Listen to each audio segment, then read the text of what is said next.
but you must be aggressive. Your actions must be based on accountability, and transparency brings accountability. Should you do so, you'll have my support. And remember, either you're going to run your agency or the agency's going to run you. And the agency certainly ended up running Director Ray and probably people before him. Without objection, I'm going to put in this letter in the record, and this letter is sent to Director Ray December the 9th last year, calling for him and his deputies to step down, and it's titled, quote unquote, failures. Now I turn to Ranking Member Durbin. Thank you, Mr. Chairman. I appreciate your commitment to the Judiciary Committee's longstanding bipartisan practice of vetting presidential nominees. A little history. The FBI dates back to the start of the last century, 1908, when then Attorney General Charles Bonaparte organized a special agent force.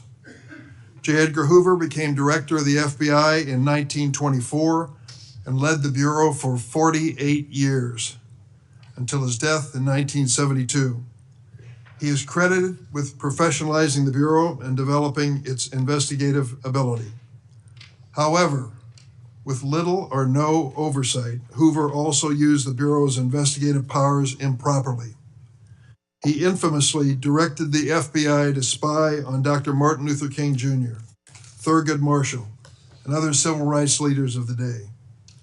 In 1975, the United States Senate created Frank Church's committee, and they disclosed widespread abuses by the FBI and other U.S. intelligence agencies.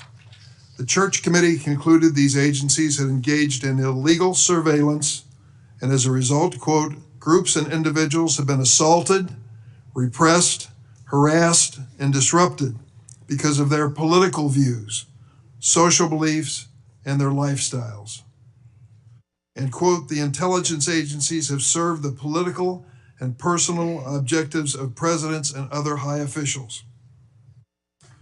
The Hoover era of the FBI, the Watergate scandal, and the findings of the Church Committee highlighted the risk of political interference in FBI investigations and led to significant, important reform. In 1976, Congress passed a law that limits the FBI director to a single term of 10 years, which was intended to insulate that position from political influence. And critically, we made the FBI director's appointment subject to the advice and consent of the Senate. That's why we're here today. Since 1935, the motto of the FBI has been fidelity, bravery, integrity. These qualities represent the Bureau's core values and the high standards that are expected of all of its employees, including the director of the FBI. After meeting with Mr. Patel and reviewing his record, I do not believe you meet this standard. Mr. Patel has neither the experience, the temperament, nor the judgment to lead an agency of 38,000 agencies and 400 field offices around the globe. During the time I've served on this committee, I've had the opportunity to consider 4 FBI director nominations. Each one was a Republican, and I voted for all of them. My concerns about the director of the FBI are not partisan. As much as Republicans claim that President Biden and former Attorney General Garland weaponized the FBI, let's look at the record. President Biden kept the FBI director, a lifelong Republican who'd been appointed by President Trump. Contrast that with President Trump. Fired his first FBI director, James Comey, forced out his second FBI director, Chris Wray, for being insufficiently loyal.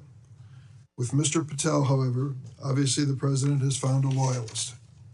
Mr. Patel's loyalty includes touting conspiracy theories that threatened efforts at President Trump's enemies. How do we know Mr. Patel's theories, his beliefs, what motivates him, what he really believes? He wrote it in a book. This book, Government Gangsters, I urge all of you to read before you cast a vote for this gentleman. Mr. Patel has published at the back of this book a list of 60 people whom he calls, quote, members of the deep state. 60. This list includes many distinguished public servants who've dedicated their lives to our nation.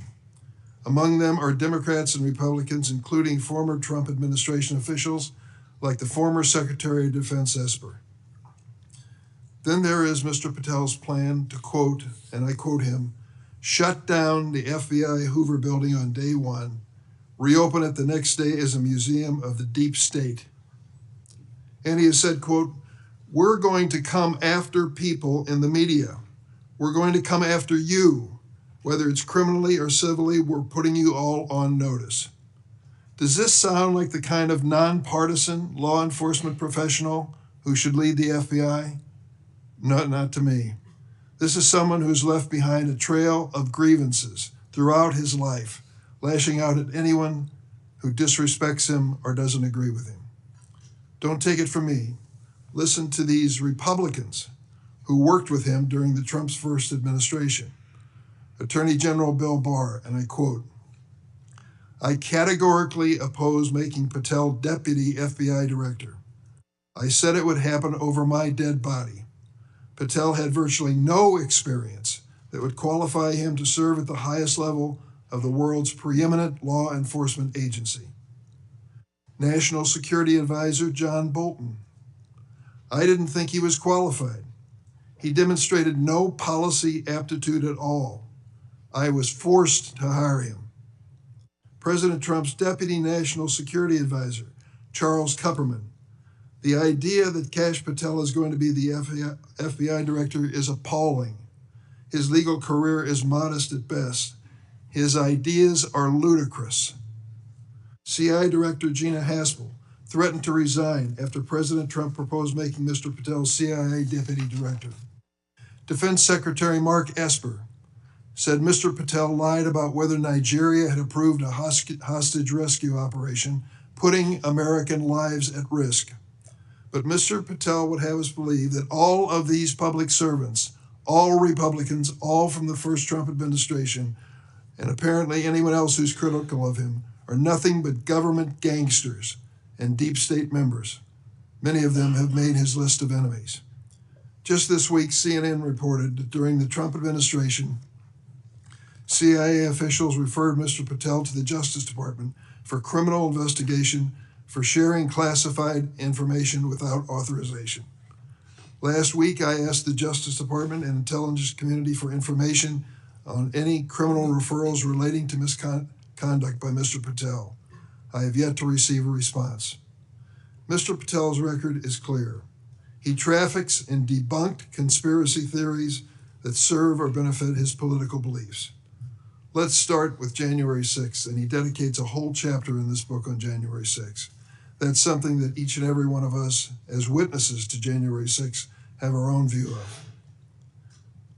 I'll be grateful always to the Capitol Hill police officers who risked their lives defending me, members of Congress, and visitors to the United States Capitol on that day. Mr. Patel posted on social media, quote, January 6th, never an insurrection. Cowards in uniform exposed. End of quote. Let me repeat that. Cowards in uniform exposed. Who was in the Capitol building on January 6th in a uniform? The Capitol Police were. Do you think they were cowards? Many of them risked their lives and some gave their lives in defense of this building. How about the DC police who were here as well? They were in uniform. Cowards, risking their lives as well. Some of them being battered and beaten by these mobsters that came into the Capitol. And Mr. Patel claims that the FBI agency he aspires to lead, get this now, was planning January 6th for a year. He says the FBI was planning January 6th for a year. That's a quote. Mr. Patel has gone so far as to co-produce and sell musical recordings of a song performed by January 6 rioters in jail, rioters who violently assaulted police officers. He has described this January 6 choir as, quote, political prisoners. Political prisoners. but at least 6 members pleaded guilty to assaulting law enforcement officers on January 6. All 6 have now been pardoned by President Trump. Here are some of those people who received blanket clemency by President Trump on his first day in office in the second term. Julian Cater assaulted Capitol police officers with pepper spray, incapacitating 3 officers. Ryan Nichols sprayed pepper spray on multiple police officers. After the attack, Nichols posted on Facebook, and I quote, "So yes, I'm calling for violence and I will be violent."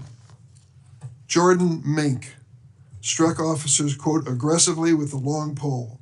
He spat at officers and threw large items at them. Armed with a knife, Ronald Sandlin shouted at officers, quote, "You're going to die, get out of the way." Sandlin shoved officers when they tried to lock the doors to the Senate gallery. After breaching the Capitol, James McGrew struck an officer and lunged for his baton. McGrew also threw a wooden handrail with metal brackets at officers. I want to read a sentence from this book on the January 6th experience, just to give you an idea of Mr. Patel's take on what he calls a haphazard riot.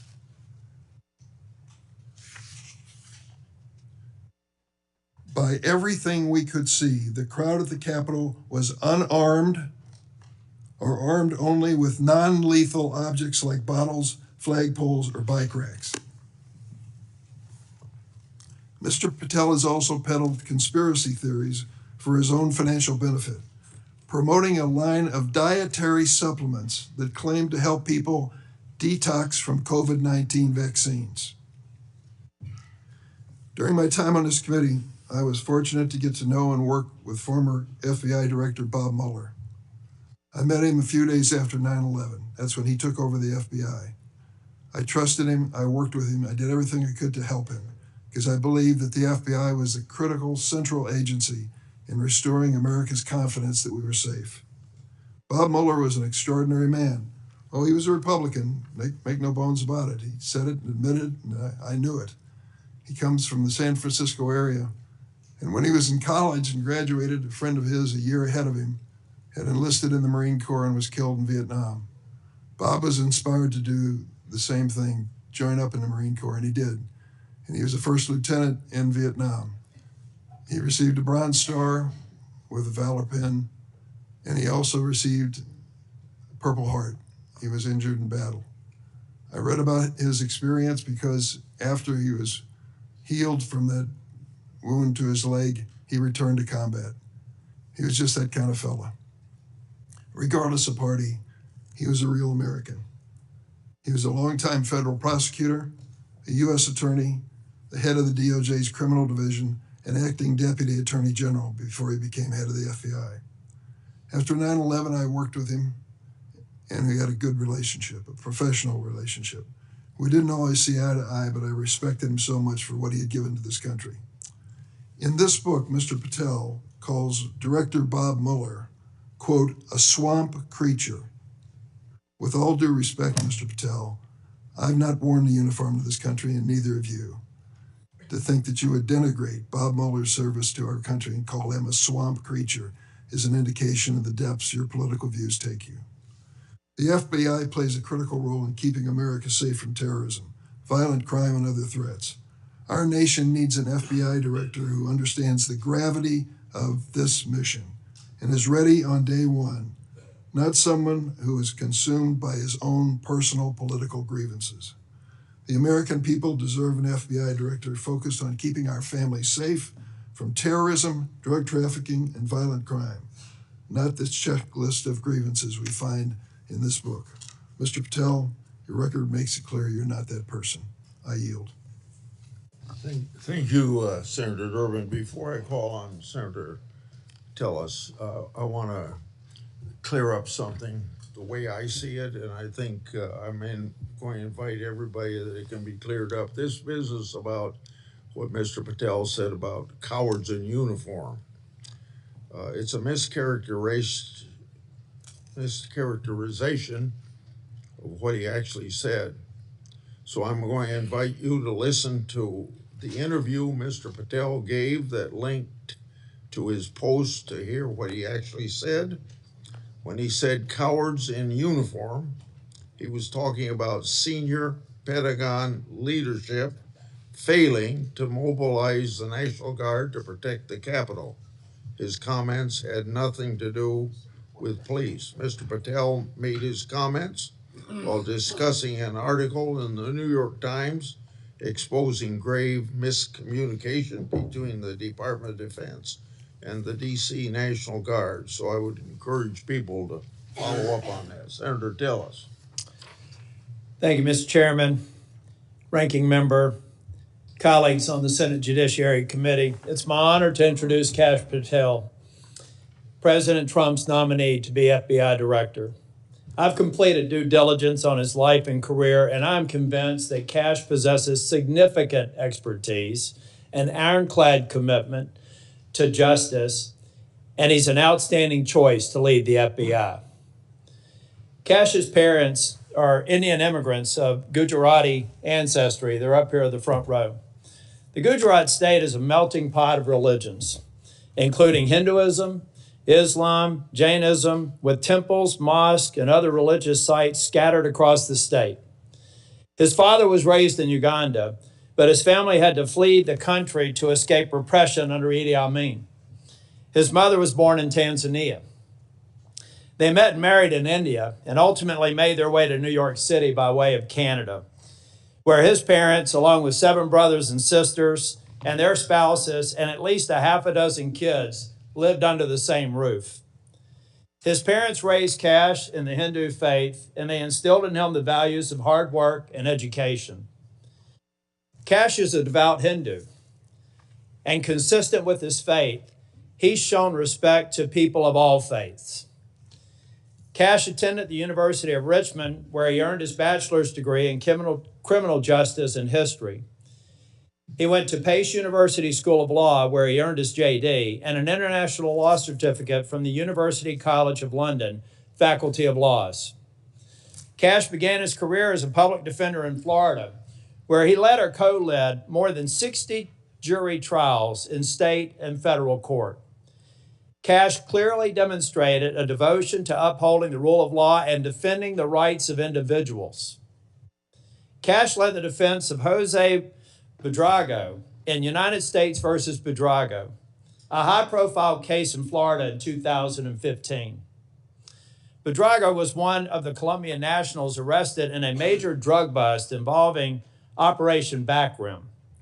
Kash and his co-counsel successfully argued that key evidence was withheld by the prosecution, leading to Buitrago's release. I suspect some of Kash's disdain for prosecutorial misconduct stemmed from this experience. Kash was hired as a senior counsel on the House Permanent Select Subcommittee on Intelligence Committee, in 2017. He told me he distinctly remembers my friend Trey Gowdy comment shortly after they were introduced. He said in Trey's dialect, "Kash, Congress is where righteous investigations go to die. I hope you're ready." I think Kash was ready, and he went on to establish a solid reputation for pursuing the facts, and from there, he held senior posts at the NSC, the Department of Defense, and the DNI. Since leaving the administration in 2020, Kash has written articles and books on national security, law, and governance. Through his work as an author, Kash continues to advocate for justice and transparency, and to be ever vigilant in defending our great democracy and the rule of law.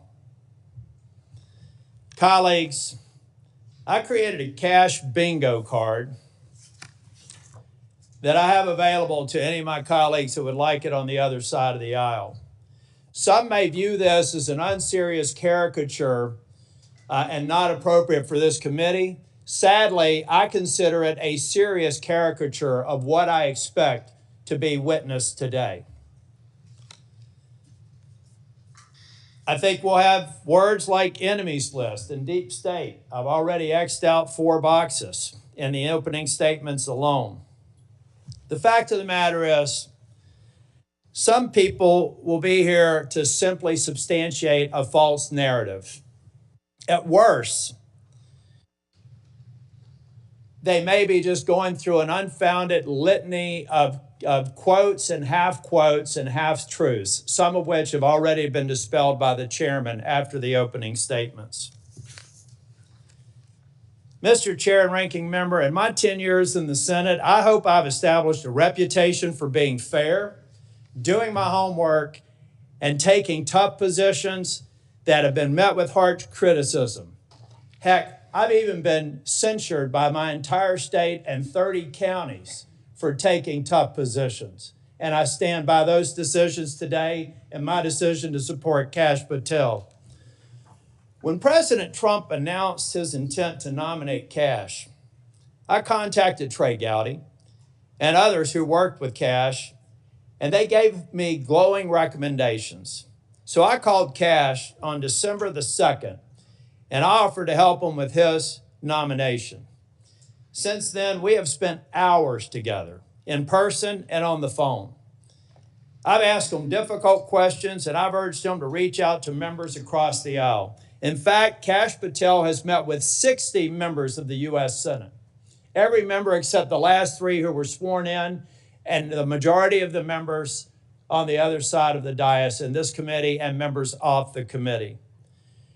Chair Grassley, Ranking Member Durbin, friends and colleagues on the committee, I've completed my due diligence of Kash Patel, and I am honored to provide my strongest recommendation for his confirmation. Thank you, Mr. Chair. Thank you for that introduction. Before I swear you, I want to make clear that before you give your statement, if you want to introduce family and friends in the audience, you're welcome to do that. Would you please stand? Raise your hand. Do you swear or affirm that the testimony you're about to give to the committee will be the truth, the whole truth, and nothing but the truth? So help you God. I do, Mr. Chairman. Okay. You may proceed.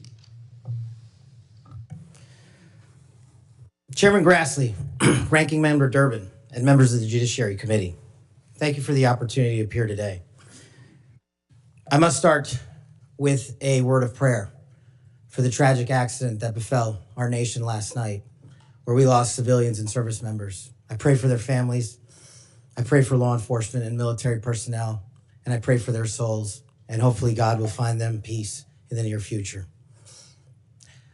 I'd like to welcome my father, Pramod, and my mother, Anjana, who are sitting here today. They traveled here to get here from India. My sister's also here, Nisha. She also traversed the oceans just to be with me here today. It means the world that you guys are here. Jai Shri Krishna. I wouldn't be here today without their guidance, their unwavering support, and their relentless love.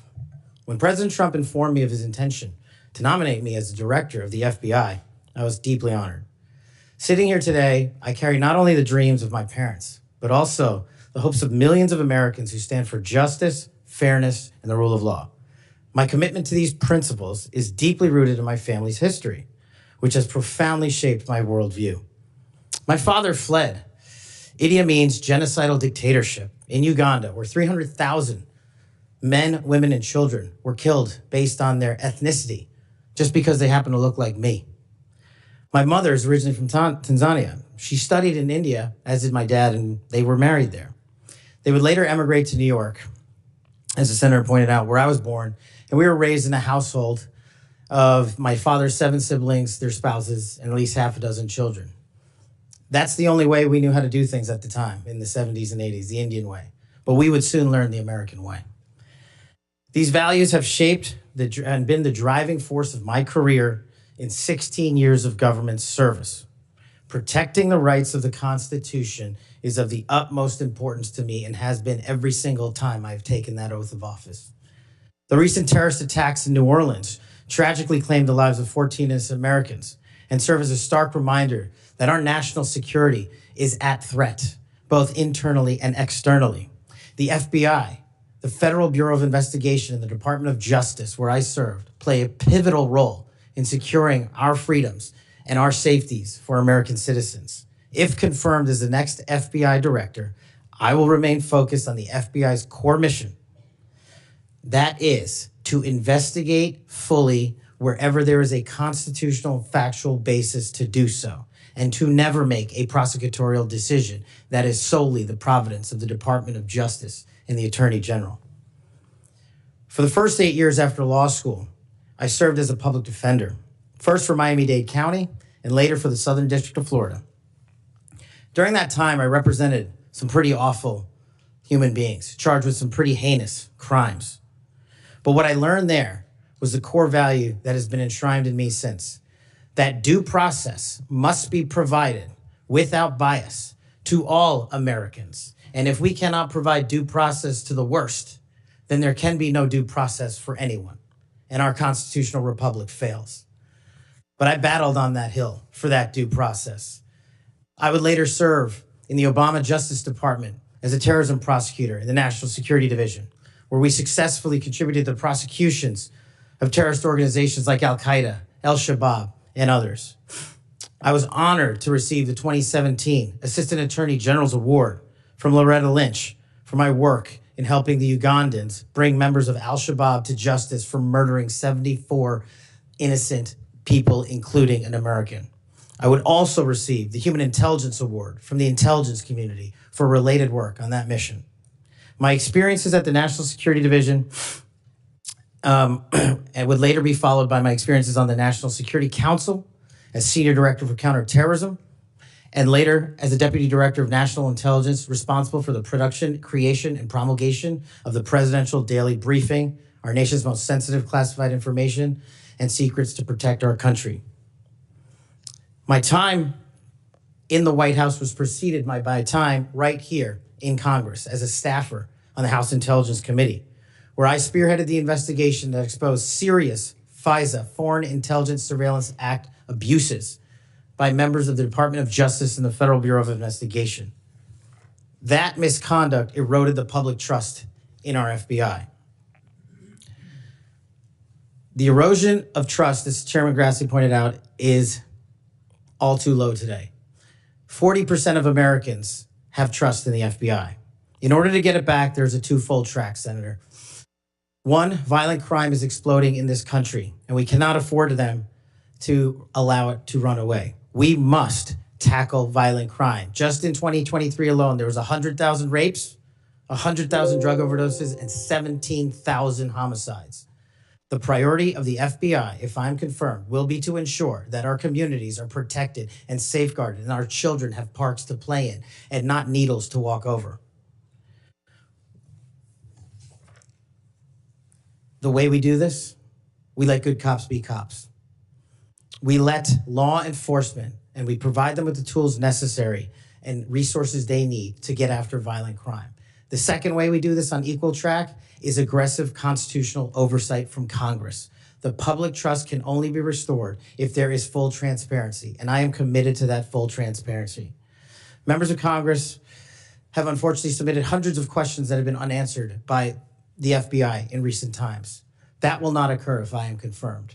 All appropriate requests for information will be responded to expeditiously and fully. I'm committed to working alongside the dedicated men and women of the FBI. They are warriors of justice, and I will always have their backs because they have the backs of the American people. I look forward to answering your questions, and I want to take a moment to thank my family, my friends, people who traveled here, and my entire team that has made this day possible. God bless America, and I look forward to your questions.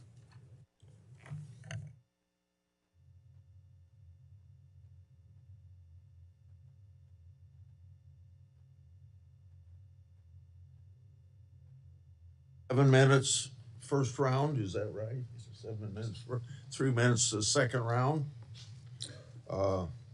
Mr. Patel, I'm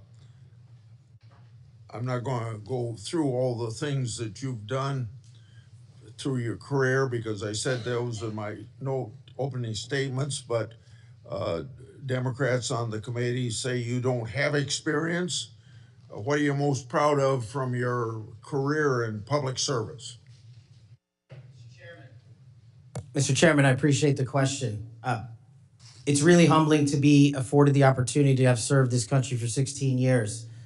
But I think what I'm most proud of is my work in national security, protecting the no-fail mission, returning American hostages, killing high-value terrorists that brought hate and destruction to our shores. I've served that mission in Democratic and Republican administrations, and it is the one mission that we cannot fail, and it is the one mission where the FBI must play a critical role. Okay. As you well know, and you and I discussed this in my office, whistleblowers are critical to rooting out waste, fraud, and abuse. Their courage to come forward and make legally protected disclosures about government wrongdoing benefits the country. I think they're politically, they are good American citizens, just want the government to do what it's supposed to do. I think they're treated by bureaucracies, not just in the FBI, but throughout the bureaucracy, like skunks at a picnic. Will you protect whistleblowers from retaliation, unlike former Director Wray, and promote a culture at the FBI that values whistleblowers' important contributions? Absolutely, Mr. Chairman. I share in your beliefs about the importance of whistleblowers. So we've spent a lot of taxpayers' money ruining whistleblowers. Will you commit to ensuring that no taxpayer money will be used to identify and retaliate against whistleblowers? Senator, if I'm confirmed, it will not. Okay. You and I have heard a lot of criticism about various statements about January 6th. You said, quote, those who broke actual laws should be prosecuted, end of quote. But you've also called out the partisan nature of prosecutions and compared how the Biden Justice Department treated January 6th defenders with how they ignored many other crimes. Those include crimes related to illegal immigration, as well as riots that took place around the country. So explain your position on January 6th to this committee, and how do you respond to critics who say that you're anti-law enforcement? Mr. Chairman, I greatly appreciate the question, the opportunity to discuss that. If anyone wants to consider me as anti-law enforcement, then look at my 16 years in government service, whether I was trying 60 jury trials in state and federal court upholding the rights of the indigent and breathing life into constitutional due process, or later as a national security prosecutor, where I served this country and overseas, and later when I was a Joint Special Operations Command civilian embedded with SEAL Team 6 and Delta, chasing down some of the most high-value target terrorists there are on this earth and successfully achieving a mission end state. I have always respected law enforcement. I have taken that oath and will take that oath again, God willing, to be the next director of the FBI. As for January 6th, I have repeatedly, often, publicly, and privately said there can never be a tolerance for violence against law enforcement. And anyone that commits an act of violence against law enforcement must be investigated, prosecuted, and imprisoned. And on January 6th, I said the same thing about acts against law enforcement. The Capitol Police, who I have served with, and when I was Chief of Staff at the Department of Defense, rushing to the aid of the members of this committee and your colleagues to provide the National Guard, was my top mission priority, not politics. And that is my love of this country, to protect our laws and our way of life. And it was no different. If there's any ever corruption, I have been the first to call it out. And I will continue to call out corruption in government service, because it is a privilege to serve this nation. Thank you, Mr. Chairman. Outside of this committee, and some people on this committee have accused you of promoting the QAnon movement. My colleagues have already asked your future boss, Mr. Bondi, many questions about this. I think it's easy to see these attacks for what they are, guilt by association. Are you a follower or promoter of QAnon? No, Senator. In fact, I have publicly, including in the interviews provided to this committee, rejected outright QAnon baseless conspiracy theories or any other baseless conspiracy theories. They must be addressed head on with the truth, and I will continue to do that. And I will always continue to support Americans who support law enforcement, our military, and want a secure border. Over the past 4 years, the FBI and Justice Department have weaponized law enforcement towards partisan ends. This has affected you personally. You, along with even members of my staff, were the victims of FBI overreach when they secretly subpoenaed your records during the investigation into Crossfire Hurricane. Inspector General Horowitz of Justice Department was right to say actions like this have a quote unquote chilling effect on whistleblowers. How do you intend to make sure that this kind of misconduct never happens again? Senator, this may be one of the scenarios that most uniquely qualifies me to take command at the FBI.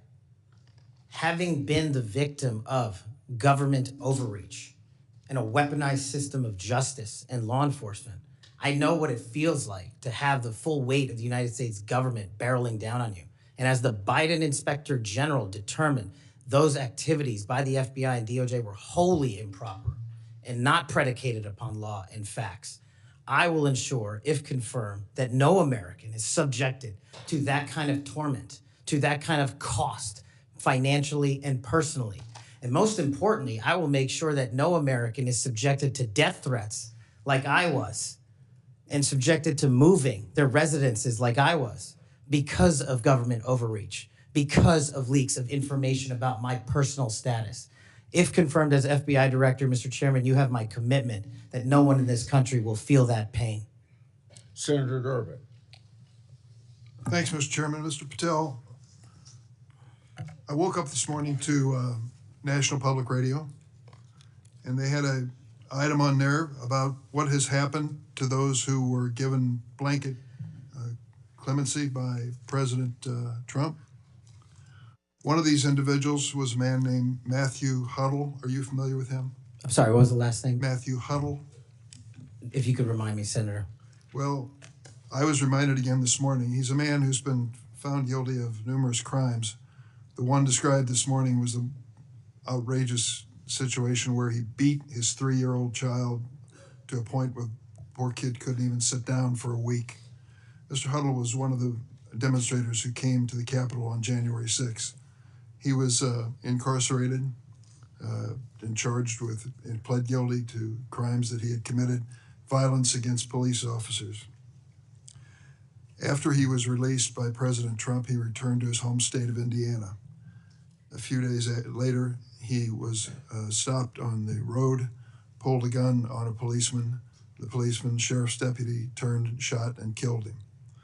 This is not the only instance of a person who received President Trump's clemency committing another crime. Peter Schwartz was mentioned this morning on the radio. 38 criminal convictions, 38. He'd been sentenced to 14 years in prison. He was released because of the president's unconditional clemency, which was given to him as well. So I guess my question is this. Was President Donald Trump wrong to give blanket clemency to the January 6 defendants?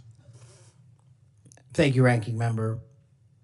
A couple of things on that. One, the power of the presidential pardon is just that, the president. Alignment, I concede he has the authority. I'm asking, was he wrong to do it? And as we discussed in our private meeting, Senator, I have always rejected any violence against law enforcement, and I have, including in that group, is specifically addressed any violence against law enforcement on January 6th, and I do not agree with the commutation of any sentence of any individual who committed violence against law enforcement. So do you think that America is safer because these 1,600 people have been given an opportunity to come out of serving their sentences and live in our communities again? Senator, I have not looked at all 1,600 individual cases. I have always advocated for imprisoning those that cause harm to our law enforcement and civilian communities.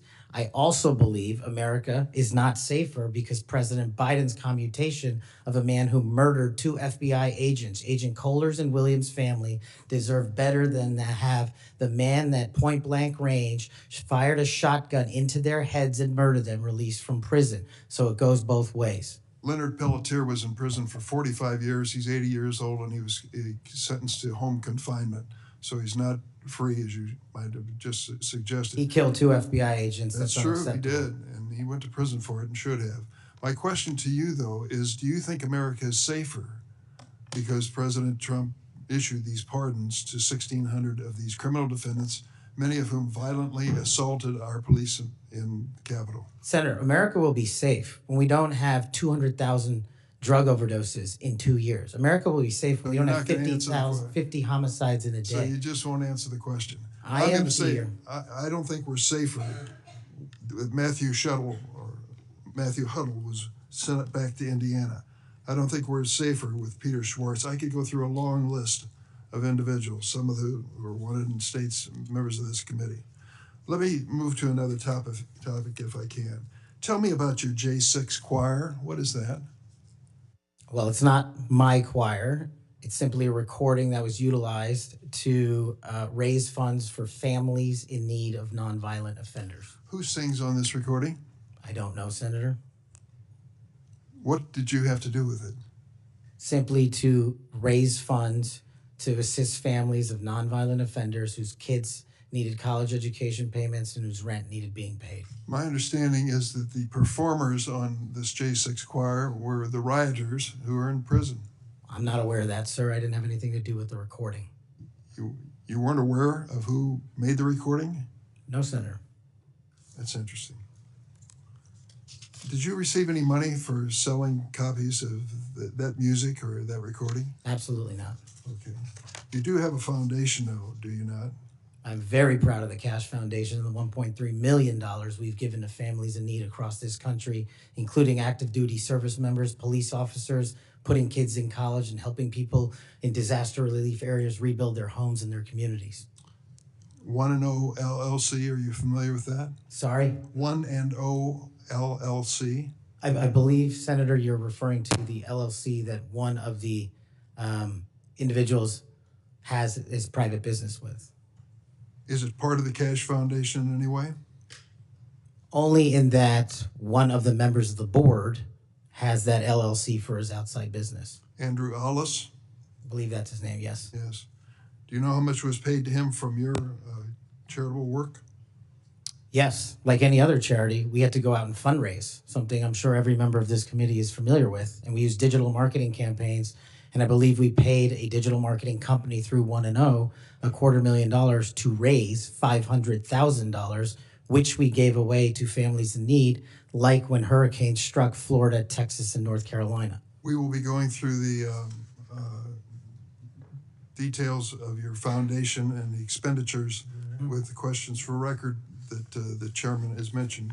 I look forward to a chance to answer those under oath.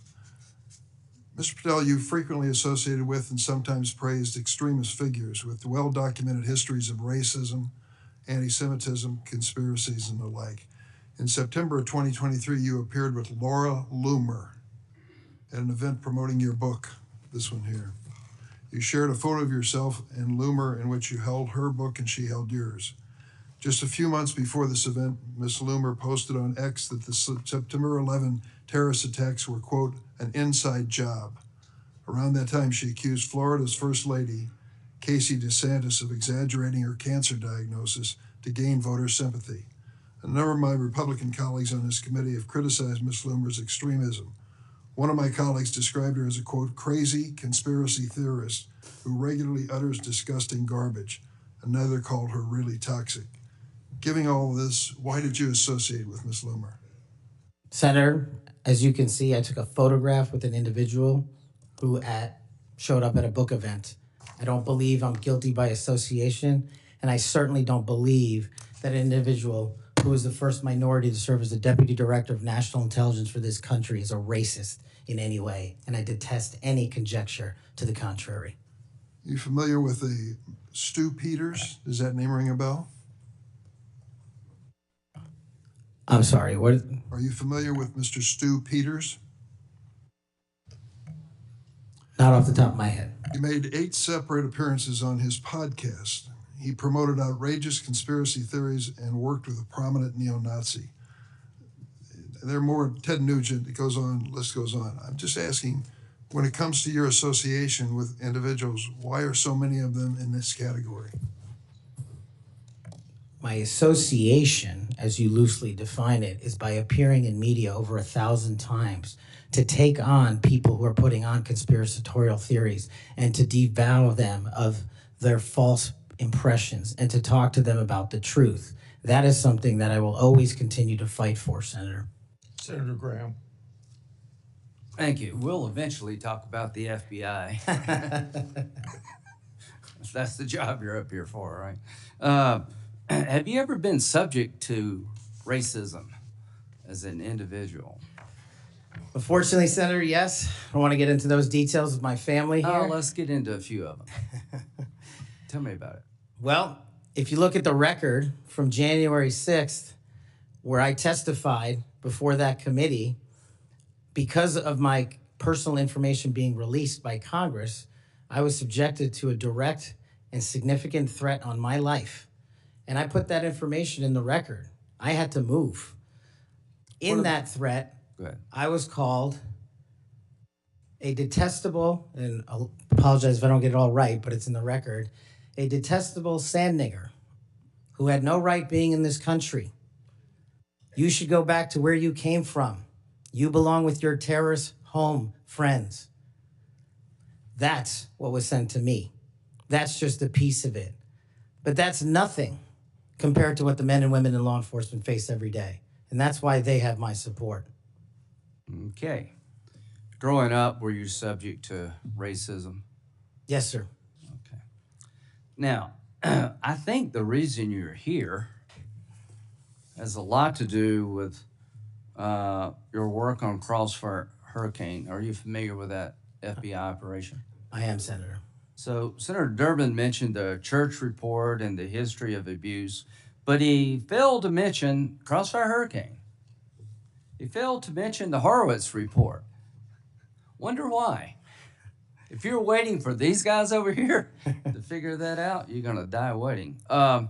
So this is the Nunes memo. You work for Mr. Nunes over on the Sorry? House side? David Nunes? Sorry? Are you familiar with this memo by the Foreign Intelligence Service Act abuses Yes. at the Department of Justice? Absolutely. Did you help write this memo? I did as a staffer. Okay, I'm going to put this in the record. Thank you. In this memo, you kind of dissected the abuses of Crossfire Hurricane, right? I did, Senator. And the Mueller investigation. So the Crossfire Hurricane investigators, 2 of them were Strzok and Page. Are you familiar with them? I am, Senator. Okay, it was opened up on July the 31st, 2016. And here's what Strzok said.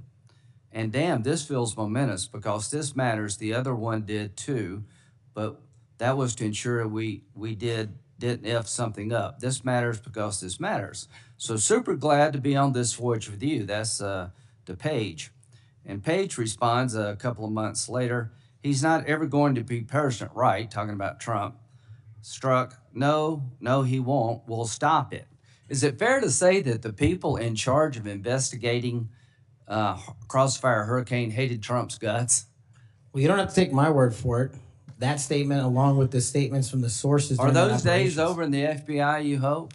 Well, if they're not, they will be. Okay, good. You know who Carter Page was? I do, Senator. Do you know that the FBI secured warrants against him on 4 different occasions? Yes, Senator. Do you know that the information that they relied upon came from the Steele dossier? I do. Was it you that were able to find out that the Steele dossier was a bunch of crap? Yes, Senator. We followed the money and we exposed the fraud that was the Steele dossier. And the primary subsource was Ignor Danchenko, right? That's correct, Senator. And he was actually a Russian analyst. That's right. Are you aware that in January he told the FBI that, let's see, what did he tell the FBI? still had no proof to support the statements, then it was just talk. The primary subsource explained to the FBI that his information came from word of mouth and hearsay, conversations he had with friends over beers, and some of the information were statements he heard made in jest. And he told the FBI this in January That's of right. 2017. And they got 2 more warrants after that. That's correct. Are you aware that the FBI had volumes of information that the Steele dossier was a bunch of bullshit and nobody ever told anybody at the top? I am, sir. We exposed Or you. they lied about being told. That's correct. So are you aware of the fact that the FISA court rebuked the FBI? Are you aware of the fact that an FBI lawyer went to jail because he misled the court by manipulating a email from the CIA? I am. Do you believe that Crossfire Hurricane was one of the most disgusting episodes in FBI history of a corrupt investigation led by corrupt people who wanted to take Donald Trump down? Yes, sir. You think that's why you're in this chair today, to fix that? I think that's a big Without part of Crossfire Hurricane, this guy wouldn't be here. And my friends on the other side, like pulling teeth, the Horowitz investigation, the Inspector General labeled this fraudulent at its core, mismanaged at its core, running stop signs. At every turn, they went forward when they should have stopped. The Durham report said it was obviously politically motivated. FBI agents were telling anybody and everybody that would listen, this is not reliable, this is not trustworthy, but they plowed on. And because of you and Trey Gowdy and others, we now know about this. Everybody who signed the warrant under questioning by me said if they knew then what they know now, they wouldn't sign the warrant. Comey said that. Yates said that. Rosenstein said that. The reason you're here is because most of the public, almost every Republican believes that the FBI has been used continuously in a political fashion, ignoring evidence, making up evidence, lying to get Donald Trump. And when it came to the Hunter Biden laptop, they told every social media outlet in October 2020, oh, that's Russian disinformation. That was BS too. Right before the election, the FBI intervened to shut reporting on the Hunter laptop down as being Russian misinformation, according to Zuckerberg. Do you promise all of us those days are over at the FBI? Yes, Senator, they are. Are you proud of what you did to find all that? Absolutely. You think that's why you're here today, is to make sure that never happens again? The American people deserve just that. Thank you. Senator Whitehouse.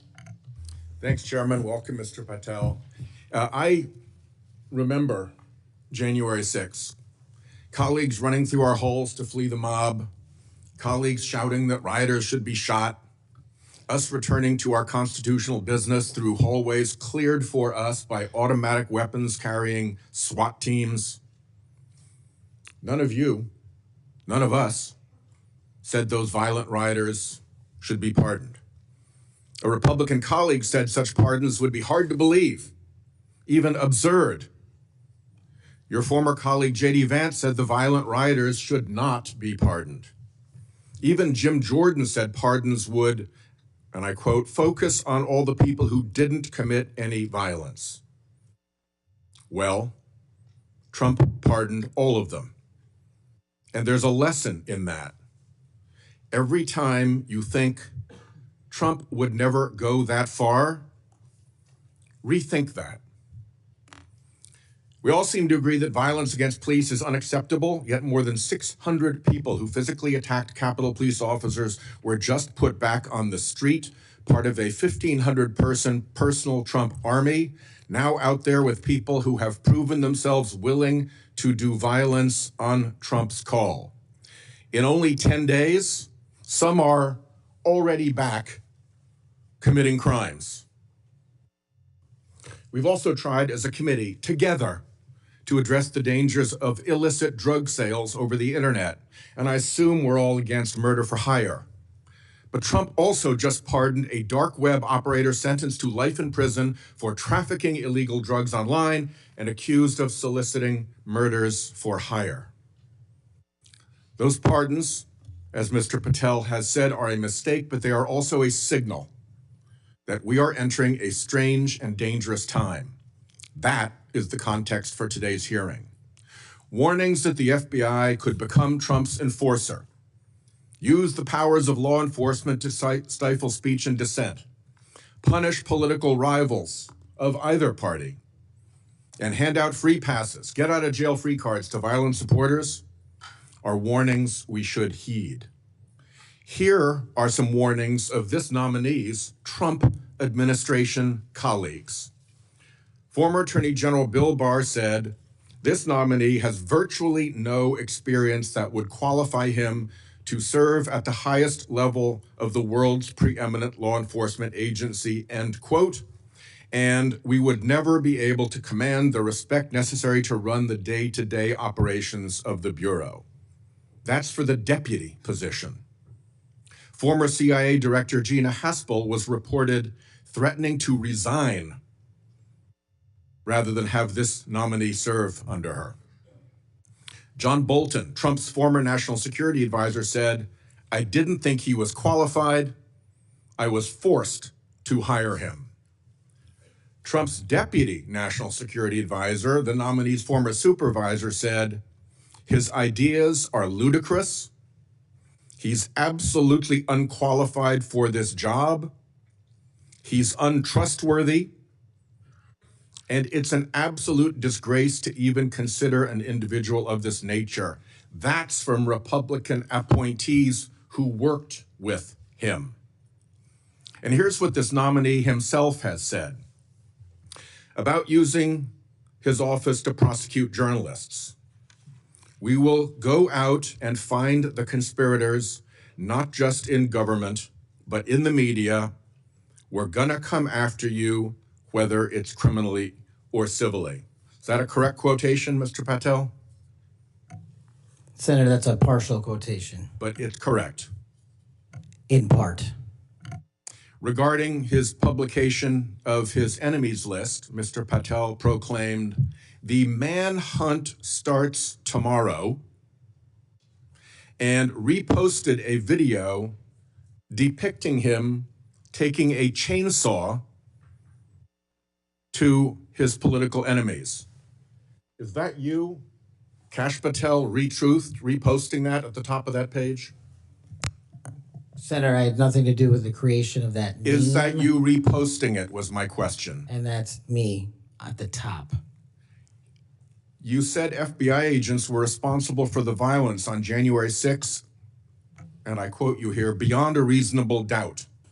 Is that what you said? That's completely incorrect, and I appreciate the opportunity to address that. I'll give you an opportunity in writing, but this is my time now. Have at it. An Inspector Attorney General investigation found that that was false.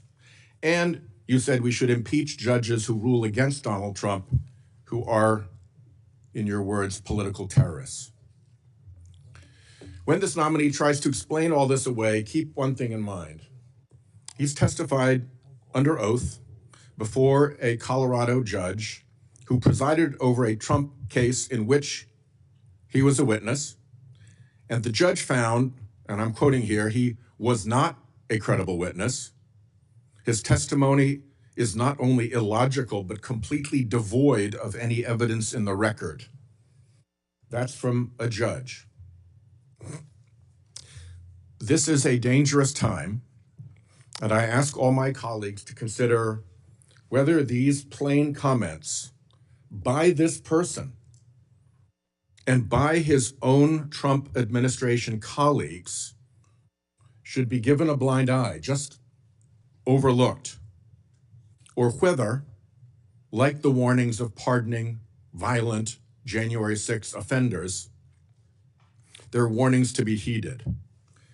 There is an unfathomable difference between a seeming facade being constructed around this nominee here today and what he has actually done and said in real life when left to his own devices. Conduct shows character. And if you look at history, you see the danger of security chiefs in authoritarian regimes becoming the tools of political power. The characteristics that they often show are that they are vengeful, that they are grandiose, that they are intemperate,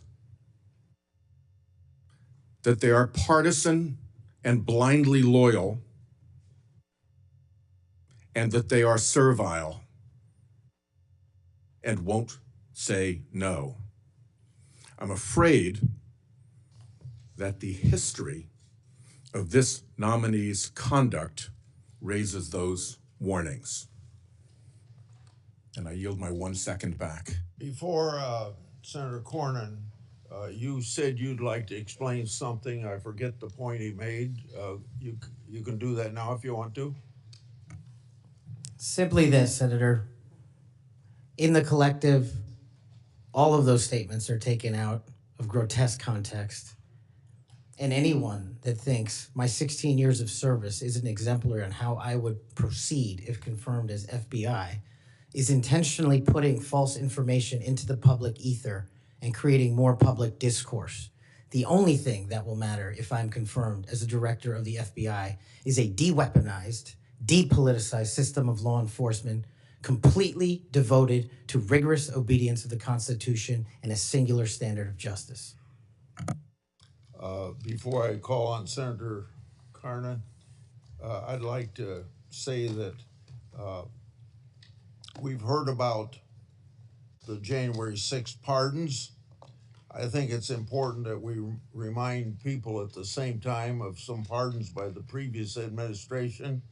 Thomas Sanders, a kidnapper who murdered a 12-year-old girl named Lexus and her mother, Swellen Roberts. Adrian Peeler, a Connecticut drug kingpin who was convicted in the death of an 8-year-old boy and his mother. Leonard Peltier, that's already been referred to, that murdered 2 FBI agents.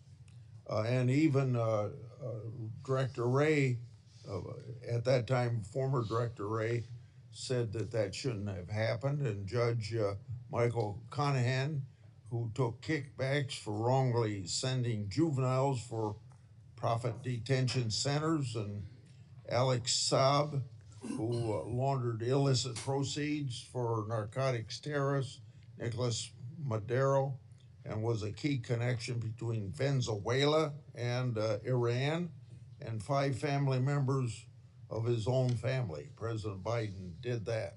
Senator. Welcome, Mr. Patel. Do you believe America is an exceptional nation? It's the greatest nation. Your family went through a lot to get here, They sure did. and your life story is, I think, a great example of people pursuing the American dream. Do you believe a large part of what makes America an exceptional nation is the rule of law? It is one of the fundamental precepts that determines that. And why is that? Because without a singular application of a rule of law, we go back to the Uganda that my father fled in Idi Amin. I believe that the 2 most important institutions in America to preserve and protect and enforce the rule of law are the FBI and the Department of Justice. And the sort of politicalization that Senator Graham and others have already talked about during the Crossfire Hurricane investigation or project of James Comey at the FBI, and the abuse of intelligence tools like Title I of Section 702 are a betrayal of American values and adherence to the rule of law. And I think your biggest task is going to be, along with Pam Bondi at the Office of the Attorney General, is to restore the rule of law to the Department of Justice and the FBI. Are you willing to do that Absolutely, Senator. without regard to partisan affiliation or politics? Absolutely.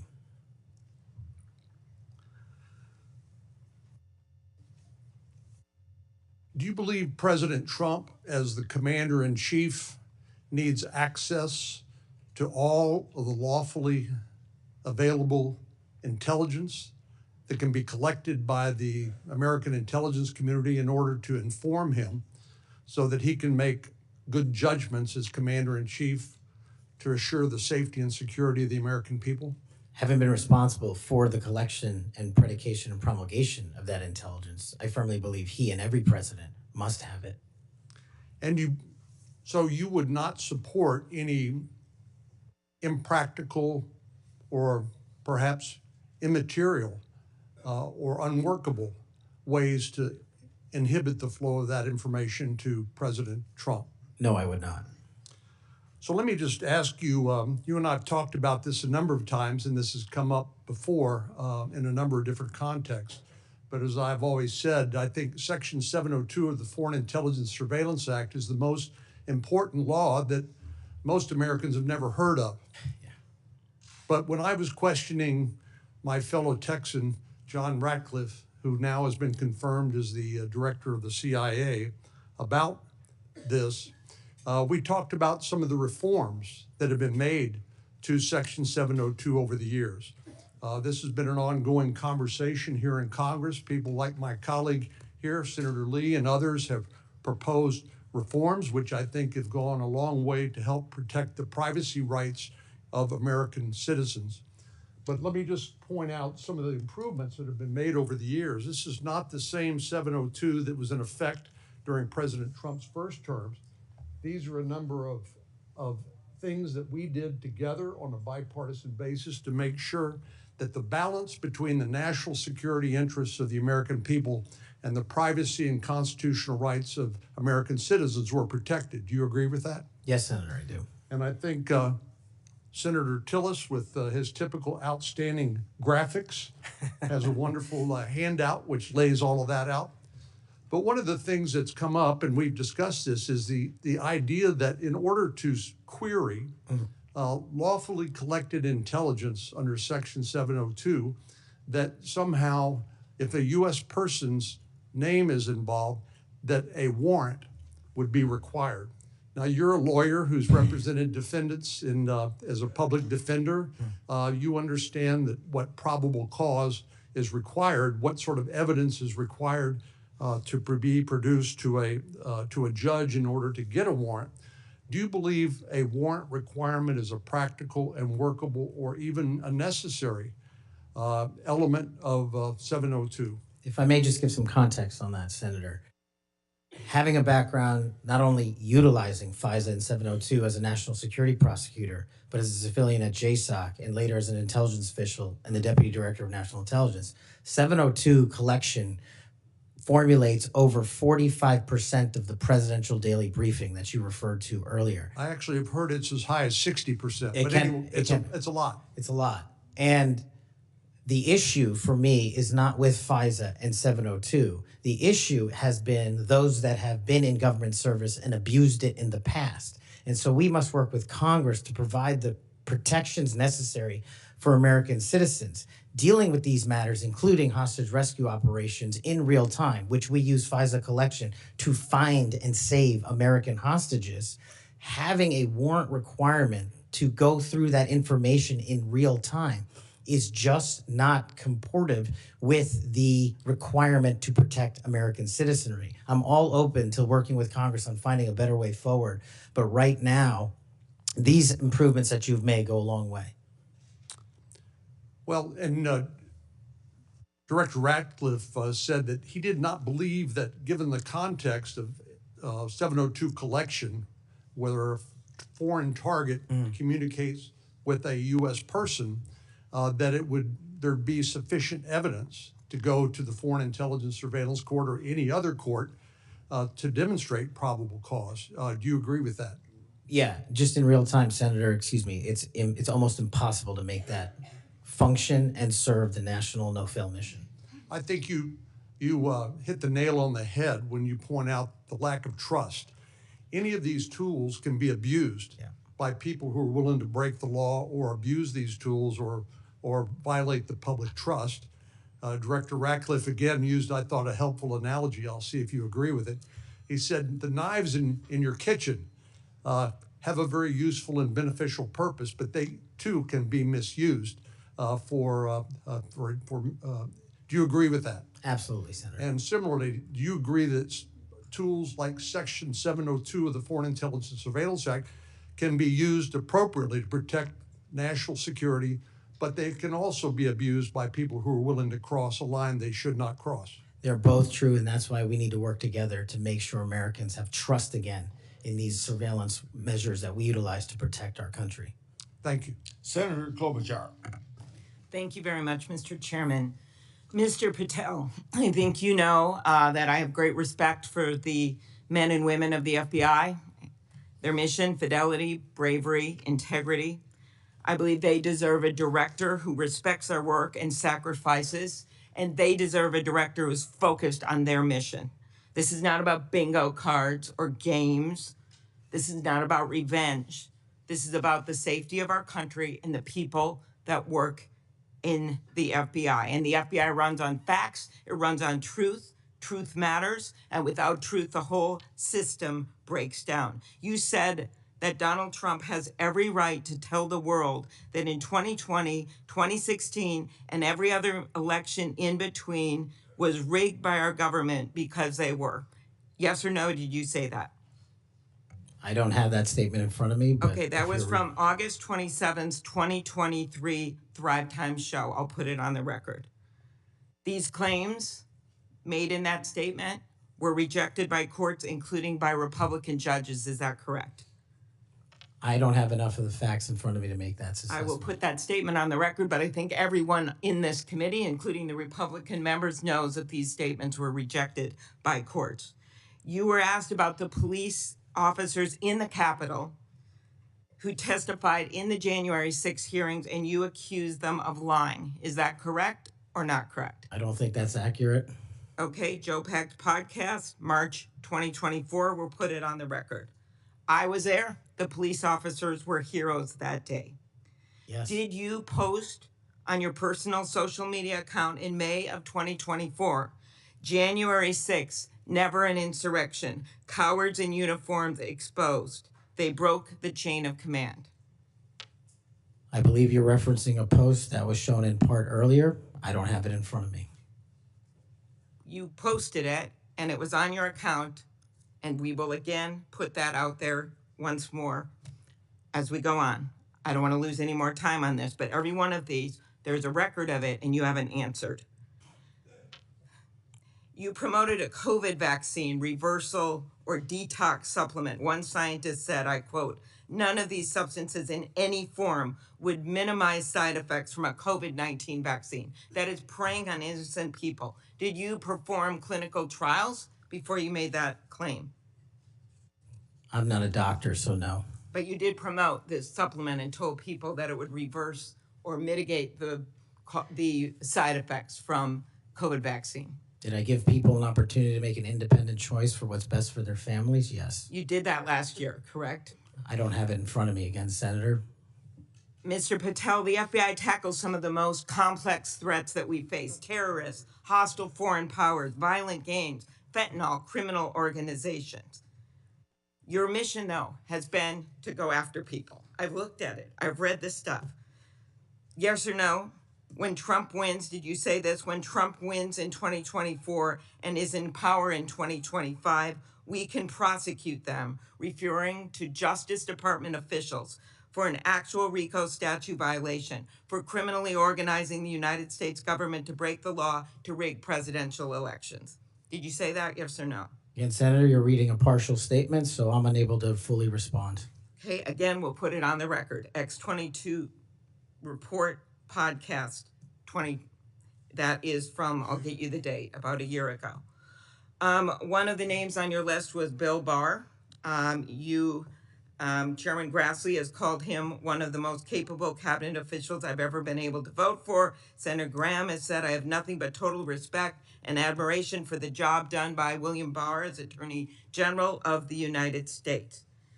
Is Bill Barr on your list of whatever you want to call them, been referred to as an enemies list? You've called them deep state after serving his country as the Attorney General of the United States. Is he on your list because of a personal vendetta? Well, it's not whatever we want to call it, Senator. With all due respect, it's not an enemies list. That is a total mischaracterization. I asked you, And- I actually used the words you used for the list, which was deep state, right? That's what you put at the It is top. a glossary Against in the the Attorney back. General of the United States.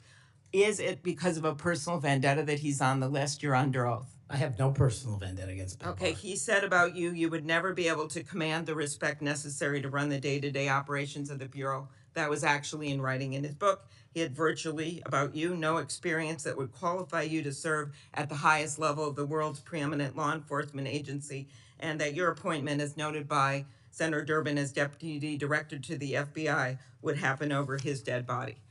Is it, yes or no, why you would put him on the list of deep state as a former Attorney General, Trump Attorney General of the United States, because he wouldn't break the law for Donald Trump? Is that why? Absolutely not.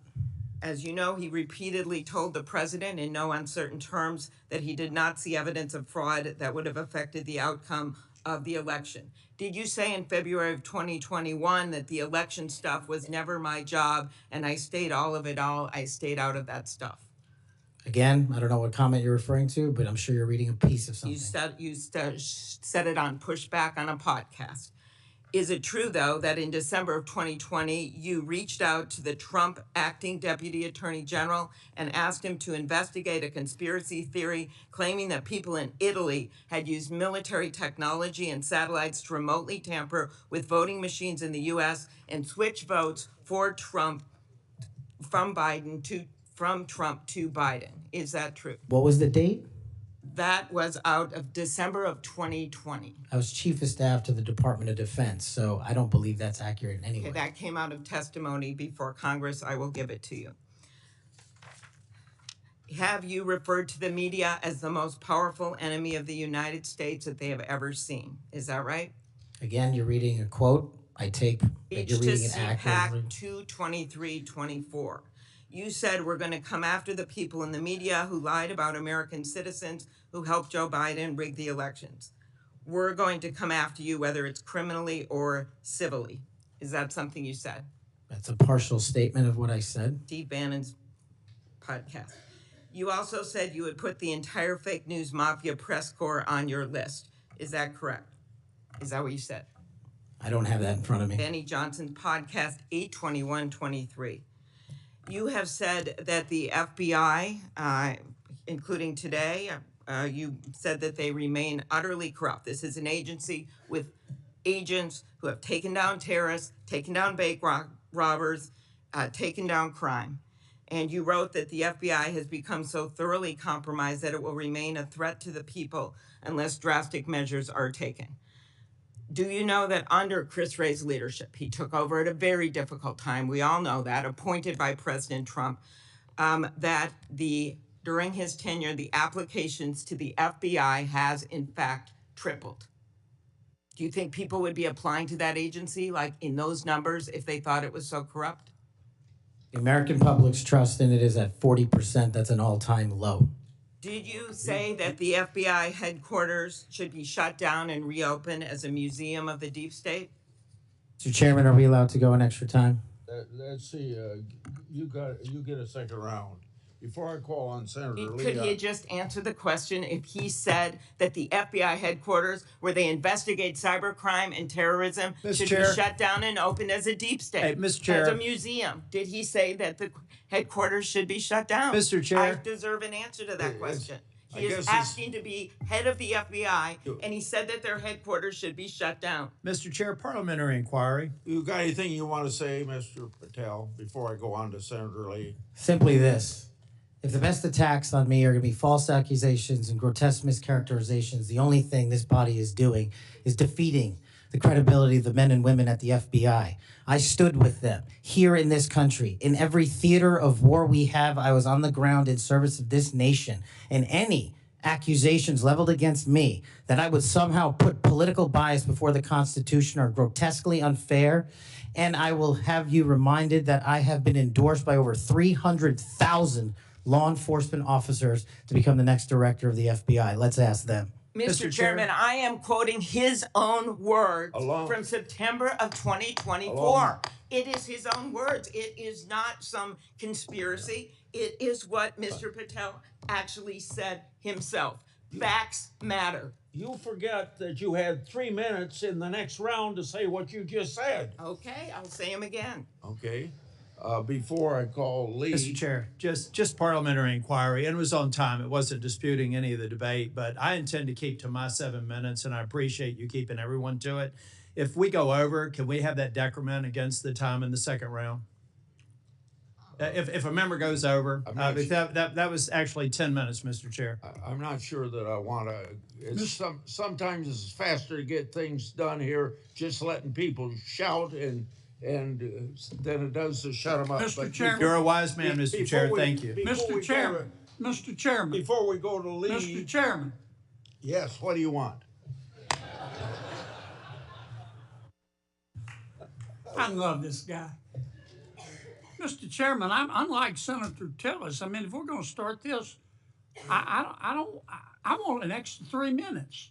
Well, Now, my friend Senator Klobuchar went 3 minutes over. So, here what you're saying is the chairman wasn't a very good chairman by not shutting her up. But I've gone through this before, and I think I know how to handle it and get Well, this done. I think you're a star-spangled awesome chairman. I just want to say that for the record.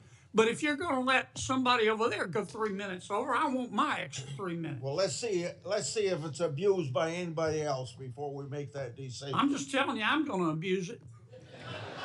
Well, I'm not going to let you abuse it. You're a good man, Mr. Chairman. Before I go to Lee, I want to put a record statement in the record from 56 former FBI agents wrote to this committee to support this nominee. Quote, never has the FBI faced such an urgent and compelling need for comprehensive reform as it does today. Mr. Patel has proven he possesses the breadth of experience required to address these challenges. His leadership, expertise, and vision make him uniquely qualified to guide the FBI through this pivotal moment. For these reasons, we stand in full support of Kash Patel's nomination. Any objection? So ordered. Mr. Lee. Mr. Patel, while we're talking about your awards, let's talk about the cowards in uniform comment for a moment, can we? Please. Would you like to tell us what that was? Put it in context, help the committee understand what that was about. I think it's important. Thank you, Senator. During that time on January 6th, I was serving as Chief of Staff at the Department of Defense. And days prior, we had received the authorization from the President to issue the National Guard to protect you and your colleagues. But as you know, the law requires a request before the deployment of that Guard. That request did not come in until the afternoon of January 6th. Once that request came in, this unfortunately, as has been confirmed by his own testimony, I believe, the Secretary of the Army, Ryan McCarthy, failed to immediately deploy the National Guard and instead took a break to speak to media and make personal phone calls. That endangered the safety of you and your colleagues. And if you look at the Biden Inspector General report, we at the Department of Defense authorized the fastest cold start of the National Guard since World War II and the largest occupation since the American Civil War. And the Biden Justice Department said that we, including myself, as Chief of Staff, when it came to the deployment and employment of the National Guard, acted swiftly and without undue delay. So that's what you were talking about. And that's why you had the reference to the UCMJ. Tell us what that means. The Uniform Code of Military Justice is for uniformed officers who betray the code of justice and also act inappropriately. And I thought any delay to have the National Guard arrive on scene here must be called out, whether it was a fellow Republican or not, especially someone under my auspices running the Department of Defense. Okay, so moments ago, when Senator Durbin displayed a chart with that quote, there was a reference in part of it to the UCMJ. That's what it was referring to. Yes, sir. Those were the cowards in uniform. Those people who didn't do what they were supposed to do, and a lot of people were put in danger as a result. That's correct, Senator. Okay, thank you. That's very good to know. I do find it significant that we've heard all kinds of aspersions cast in your direction by people who do not know you, by people who do not share your worldview, by people who do not share your commitment to the Constitution or your commitment to public service. I find it astounding that they're willing to say this amidst such great ignorance, and I find it equally heartening that the 56 former FBI officials who know you best, who have worked with you, who actually know who you are, who actually share your view of the Constitution, of the view that you ought to be a law enforcement agency and not a weapon of political warfare.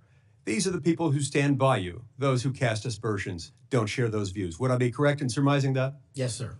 Let's talk about the Fourth Amendment for a moment. The Fourth Amendment tells us that in order for the government to breach your expectation of privacy relative to your person, your home, your papers, if they want to search that, if they want to seize you, they've got to get a warrant. And that warrant has to describe with particularity the persons or places to be searched or to be seized and to connect them up with a showing of probable cause. Now, in the case of FISA 702, we're dealing with a somewhat different universe. Now, moments ago, we heard some discussion about FISA 702, about suddenly we've got a different FISA 702 than what we had when President Trump was last in office. Is that true? Because by my count, FISA 702 has not changed substantively since President Trump was in office last. That's correct. Okay. And there was also some back and forth discussion about FISA 702 and the use of it and the fact that in real time, it might not work to get a warrant. This, in my view, misses the point. The concern that the American people have with FISA 702 is not about the real-time collection of communications regarding foreign targets. The concern is that once those communications are stored, you have within them what are referred to as incidentally collected communications of Americans. Text messages, emails, recorded phone calls, and so forth.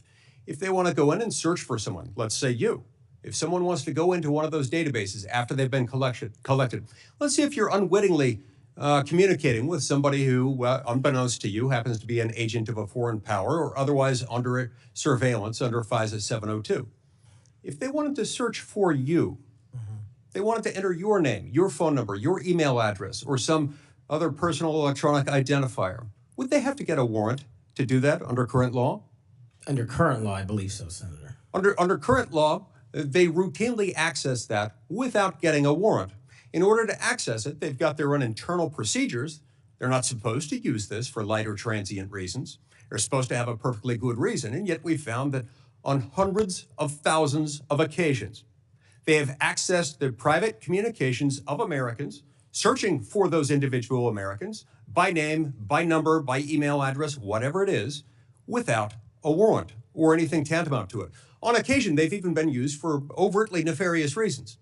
One agent deciding to look in on his father because he suspected his father might be having an extramarital affair. On another occasion, an agent looked at people who were thinking about renting an apartment from him to make sure they were upstanding citizens and could be trusted. Are these appropriate uses of FISA 702?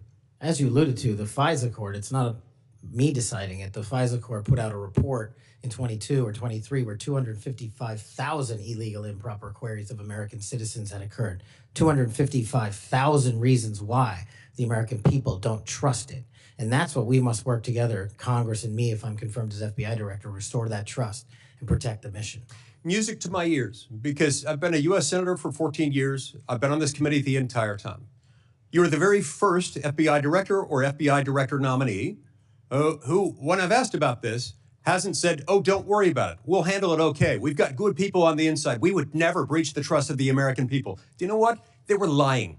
I was willing to believe that they thought they were telling the truth, but they were mistaken. But they were lying. Time has told us that they were lying. You will not lie, and that's why I wholeheartedly support you. In the closing seconds that I have, I want to add my dismay and my disgust for the fact that you've been smeared, you've been attacked, you've been associated with racism, with being a Nazi. You are none of those things, sir. Just as your father lived as a racial minority in Uganda, you've been raised as a racial minority in this country, and you've been nothing but a patriot. Your commitment to the Constitution, to the rule of law, and to the American people is remarkable. And I'm honored to know you, to call you my friend, and to give you my vote. Thank you. Thank you, Senator Coons. Thank you, Chairman Grassley. Mr. Patel, to you and your family, congratulations on your nomination. And we had a constructive conversation last week. I appreciate your taking the time. In particular, a conversation about the prosecution of the World Cup bombing in Uganda that took the life of a Delawarean whose family I knew. I found moving. But the role you've been nominated for is central to our security as a nation, central to the protection of our constitutional rights. And I voted to confirm Trump's previous FBI director, Chris Wray. I believe he's lived up to the Bureau's motto of serving with fidelity, bravery, and integrity. And I also think my vote for him and for many of Trump's cabinet in his first term shows I take my constitutional advice and consent role seriously and do not reflexively vote against his nominees. I look at three factors when I assess a nominee: qualifications and experience, policy views and whether they're in the best interest of the American people, and character and capacity to do the job independently where called for. My colleagues have referenced quotes from Attorney General Barr, National Security Advisor Bolton. The FBI is enormous, 38,000 agents, $9 billion budget. I am troubled by your lack of senior law enforcement leadership. We disagree on some important policy views, but the thing that bothers me the most is a whole series of statements you've made in a variety of settings that suggest you would struggle to be independent from White House direction or control, as has long been the modern history of the FBI. Who does the director of the FBI work for, Mr. Patel? Senator, thank you for that question. The immediate report for the director of the FBI is into the Office of the Deputy Attorney General. Then that report is taken into the Office of the Attorney General and ultimately the White House and the chain of command there. So the FBI works for the White House? No, the FBI is a member of the Department of Justice and has been the long-standing application. And who does the Department of Justice work for? They're in the executive branch, as all members do at the White House. Attorney General Bondi gave a different answer when I asked her the same question, that they work for the Constitution and the American people. President Trump's made clear in public statements he wants to use the FBI to persecute political adversaries. He's publicly said that folks ranging from Liz Cheney to Adam Kinzinger to former Vice President Harris should be investigated and criminally prosecuted. If President Trump were to order you to open an investigation into any of these individuals, let's say Vice President Harris, would you? Senator, this question speaks directly to my ability to leave political bias and allow independent behavior to be the only guiding light. As a public defender, I learned that in the harshest of arenas. And any law enforcement investigation, if I'm confirmed at the FBI, will only be launched on the following qualification: a factual, articulable, legal basis to do so.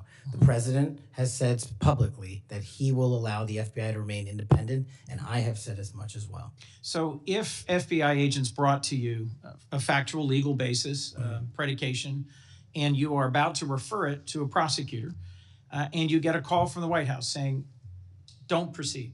This is a major donor. This is someone close to the president. This is inappropriate. What would you do? Simple. I think you answered it partially in your question. The line agents, the brick agents who are trained to bring investigations on behalf of the FBI will make that decision-making process, and they will only have my full support so long as it upholds absolutely every value of the Constitution, and that's it. So your predecessor, I went back and looked, and I asked the same questions of Director Comey and Director Wray. Director Wray, quoting former Attorney General Bell, said, "You should be willing to resign if necessary over conduct if you're pressed to engage in it that's unethical, illegal, or unconstitutional. If pressed by the president, would you resign?" Senator, my answer is simply, I would never do anything unconstitutional or unlawful, and I never have in my 16 years of government service. Would you be willing to resign the post of FBI director if pressed and given no choice but to obey the order or resign? Senator, I will always obey the law.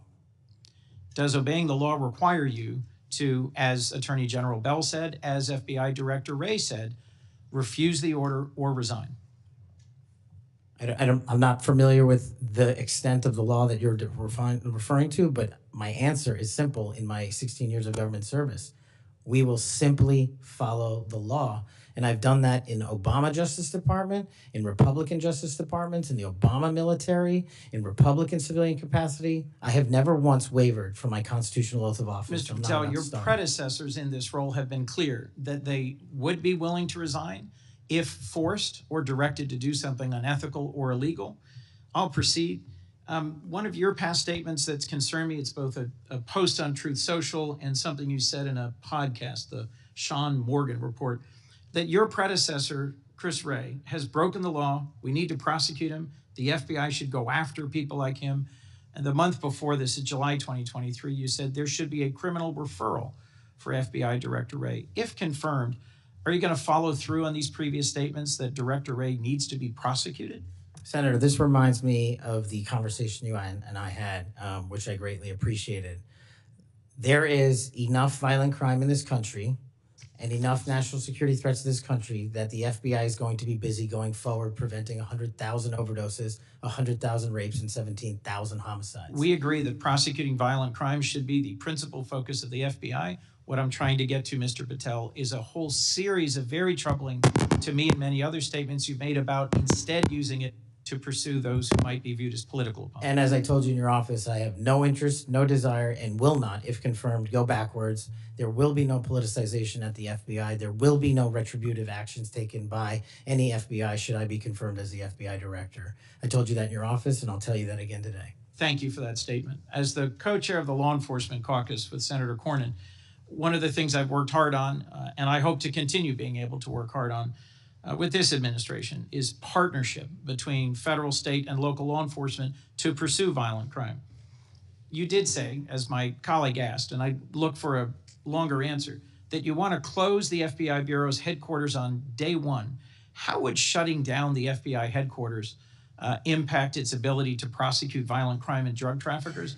How is that possibly a serious proposal, Mr. Thank you for bringing that up and allowing me to answer. It was to highlight the significantly greater point that I was actually making in that interview, which is well documented over and over again. 38,000 FBI employees, 7,500 FBI employees work in the Washington field office and Hoover building alone. If you increase that aperture just slightly to encompass the National Capital Region, that is 11,000 FBI employees work in the National Capital Region.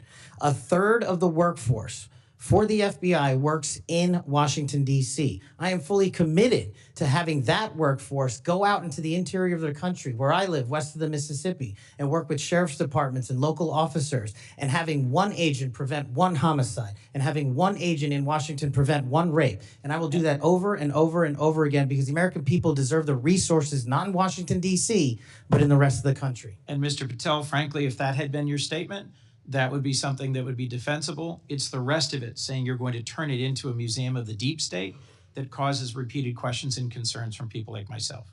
Thank you, Mr. Patel. Before I call on Senator Hawley, I'd like to enter letters into the record from scores of state attorneys general, former U.S. attorneys, former U.S. Department of Justice officials who support the nominee.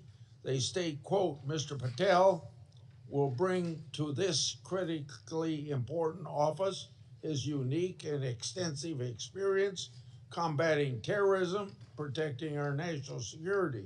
We will have no doubt that Kash Patel will serve our nation in this important post with integrity and tireless efforts to protect the American people. Senator Hawley. Thank you very much, Mr. Chairman. Mr. Patel, welcome. It's great to see you again. I enjoyed our conversation in my office a while back.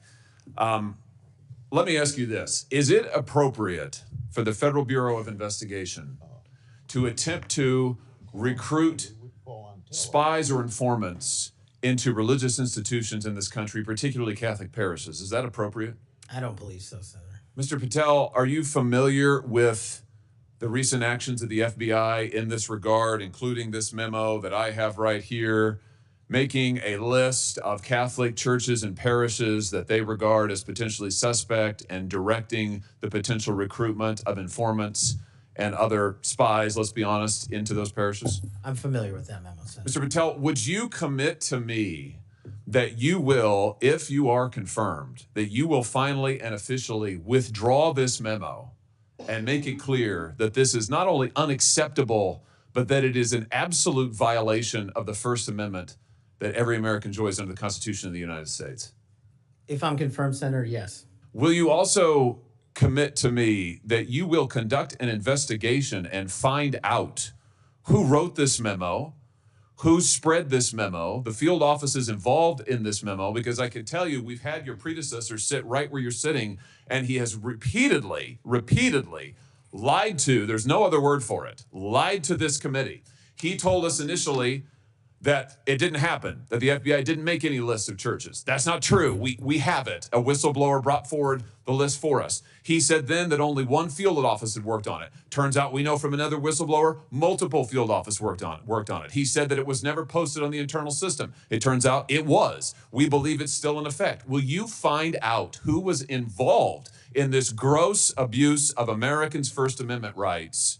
And will you discipline them? And if you possibly can, will you fire them, Mr. Patel, consistent with department policy and law? Senator, you have my commitment to investigate any matters such as this one that are important to Congress. I will fully utilize, if confirmed, the investigative powers of the FBI to give you the information you require and also to hold those accountable who violated the sacred trust placed in them at the FBI. I'm glad to hear you say that, and I'm glad you used the word sacred trust, because that's exactly what it is. The FBI is the most powerful law enforcement body in this nation, arguably the most powerful law enforcement body, at least in a free nation in the world. And to have this body corrupted politically such that it is targeting people of faith in this country and then lying about it to this committee and the American people is unimaginable. I'll be honest with you, I never thought this would happen in the United States of America. I just didn't. If you had told me 5 years ago we'd be reading memos like this, I would have said, no way, that's bad fiction. In fact, it's a horrible reality. The department needs to be cleaned up, the agency does, and rights restored and protected. I'm glad to hear you say that. Let me ask you this. Do you think it is appropriate for the FBI to be sending agents, including counterterrorism agents, to the parents of children who went to school board meetings and asked about critical race theory in their schools, asked about the school's masking policy during COVID? Should those parents be treated as domestic terrorists? Parents who have the courage to ensure their children are taught what they feel is right, and those who have the courage of their convictions to go houses of worship, in my book, will never be domestic terrorists. I'm delighted to hear you say that. You're familiar, I am sure, with this memorandum issued by the Attorney General, the last Attorney General, Merrick Garland, directing the FBI and other law enforcement agencies to look into parents who went to these school board meetings. And we know from whistleblowers who've come forward to this committee and given us the evidence that, in fact, the FBI opened multiple cases against multiple parents across the nation, I believe, including in my home state of Missouri. Another gross abuse, incredible political power brought to bear against everyday citizens. Why? Because they went to a school board meeting that they're paying for and asked about what their kids were being taught.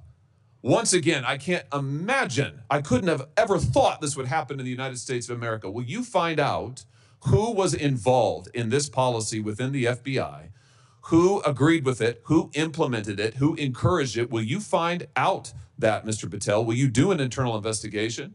And will you make clear that those who supported this policy are appropriately disciplined? And will you make clear that the FBI will never do something like this again? If confirmed and pursuant to your congressional request, absolutely, Senator. Thank you. Let me ask you this. Do you think it's appropriate for the FBI to target people of faith, particularly those who hold pro-life convictions? Do you think it's appropriate for the FBI to single out and target people of faith in order to discourage the exercise of their First Amendment rights? There can never be a targeting by law enforcement just based on their people's faiths. And yet, under this last administration, the FBI and DOJ together brought numerous prosecutions under the FACE Act for nonviolent protests. President Trump has recently pardoned some of these folks, but it also includes individuals like Mark Houck from Philadelphia region, from Pennsylvania, who had an FBI SWAT team arrive at his door in the early hours of the morning, armed, of course, terrorizing him and his children, took him into custody. They charged him with a FACE Act violation. Why? Because he took his young son to a peaceful demonstration outside an abortion clinic. When his young son was shoved to the ground, he defended him. Mark Houck was acquitted by a jury, acquitted. Nevertheless, the FBI used their full resources, including a SWAT team, to try and terrorize him. Meanwhile, how many churches that were firebombed or pregnancy care centers that were firebombed, how many of them were protected by the last administration? Just about zero. It is an unbelievable instance of targeting. Mr. Patel, will you end this targeting if you get to the FBI, if you are confirmed? Will you end it? And will you make clear to all agency personnel that there can be no targeting on the basis of religious belief, and this will never happen again in the United States of America, at least not under your watch? Senator, if confirmed, and it speaks to an issue we were talking about earlier, there will be no such targeting if I'm confirmed as FBI director. And the resources of the FBI, which are funded by the American taxpayer dollars, in the 7 minutes that you and I have been talking about, 2 people have died from fentanyl overdoses. 1 person has been shot to death in this country, and 3 people have been raped. The resources of the FBI will go to that mission set and that mission set alone, because America deserves a better brand of justice, and I'm going to give it to them. Fantastic. Here's my last question for you. Do you think it's appropriate for the FBI to try and pressure the largest technology corporations in the world, the most powerful corporations in the world, social media companies? Do you think it's appropriate for the FBI to pressure them to censor the political speech of everyday American citizens to try and violate the First Amendment? Is that appropriate, do you think, Mr. Patel? No, Senator. Will you put an end to this, Mr. Patel, if you are confirmed at the FBI? Senator, if confirmed, I will work with Congress to expose any corrupt activities the FBI has participated in, especially involved in the censorship of free speech. Because we know from the court cases that have been brought across this country, and we know from the voluminous factual finding that was done, and it's in the record, that the FBI and other agencies of this government under the last administration pressured, coerced these social media companies to censor speech of everyday Americans on a range of issues, from the Hunter Biden laptop to COVID, to the Dobbs decision, you name it, they tried to censor them. The Constitution doesn't permit the government to do it. The FBI tried to get the social media companies to do it. Will you end this practice, Mr. Patel, once and for all? Senator, I will always follow the law. Thank you. Thank you. Thank you, Mr. Chairman. Senator Blumenthal is next. I want to say, when he's done, so let's see, the 30-minute break would make it about 12:25 or something. I expect you to be back here on time, and I'm going to have Senator Lee. I'm going to go open the Senate up now. Will you chair for me? Okay, thank you. Senator Blumenthal. Thanks, Mr. Chairman. Welcome, Mr. Patel. Thank you for being here. And thank you for visiting with me in my office at almost exactly the moment that you were talking to me. The Department of Justice was firing more than a dozen lawyers who worked with the special counsel, Jack Smith, simply because they were involved in that case. You've committed that the FBI will not be politicized. So here's your first test. Will you commit that you will not tolerate the firing of the FBI agents who worked with the special counsel's office on these investigations? Senator, I appreciate the time to visit with you. It is a yes or no answer, and it is your first test. Senator, every FBI employee will be held to the absolute same standard, and no one will be terminated for case assignments. And I'm not going to accept that answer, because if you can't commit that those FBI agents will be protected from political retribution, we can't accept you as FBI director. All FBI employees will be protected against political retribution. Those individuals deserve to be protected from Trump retribution. That was your first test. You failed it. By saying all FBI employees should be protected? That is a test of professional diligence, because it is the measure of whether you will stand up and say no to the president if he gives you an unlawful or illegal order. Let me turn to the J6 choir. You know who the J6 prison choir is, don't you? It's been referenced earlier, yes. And you know about the song that in fact, you produced, you promoted, and you used to, as you put it, support, raise awareness and support for the political prisoners still locked in jail. Those J6 choir, were they political prisoners? I don't know everyone in the J6 choir. That's what you said. That's correct? not how I read it, Senator. This is your tweet. That's your whole statement.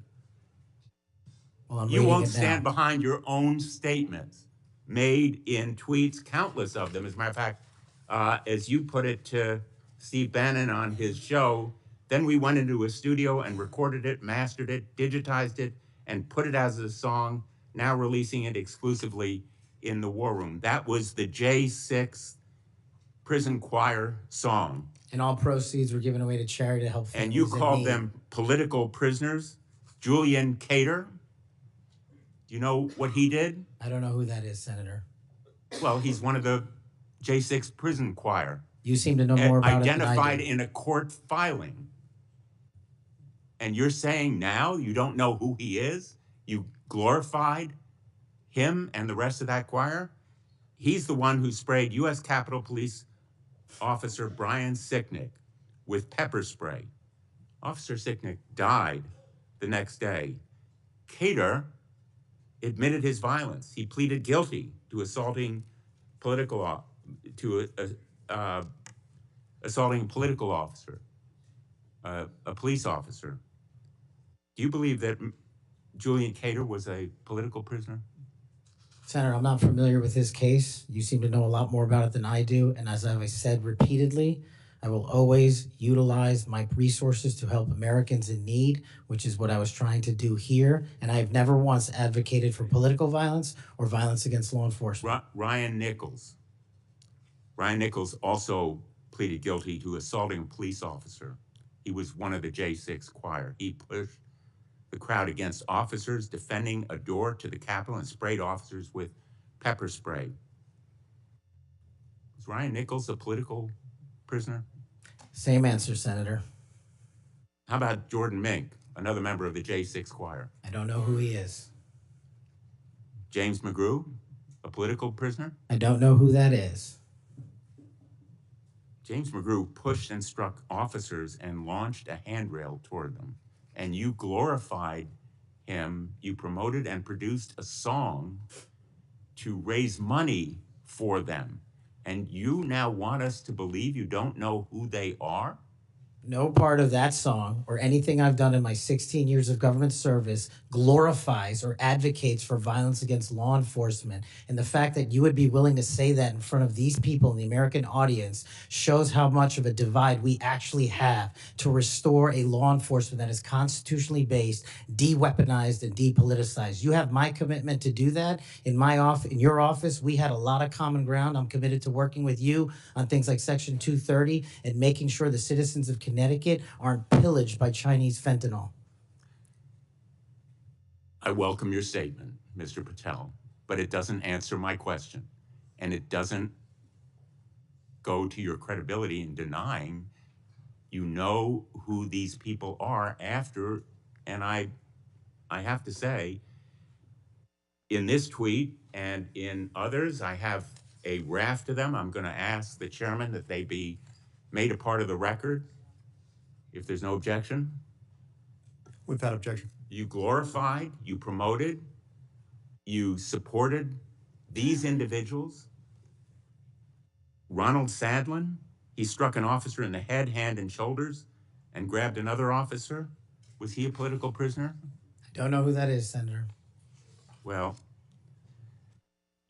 the simple fact is that you knew about the J6 choir. You knew what they did in assaulting and endangering police officers who sought to defend the Capitol on that day, were severely injured, and some, as a consequence, died.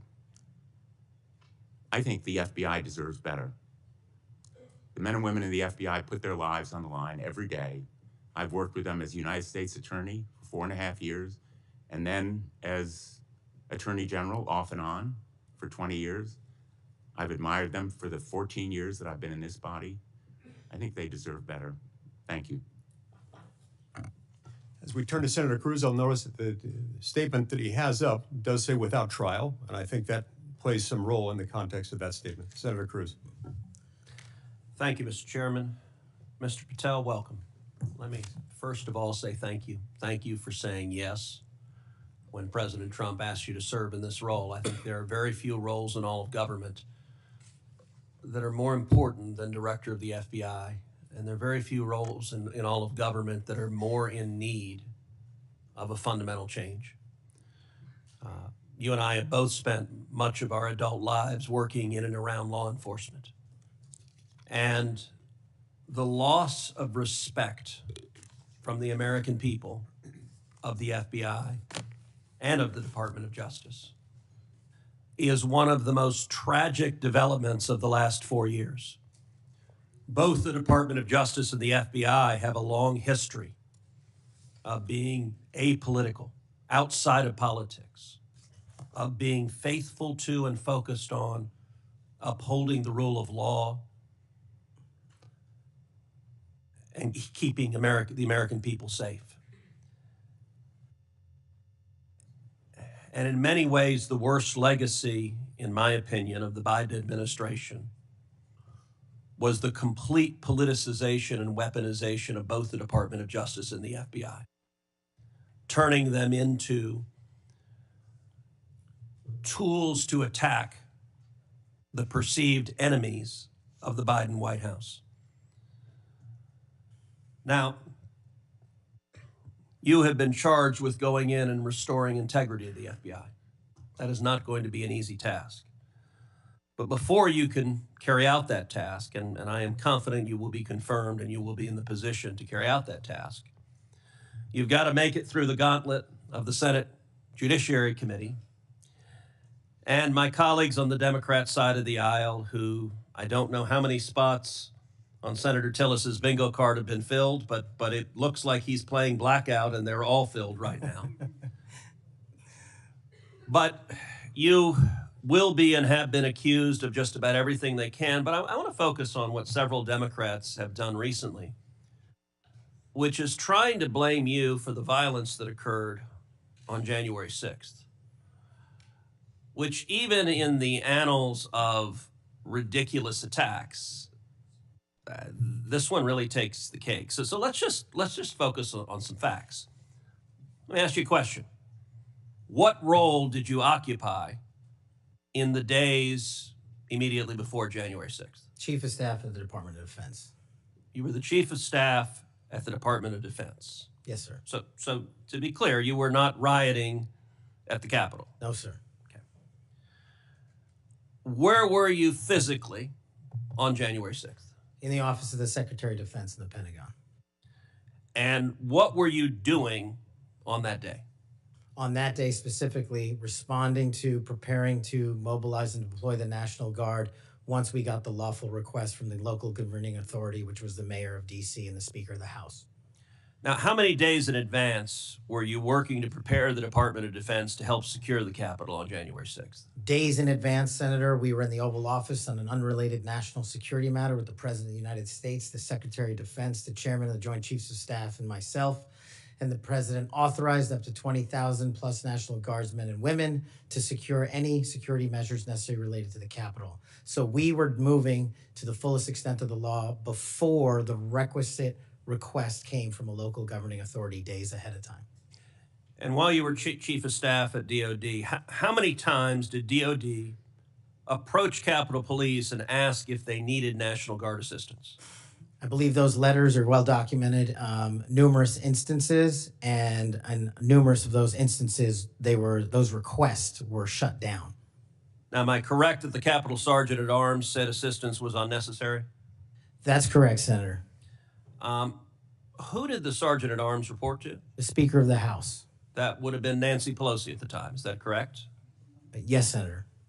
And would that also be Chuck Schumer, then the Senate Majority Leader? The Sergeant at Arms, yes, Senator, reports up there.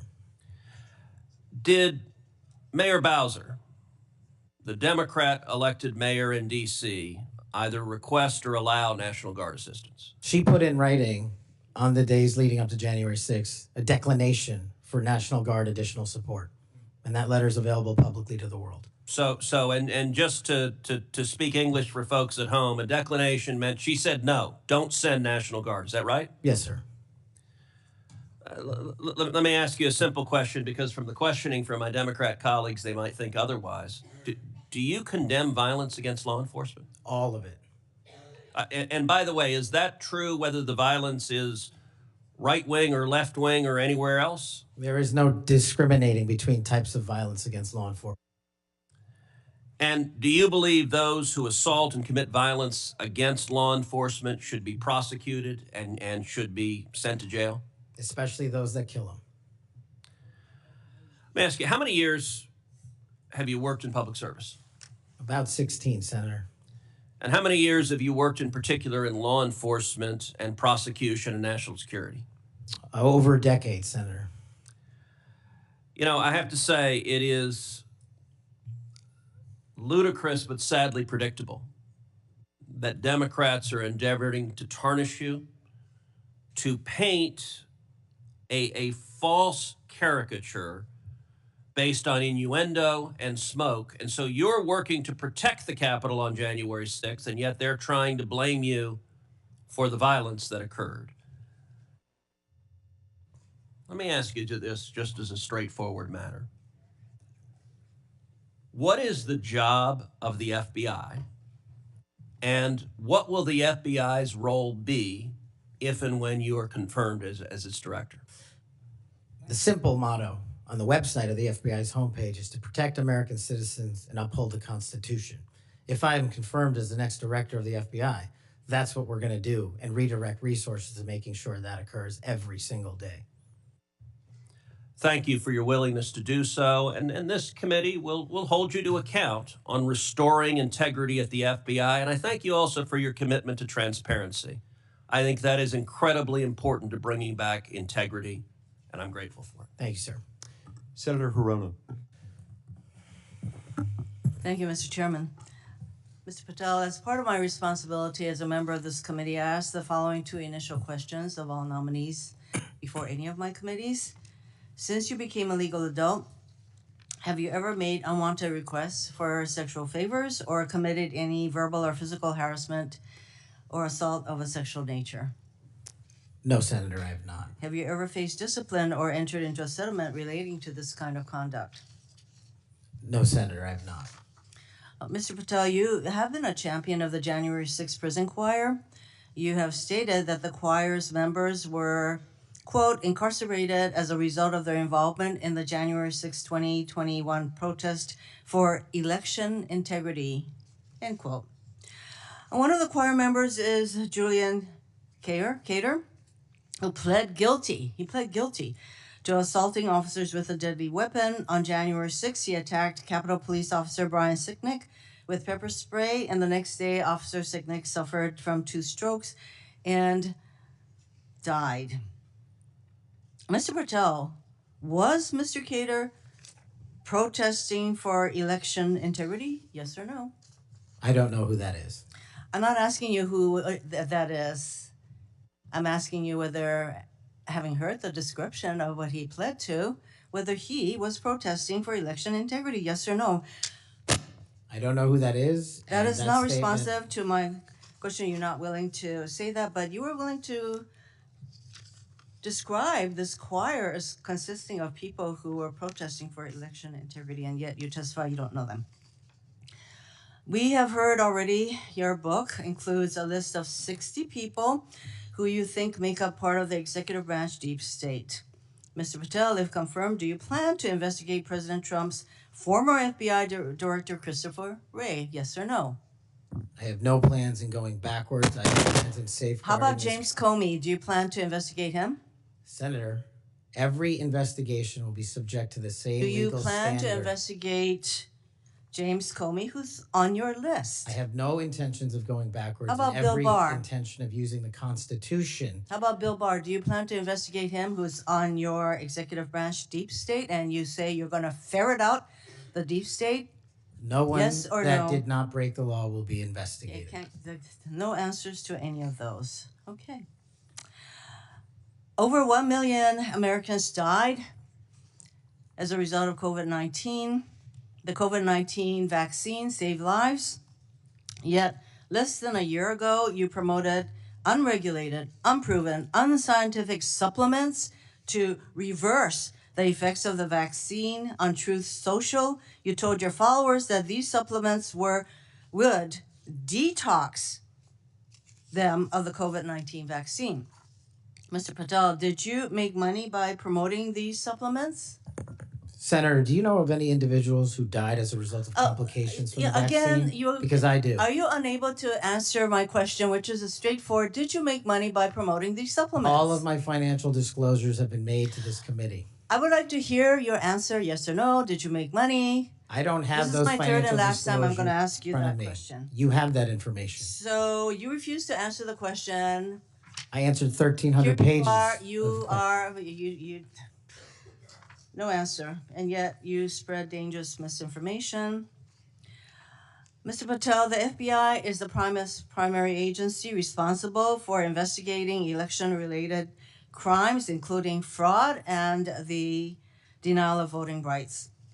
So being able to separate fact from conspiracy theories around elections is an important thing for the FBI director.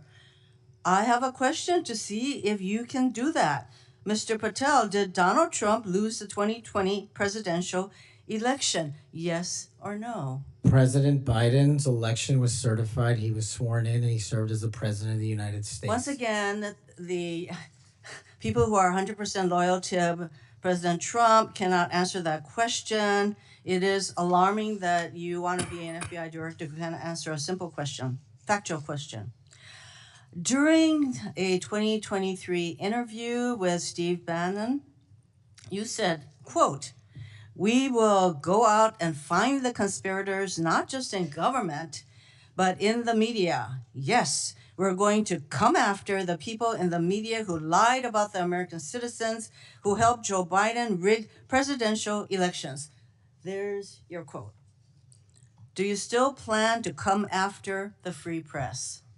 Not unless private citizens have been defamed. That's their right. You said that you would be going after the media. So I want to know whether you plan to do that. Go after the free media. I can't go after the media for other people. That's a decision they have. So I would say that that was a statement that you made that is pretty chilling to the free media. So I didn't hear a no that you would not go after them.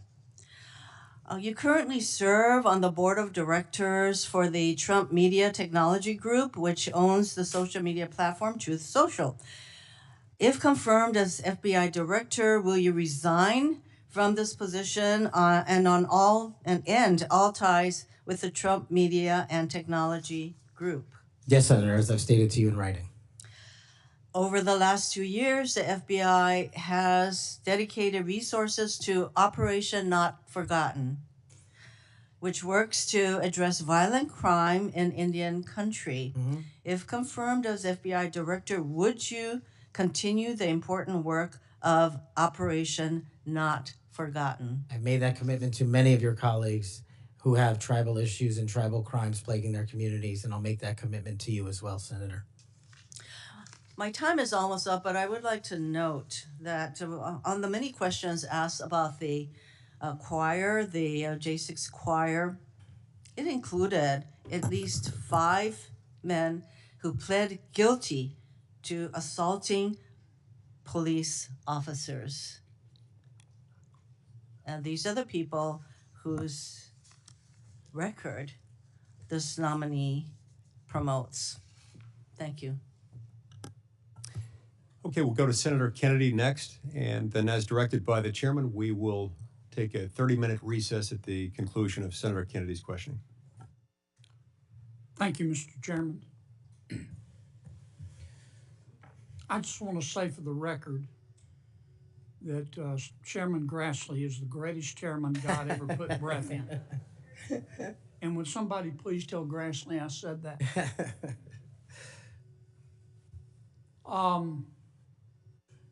You've made a lot of people mad, haven't you, Mr. Patel? Seems so, Senator. You think maybe you've made the right people mad? As my FBI agents, the BRIC agents, told me when I was running cases with them across this country and around the world, if you're not ticking off some people, you're not doing your job right. My colleague and friend, Senator Durbin, called you a conspiracy theorist. You remember that? I do, Senator. You were instrumental in revealing that the Trump-Russia election collusion hoax was a hoax, weren't you? Yes, sir. I was a lead investigator.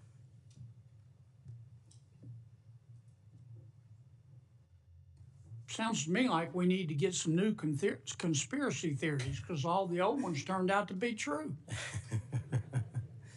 Facts matter, Senator. Yeah. I mean, conspiracy theorists are up something like 37-0.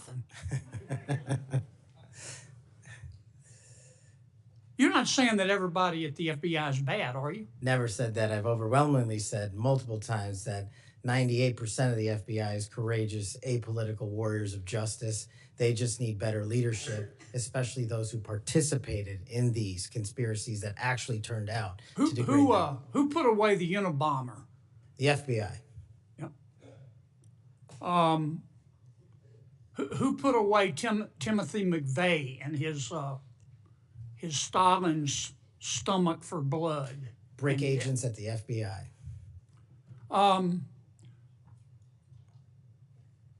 Who helped investigate Jussie Smollett, who, in an effort of self-aggrandizement, set back the fight for minority rights for years?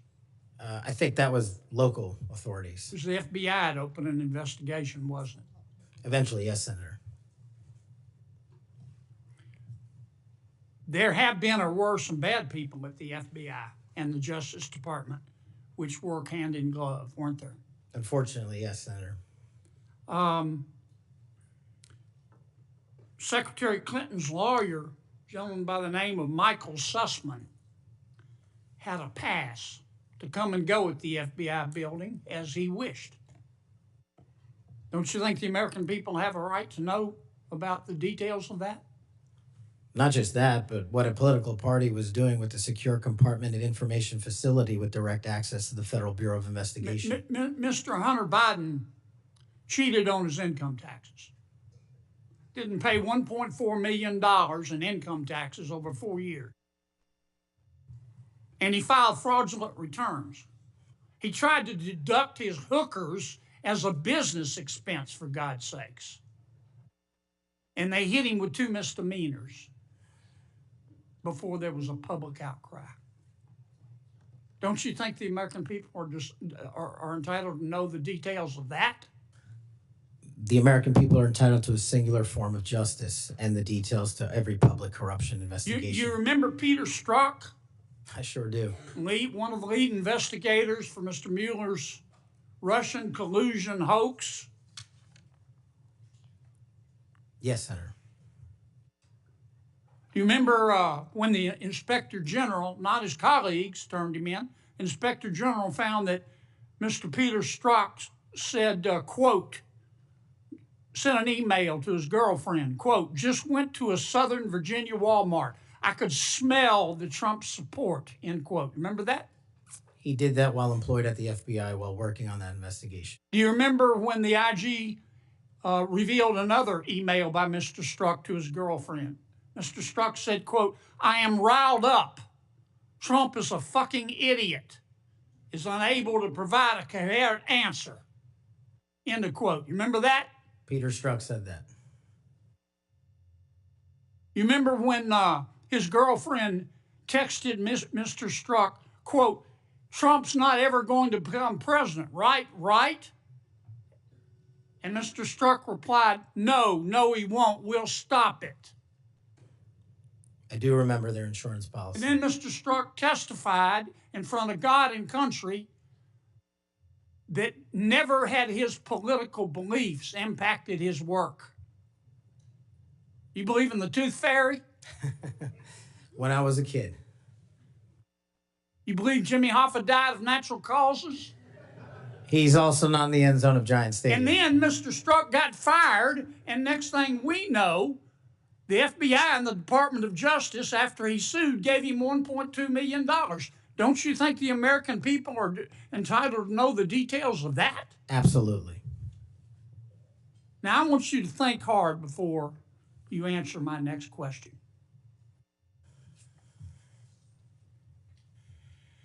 Do you believe in the adage that two wrongs don't make a right, but they do make it even?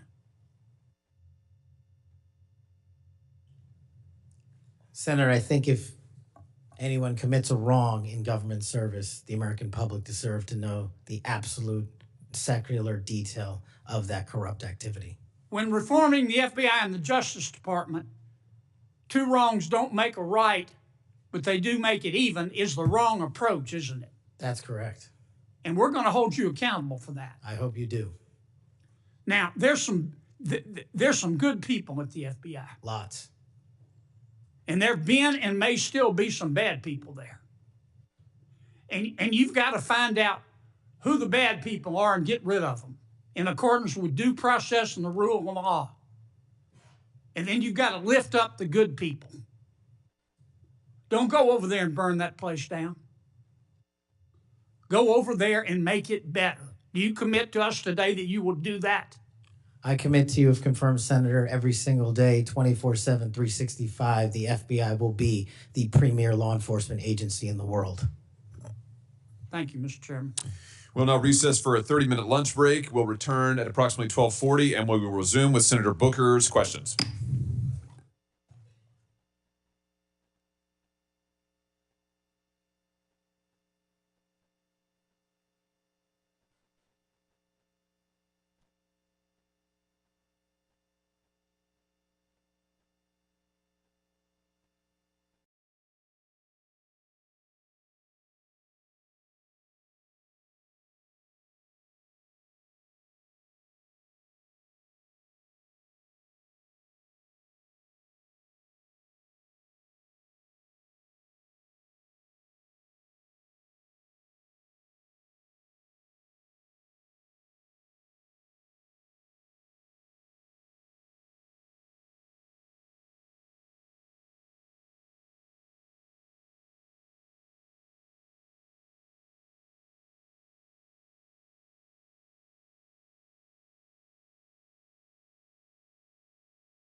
Senator Booker. Thank you, Mr. Chairman. I'm struggling with a bit of the flu here, but thought it was really important to come.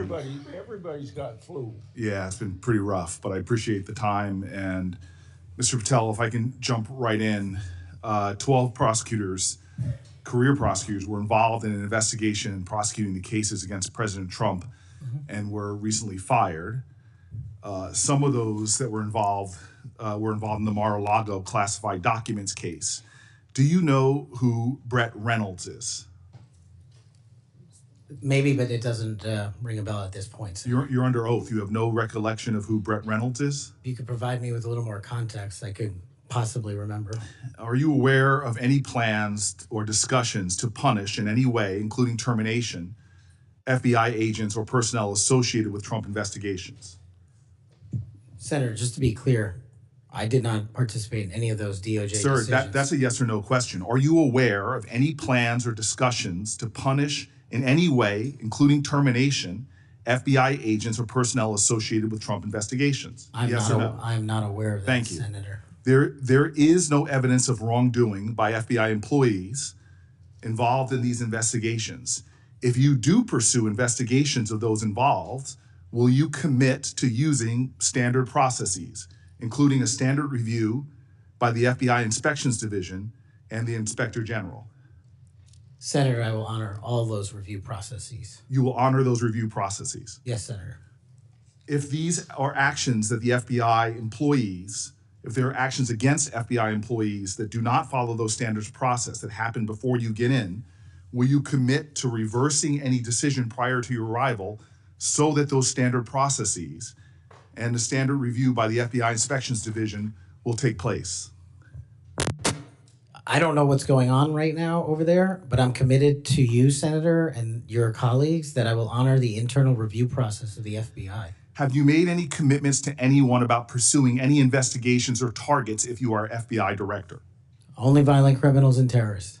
Have you had any conversations with anyone on the transition team about pursuing any investigations or targets? Only following the Constitution. Again, are you certain? That I've told people on the Are you administration. certain? Have you had any conversations with anyone on the transition team about pursuing any investigations or targets? Senator, to the best of my recollection, I've only said I will use the Constitution. Have you discussed specific investigations or targets you would pursue as FBI director with the President of the United States? Senator, to the best of my recollection, no. Are you certain? To the best of my recollection, no. According to public reports, you were subpoenaed by the federal prosecutors to testify as a witness before the grand jury investigation investigating the Mar-a-Lago classified documents case. And you testified before the grand jury, correct? Yes, sir. And when you were before the grand jury, you pled the fifth on the basis of self-incrimination, correct? I utilized my constitutional rights during that process with the advice and consent of counsel and appeared before that grand jury. I will take that as a yes. And you are familiar, I imagine, with Section 6002 of Title 18. Off the top of my head, Senator, not. Well, Section 6002 is the immunity statute. Whenever a witness refuses to testify or provide other information before a grand jury based upon the privilege against self-incrimination, the court can order the witness to testify. The witness must comply with the order, but they receive immunity, which means that no testimony or any other information provided before the grand jury can be used against them in any criminal proceeding. You were compelled to testify as a witness in the Mar-a-Lago classified document case. Did you participate in any criminal conduct involved in that case? Involved in which, the Mar-a-Lago classified documents case? Yes. No, I testified through compulsion by court order. You received immunity for providing information that was self-incriminating. Do you remember the name of the prosecutor who questioned you? There were multiple, Senator. I do not. Was it one of the people, were any of them people that were fired this past week? I have no idea, Senator. Are you certain? You're under oath. I'm aware that I'm under oath, Senator, and I have no idea, and I did not participate in the removal of any DOJ prosecutors. What was the information you provided that you received immunity for? Senator, I would love my grand jury testimony to be released, but as you know, that grand jury testimony has been sealed by the Department of Justice, and I'm not allowed to discuss it here. Well, I find it troubling that you do not know the law here, and let me tell you what the law is. Rule 6 governs grand jury proceedings. Under Rule 6E, grand jurors, court reporters, and prosecutors are bound to secrecy. But witnesses are not bound by secrecy. You were a witness in the classified documents case. You are not bound by secrecy. You can tell us everything that happened in that room and everything you testified about. I'll ask you again, what information did you provide to the grand jury? In this, we are agreement, Senator. Get my grand jury testimony. I want it made public. I asked the Department of Justice to make it public, and they refused to do so. There is no legal bound against you telling us right now what you testified to. When I asked for my transcript to be released, Sir, did you or did you not commit a crime? Senator, I did not commit a crime. Then why won't you tell us what you testified to? Because it occurred over the course of 3 weeks. I don't have the ability to recall everything I testified to, but I'm asking you to put my transcript down. Did you testify to witnessing the President of the United States declassifying documents? Senator, what I testified to is best captured by that transcript in real time. So you're not willing to tell Congress, after making many pledges today about transparency, whether or not you testified to witnessing the President of the United States declassify documents. In the name of all the values you have said today, did you or did you not testify to witnessing the President of the United States declassify documents? I testified accordingly and under oath, and I encourage you to get that transcript. And by the law of our land, you are free to tell people, what are you hiding from Congress? Answer the question. Did you testify to witnessing the President of the United States declassifying documents, yes or no? Senator, the grand jury testimony is available to you. I encourage you to make it public. As you likely know, the second volume of Jack Smith's report about the classified document case is not public yet. To fulfill our constitutional duty of advice and consent, the President, on nominations, members of this committee have asked the DOJ to review the report. Do you agree that Congress should thoroughly review its nominees? Yes or no? Yes. Okay. Now, last question and I'll be done. When you and I met, you told me that you wanted to remove 11,000 FBI personnel or move many of them, and you said that again today. You have looked at an org chart to understand what offices and functions that you'll be pulling from. I don't think you've done a serious analysis, but I do think you have an assignment from Donald Trump to gut the FBI. You said yourself, I'll shut down the FBI Hoover building. There are people specifically that you are targeting, I believe, and do you agree that you have already prepared plans to remove certain individuals from their offices? For example, individuals that will be replaced by political personnel. The political personnel that are being put in an institution that you and I discussed that has no political appointees but one, the political personnel involve these names: Erica Knight, Tom Ferguson, Greg Bitzner. You stated your question. Would you answer? Or don't you want to? Okay. We can move on. Senator Blackburn. Thank you, Mr. Chairman. And Mr. Patel, there is absolutely no doubt that you have the experience and the expertise to lead the FBI, and we welcome you here today. We are pleased that you are here. I've been listening to my colleagues across the dais and listening to their questions, and it has led me to one thing. Why are the Democrats so afraid of you? I don't know, Senator. You'd have to ask them.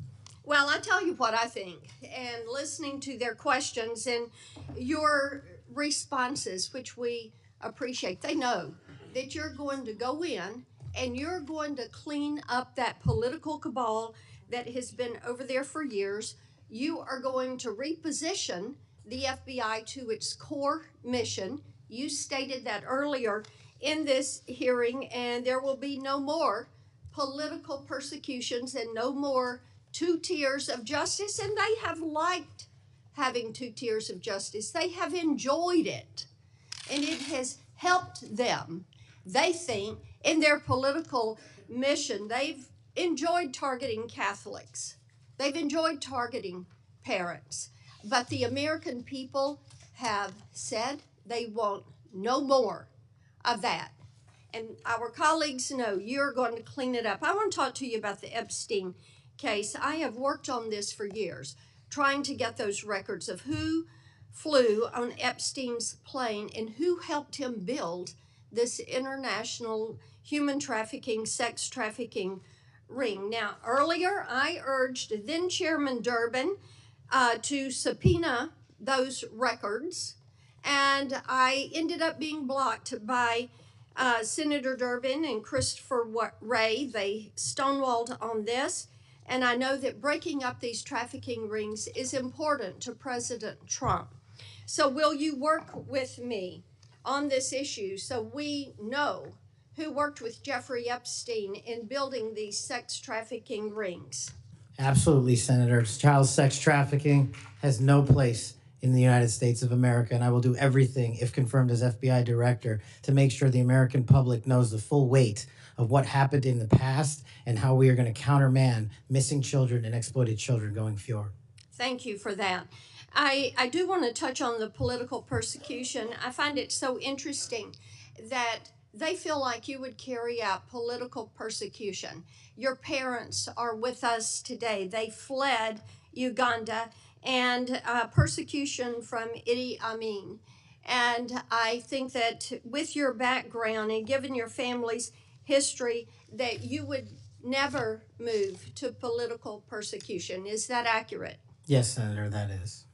And we appreciate that you would remove any kind of 2 tiers of justice from the FBI because they have practiced that every day for years. Not all FBI agents, there are some good ones, and we certainly want to keep them, but the politics has got to be moved out of the agency. Now, they've tried to frame you as being anti-police. We've discussed that some today. And I know that you grew up working with NYPD officers in your community. And I know that law enforcement groups, including the National Association of Police Organizations, have endorsed your nomination. And on top of that, your brother is a law enforcement officer. Is that accurate? Many of my family are, yes, Senator. How many of your family, sir? Well, I guess the Indians have a different definition of family. We got a really big one, and they're all family. We all love big families. So we got a lot. I appreciate that. But it is accurate to say that in your role, you're going to do everything that you possibly can to protect the men and women who are protecting our communities. That is of the utmost importance. Thank you. I want to go to the Nunes memo. You were the principal author of the Nunes memo. Is that accurate? Yes, me and staff. Thank you. And that did really so much to focus the light on the Russiagate hoax and the political cabal that was for years operated out of the DOJ and the FBI. And I know that there are some that felt like that memo was not accurate. We know now differently.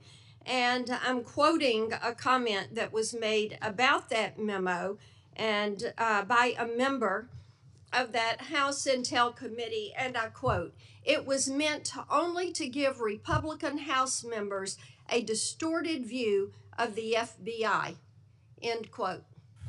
I find it so interesting. They use the term distorted view. I think the American people who for 4 years under Biden saw the FBI weaponized against them, against parents, against people of faith, weaponized against President Trump. I think they would disagree with that. Do you stand by the good work that you did on the Nunes memo? Our team, and yes, absolutely. And the Nunes memo was accurate in its description of the details, correct?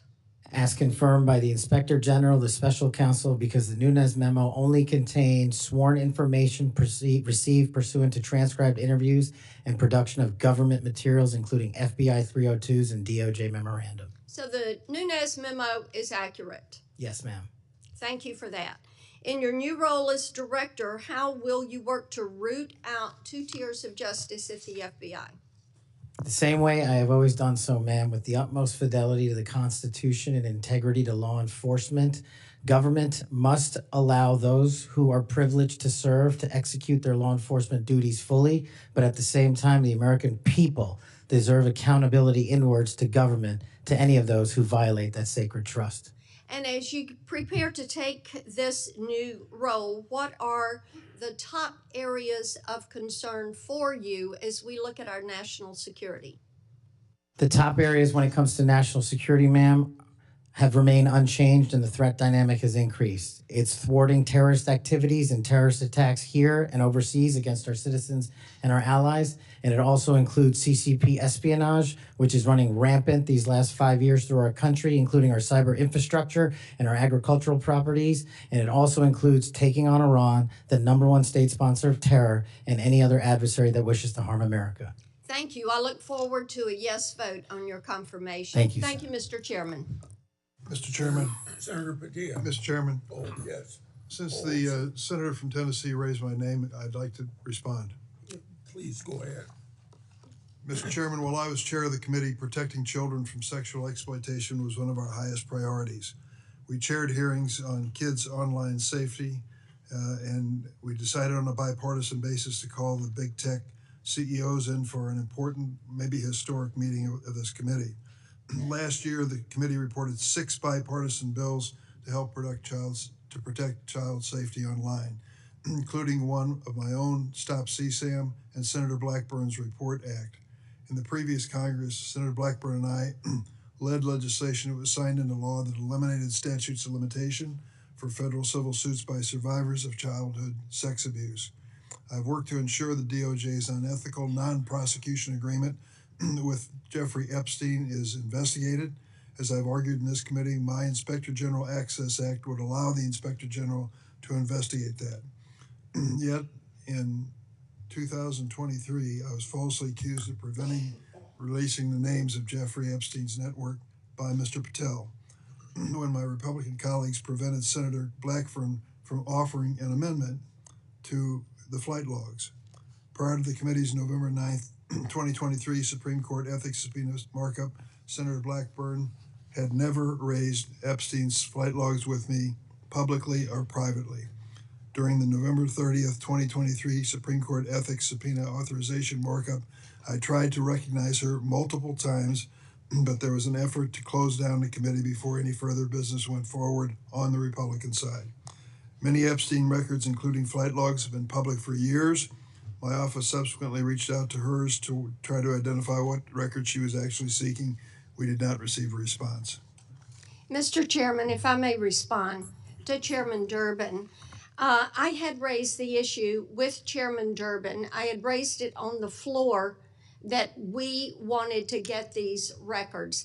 And then during that hearing that you're recognizing, sir, or that you're mentioning, I sought recognition. It was not my Republican colleagues that ended that hearing. Mr. Chairman, you had the gavel, and you were the chairman, and you sought not to recognize me. And I know, and you know, and so many people are aware, sir, that you and Christopher Wray did not want those out. And I know we need to move on for questions, but Mr. Chairman, we have fought this issue for quite some time. I look forward to having an FBI that will work to help get these records and end this human and sex trafficking in this country. 15 seconds. Yeah. Yes, go ahead. The senator from Tennessee knows what the 2-hour rule is. The 2-hour rule takes the gavel out of the chairman's hands, and that was what was being executed when you were seeking recognition and being executed by your side of the aisle. Okay. Senator Padilla. Thank you, Mr. Chair. Colleagues, as we know, it's not just the nominee for FBI director that's before us today, but there's been a lot of chaos and confusion this week in regards to executive orders that have been issued as it pertains to the federal budget, federal spending, hiring freezes, etc. But relevant to this confirmation hearing, colleagues, the FBI has paused its new academy classes while they assess how the firing freeze impacts them. President Trump's executive orders has a national security exception, but it is unclear how it will apply to agencies like the FBI. The FBI has a large civilian employee population, so it's not certain if they will qualify for exceptions. The White House memo stated that nearly 1,000 probationary FBI employees would stay on only if, quote, justified, without clarity on a timetable or process for justification.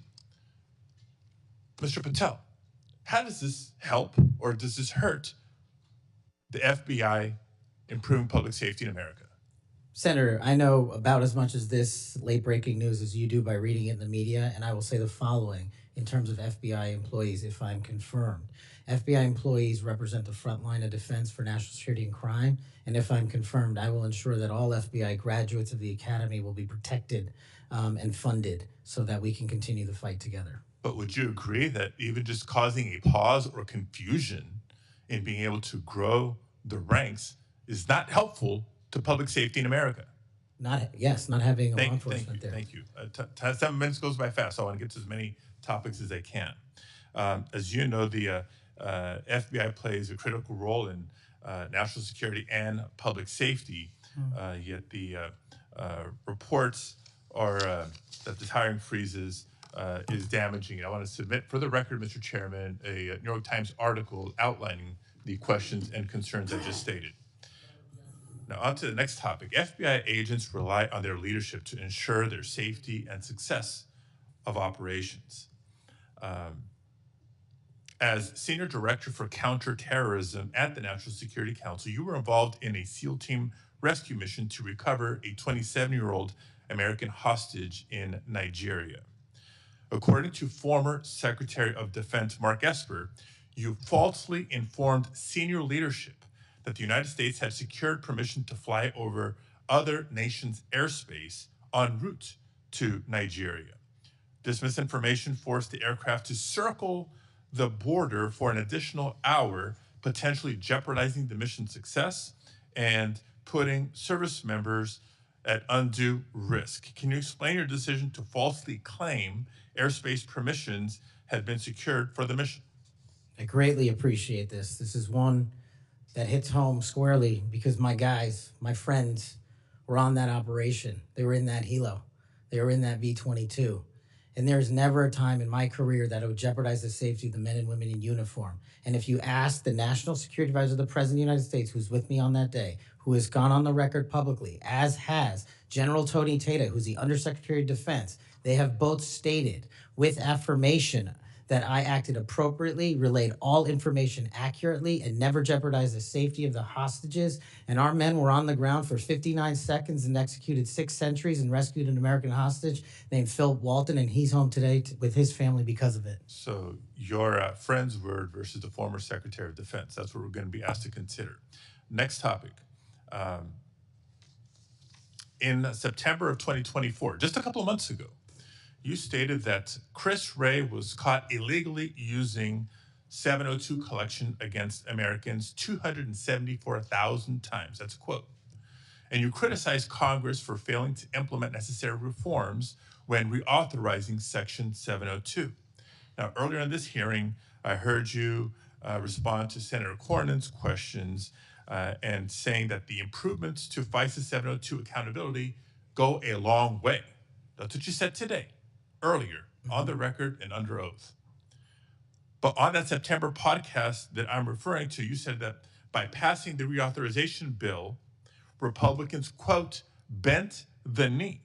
So which is it? They bent the knee and didn't reform 702 as you would suggest, or that they've gone a long way? Senator, as I've talked about extensively with my experience with 702, it is a necessary tool to protect this country. The FISA court themselves issued the report you're referring to about the illegal searches. They found 270-some thousand violations.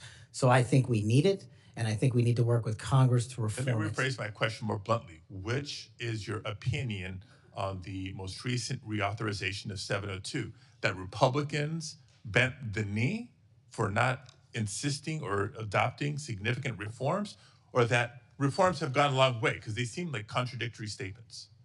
702 is a critical tool, and I'm proud of the reforms that have been implemented, and I'm proud to work with Congress moving forward to implement more reforms. So they bent the knee, but now you're proud of it. Got it. Next topic. I know you've been asked about the J6 prison choir prior in this hearing. My question is not going to rehash previous questions. Funds have been raised, as you explained to me in our meeting last week, to support families of insurrectionists, my words clearly not yours, that have been in jail, including those who committed acts of violence against police officers. I want to know, in any of your work around the J6 prison choir, was any of the funds that were raised used to support the families of the police officers who were brutally attacked by the insurrectionists? Senator, my foundation has used funds Yes to or help no? police It's a yes or officers no. across the country. It's a yes or no. I don't know if those officers' families applied for a grant. That's how we distribute at a charity, based on who that comes in. tells me a lot about your care and prioritization of the police officers you claim to support, because They've given away over $500,000 to law enforcement and but active you duty can't articulate. militaries. I mean, you were able to articulate to me examples of the families of January 6th insurrectionists. Because the insurrectionists in words, not jail, you mine. supported the families, but you can't, say clearly and confidently that families of police officers who were brutally attacked got similar support. Next topic. Your time's up. Okay, I'll save it for the second round. Thank you, Mr. Chair. Or I call on Senator Schmidt. I have a letter that I want to put in regard to this Nigerian rescue story. It's from General Tata. What people that bring this up don't tell you is that General Tata has denied the exchange reported in the Atlantic and has forcefully defended Mr. Patel. General Tata said, "I never heard the words that somebody's saying they heard from me. That's not a quote from me," end of quote.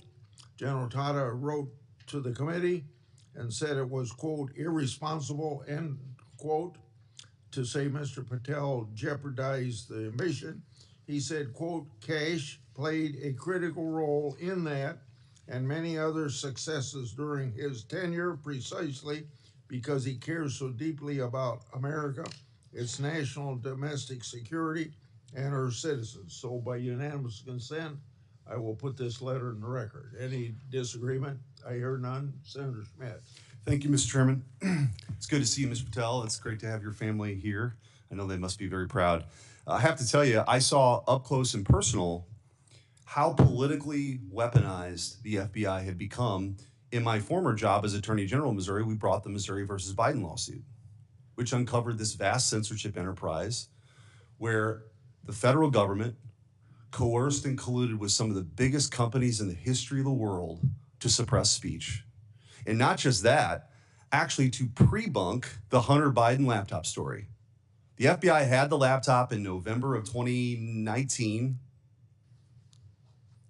They met with senior executives. Yoel Roth, who was the main guy at Twitter at the time, signed an affidavit saying they were talking specifically about the laptop. It could be Hunter Biden's, pre-bunking it, calling it a Russian hack and leak operation. They knew it was true. They knew it was his laptop. So the rot is deep, and the time for you is now, and I'm glad, because reform is needed. Senator Durbin referenced your book. I think it's a good, everyone should read the book. Because I want to ask you about some quotes that are in the book, because a lot's been made of it. Usually just some of the endnotes, but the content of the book. Did you say in the book, American justice must never be selective. If the law is applied unevenly, democracy crumbles. Did you say that? I did, Senator. When agencies like the FBI and the CIA prioritize politics over truth, the nation suffers. Did you say that? I sure did, Senator. Accountability isn't optional. Those who violate the public trust must face real consequences, regardless of their rank or title. Did you say that? I did, Senator. Okay. There's a lot more in there.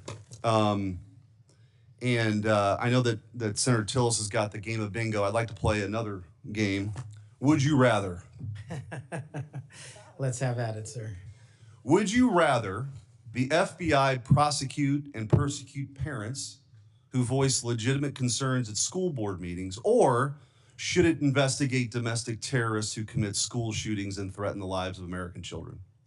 Absolutely investigate and prioritize the safety of our children and any actual and real domestic terrorists, as I've prosecuted in my past in the Obama Justice Department.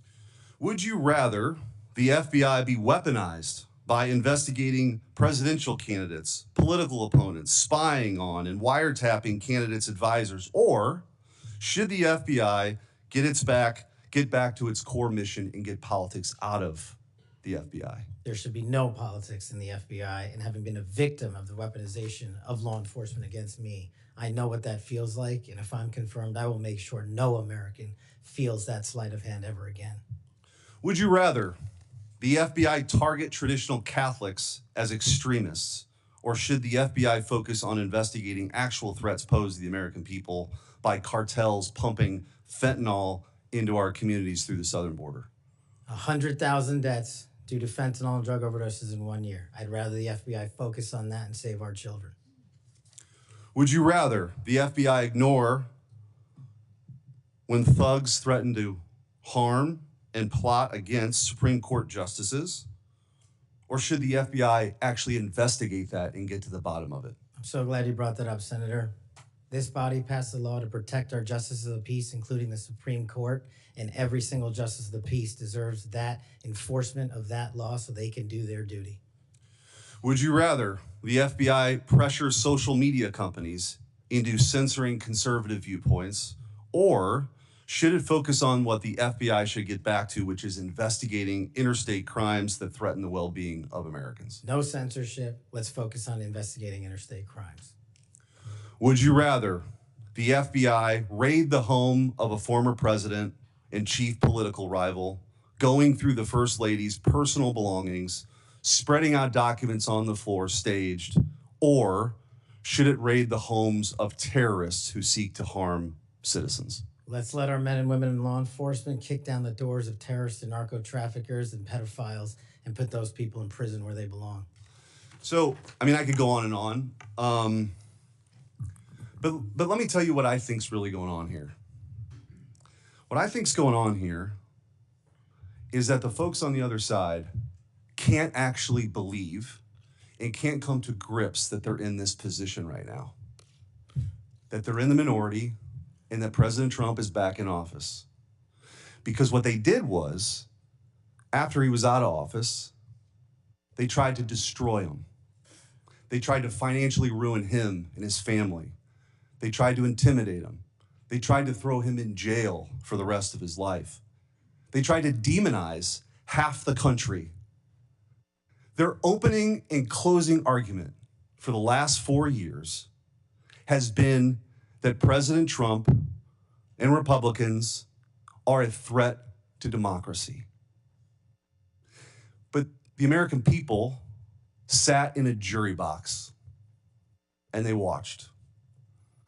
And they weighed the evidence, and they heard all the facts, and they rendered their own verdict. And their verdict was for reform.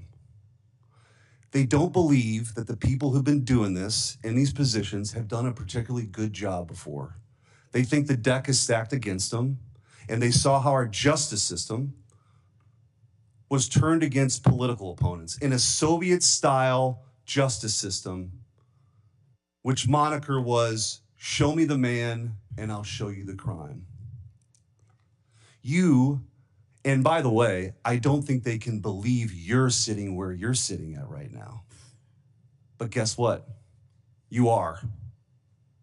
And you're gonna get confirmed, and you're gonna lead this agency back to what it always should have been, which is to protect the American people, to fight crime, to put the bad guys in jail, not to execute a political agenda like some banana republic form of justice where you point to the person on the other side that you want taken out and you go do that person's bidding. This country was founded on the idea that people could say what they wanted, they could believe what they want, and that the government wouldn't come after him. The government's job is not to tell you what you should think or what you can say or what you can do or what you believe. And this Justice Department under Christopher Wray and under Joe Biden and Merrick Garland has done just that. And that's why the trust has plummeted. So you got a big job. You got a big, big job. But I have all the faith in the world in you that you're going to restore that trust because you believe in the rule of law. You have an incredible personal story. You're going to get confirmed. And I wish you all the best. And you have my vote. Thank you, Senator. Appreciate that. Senator Welch. Thank you very much. Just responding, you guys won. There was, if you want to call it a jury box, the American people elected you. And you're the majority party in the House and in the Senate. You've got President Trump was duly elected.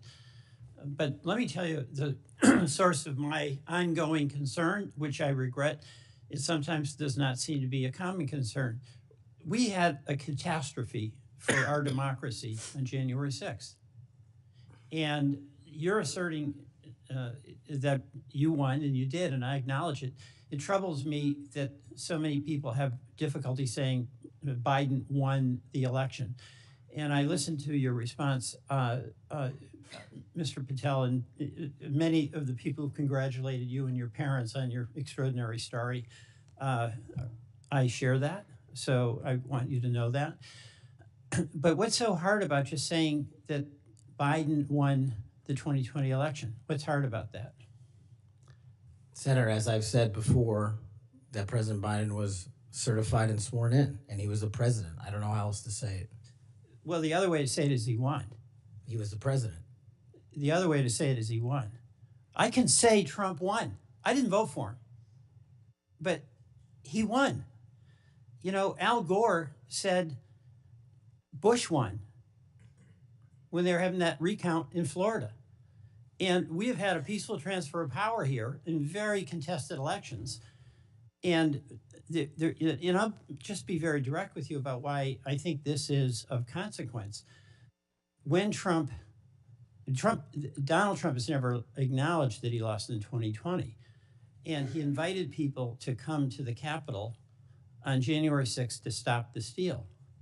And after that happened, police officers died. People were injured. It created enormous ongoing bitterness within the country. And that's your boss. Do you believe that the 2020 election was stolen, as President Trump says it is? Sir, my opinions on the 2020 election have been expressed in this hearing, and he's entitled to whatever opinions he wants. Do you agree with him that the election was stolen in 2020? Senator, millions of Americans have expressed concern going back to multiple elections over election integrity. You know, you're so skillful. You understand what I'm asking you. Can you say the words, Joe Biden won the 2020 election? Joe Biden was the president of the United States. You understand this? There's a difference. I can say the words, Donald Trump won. I don't like to say it, but I must say it. And you cannot say that Joe Biden won the election. What I can say is the same for both of them, Senator. Both of their elections were certified, and they are both, one was and one now is president. Okay. The reason I have some concerns about that, my colleagues on the Republican side, is that whoever is the FBI director, and I suspect it will be Mr. Patel, has a boss. And he has strong points of view. He said Vice President Harris was a criminal and should be prosecuted. Is that a prosecution you would initiate? There is no prosecution or that the FBI will ever initiate, because the FBI will only do investigations, and those will only be open where there's a factual and constitutional basis to do so. Your boss has said that General Milley, who served us with great distinction, I happen to have great admiration for, should be tried for treason. Do you agree with that? Senator, everybody's entitled to their opinion. The only thing that matters at the FBI is whether the law is followed. Okay, I know everybody's entitled to their opinion. I'm asking you your opinion. Should General Milley be tried for treason? Vice President Harris, Kamala Harris, or General Milley or anyone otherwise will not be subjected to an FBI investigation that doesn't meet the rigorous standards of the Constitution. Right. You've talked about your devotion to the men and women in the FBI. I accept that. But as you know, President Trump used the power of the pardon to let people who are cop beaters out of jail, right? He also let a drug dealer out of jail. You're familiar with or maybe you're not. Ross Ulbricht started the Silk Road, the dark web. He made millions of dollars selling drugs, providing a vehicle by which people could get things that were going to kill them, and people died. He also sought a couple of people to murder on his behalf because he thought his empire was threatened. What is your opinion about Trump pardoning this drug dealer, attempted murderer? My opinion on presidential pardons is that one, I was not consulted. And No. I'm the FBI.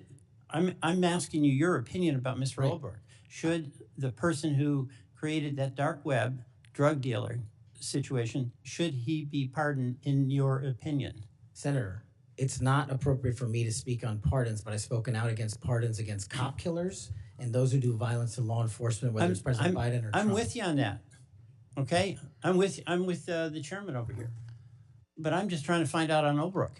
You're gonna, again, bottom line here, you're gonna have a tough job, and you're gonna have a tough boss, because he gets it in his mind he wants to do something, nothing gets in the way, and there's gonna become a time when an FBI director or an attorney general has to make a decision about the Constitution and what's being requested, and can that person at that time, when the important values of the Constitution are at stake, say no to a person who is insisting you take an action?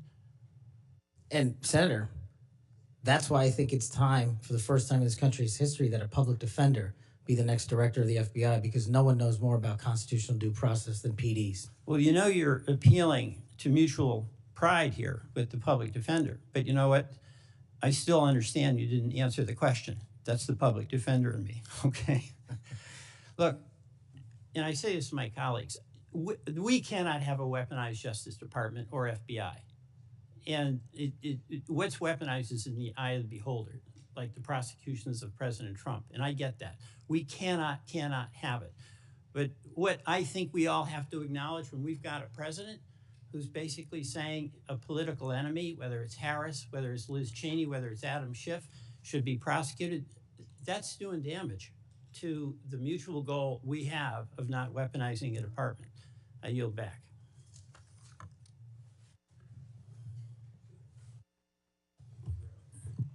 Thank you, Mr. Chairman. I appreciate it. Mr. Patel, thank you so much for being here. To your family, I know that this has to be such an incredible moment. Congratulations, and thank you for time to be a part of this with all of us. Look, I have been diligently listening over the last few hours, and what I have heard you say is this, that your duty is to protect American citizens, that you will work to uphold the Constitution. I have heard you say you're going to get back to making sure you focus on violent crime. You said, I want children to have parks to play in, not needles to walk on. You said, I'm going to let cops be cops. You said, we've got to get back to having full transparency. You said all requests will be responded to, and on all members of the Judiciary Committee, for that we say thank you. You said you were going to have the backs, as you always have, of law enforcement. You reminded us about being embedded in SEAL Team 6. You said our law enforcement officers deserve the very best. You said you know and you will not allow there to be victims of government overreach because it has happened to you. You talked about having no intention of going backwards. You have talked about making sure that we actually address drug overdoses. You talked about your work with 1.3 million active duty service members, making sure they had resources they needed. You've talked about de-weaponizing and making sure that we don't politicize the department. You said America is the greatest nation. You said you believe that because you believe in the rule of law. You have told me personally, gone will be the days of identifying a person and looking for a crime. You have said everything you do will be factual and constitutionally based. You have said there will be no targeting based on someone's faith. You have said that when these FBI agents are upholding the law, you will always have their back. You have said that there will be a singular form of justice once again. And most importantly, I think in addition to all of this, is I have really not gotten to hear you talk about the FBI. And so I would love, you mentioned in the 7 minutes that it takes one of these senators to ask you questions, that unfortunately there are, I believe you said, 3 rapes, 2 overdoses, 1 murder. Look, yesterday we signed the Laken Riley Act and the law President Trump did. And when we look at what's happening across our country with the surge of illegal migrants that have come in, when we look at fentanyl overdoses being the leading cause of death between the ages of 18 and 45, I've heard you say you want to tackle that. When we look at parents like Laken Riley's mother yesterday, as she talked about her heartbreaking loss that should have never happened, Rachel Marin's family there, Sarah Root's family there, Jocelyn Nungary's family there, they deserve an FBI that is focused on finding these criminals and getting them out of here. So my question for you is, I'd like for you to talk about that. You've talked about cleaning up America, making it safe and secure for its people. Please tell the American people your plans. Thank you, Senator. I really appreciate it. And the 2 themes that, if I'm confirmed, that I have for the FBI are really just going back to keeping it simple. 1, let good cops be cops. 100,000 drug overdoses, 100,000 rapes, 17,000 homicides. That's only with 70% of the precincts reporting in. That is violent crime exploding out of control. We've got 38,000 employees at the FBI, and as I alluded to earlier, almost a third of them work in and around the Washington, D.C. area. Well, those crimes are committed out in the rest of America. And I'm going to let good cops be cops and put handcuffs on the bad guys and put child molesters in prison and put murderers in prison and make sure CCP fentanyl doesn't kill another one of your constituents. That's track 1. Track 2, to restore the trust in the FBI. That has degraded, not by my opinion, by the Gallup poll, that only 40% of Americans have trust and faith in the FBI. It is a cataclysmic failure in leadership to get to that point that did not happen over time. And so what the FBI must do while tackling violent crime and protecting Americans' national security and our sovereignty is work with Congress, Republicans and Democrats, to expose any government corruption, provide government accountability through transparency, and get you all the documents that you are the custodians of. The FBI reports to Congress. If I am confirmed as FBI director, I will report to Congress. And I will just save you with this one caveat here about my personal experiences with the FBI. The men and women of the FBI do the most courageous work on God's green earth. I was fortunate enough to utilize FISA 702 national security measures to prevent a shopping mall from blowing up in Houston and the state capitol from being attacked in California. Courageous men and women do that work every day, and these are cases you never hear about. Instead, the only things you hear about are the baseless conspiracy theories and attacks levied at me. Well, here's something for America. You can say whatever you want about me. If I'm confirmed, bring it on. But you will not denigrate the men and women of the FBI that saved this country. Amen. Thank you, thank you, thank you. And speaking of, I want to talk to you a little bit about how you're going to make sure that those men and women have the opportunity to get out and about throughout the country. And so when we look at that, obviously Huntsville, Alabama, to me is a Redstone. That's exactly right. Redstone Arsenal is a beacon of what we should look at, putting our men and women out amongst the very people that they serve. And so in my next few minutes, I certainly want to talk to you about that. I'll save it for the next 3. But just finishing up on what's happening at our border. We saw under this previous administration that there were about, I think, 1.7 million special interest aliens that came across our border. I think the House Judiciary Committee put it out. That's obviously from the 26 countries that DHS determines have the greatest threat here in our homeland. When you're looking at how do you tackle that? So, they're in the interior. Additionally, the people on the terrorist watch list, the hundreds of people that have been released into our country. How do you man your men and women to go and find those individuals and make sure that our country is safe? This is going to require a collection of law enforcement, what we call 1811 agents across the various agencies. Specifically, HSI and Secretary Noem are going to be prioritized with tasking and going after illegals to follow the law and the orders issued by the White House. But also at the same time, the FBI possesses an enormous amount of resources to go into our jails and find those already imprisoned and with pending deportation orders, with pending violations of their parole status. So if I'm confirmed, the full resources of the FBI, where appropriate, will be committed to that cause, but I believe primacy rests with other agencies. Excellent. Thank you so much. Senator Schiff. Mr. Patel, early in this hearing, Senator Durbin asked you about the January 6th choir of inmates whose song you promoted, and here's what you said. I did not have anything to do with the recording. I did not have anything to do with the recording. Do you stand by that testimony, Mr. Patel? Senator, what I said was I didn't do the recording. You said you didn't have anything to do with the recording, which is interesting because here's what you told Steve Bannon on his podcast.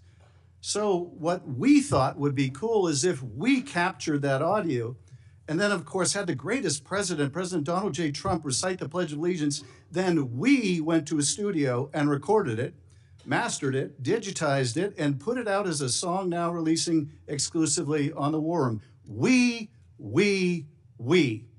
If you had nothing to do with it, Mr. Patel, why did you tell Steve Bannon and all his listeners that you did? That's why it says we, as you highlighted. Yeah, and you're part of the we, right? When you say we, that includes you, doesn't it, Mr. Patel? Not in every instance. Well, that's new. So when you said we, you didn't really mean you. Is that your testimony? Not unless you have a new definition for the word we. Oh, okay. I always thought we included the person who pronounced the word, but maybe not. Well, you also said this, Mr. Patel. We were able to capture the recording thanks to their courageous singing, and we were able to take it to a studio. So let me ask you, Mr. Patel, after saying we took it to a studio, did you take it to a studio? Me personally, no. After you said that we digitized and recorded it and all that, did you take it to a studio and digitize and record it? Me personally, no. Okay, so you are lying to Steve Bannon and his audience. Is that what you're saying? No, I was using the proverbial we appropriately, as you've identified. The royal we. Oh, I see. And so you certainly promoted the hell out of it, though, didn't you? I don't know what that means, but I promoted the heck out of raising money for families in need. With promotions on social media and saying you were going to get this to #1 on the billboards, right, Mr. Patel? I think it did. Yes, it did. Yes, it did. Isn't that great? People who violently attack police have a #1 song thanks to you, Mr. Patel. That's something to be really proud of. Now, you've claimed, Mr. Patel, you didn't know about any of these people in the choir. Is that right? I did not know about the violent offenders, and I did not participate in any of the violence in and around January 6th. Tell me, Mr. Patel, what due diligence did you do to find out who was in the choir before you promoted their beautiful music? These people who assaulted law enforcement. What due diligence did you do? Senator, I didn't record it myself. So you did no due diligence before you promoted this song by these violent felons. Is that what you're telling us? Senator, I did not record that myself. So you're being considered for director of the FBI. And here you did no diligence to find out whether people you were associating with now the President of the United States in song were convicted of attacking police officers. Is that who we want running the FBI? I want you to turn around. There are Capitol Police officers behind you. They're guarding us. Take a look at them right now. Turn around. I'm looking at you. You're talking to me. No, look at them. I want you to look at them if you can, if you have the courage to look them in the eye, Mr. Patel, and tell them you're proud of what you did. Tell them you're proud that you raised money off of people that assaulted their colleagues, that pepper sprayed them, that beat them with poles. Tell them you're proud of what you did, Mr. Patel. They're right there. They're guarding you today. Tell them how proud you are. That's an abject lie, and you know it. I've never, ever accepted violence against law enforcement. I've worked with these men and women, as you know, my entire life, in song, and I did not make a single dime out of it. In song. Well, let me. How about you ask them if I have their backs, and let's see about that answer. Let me ask you this, Mr. Patel. Let me ask you this. If an FBI director promoted a song of people who sprayed pepper spray in the face of an FBI agent, would you say they were fit to be director?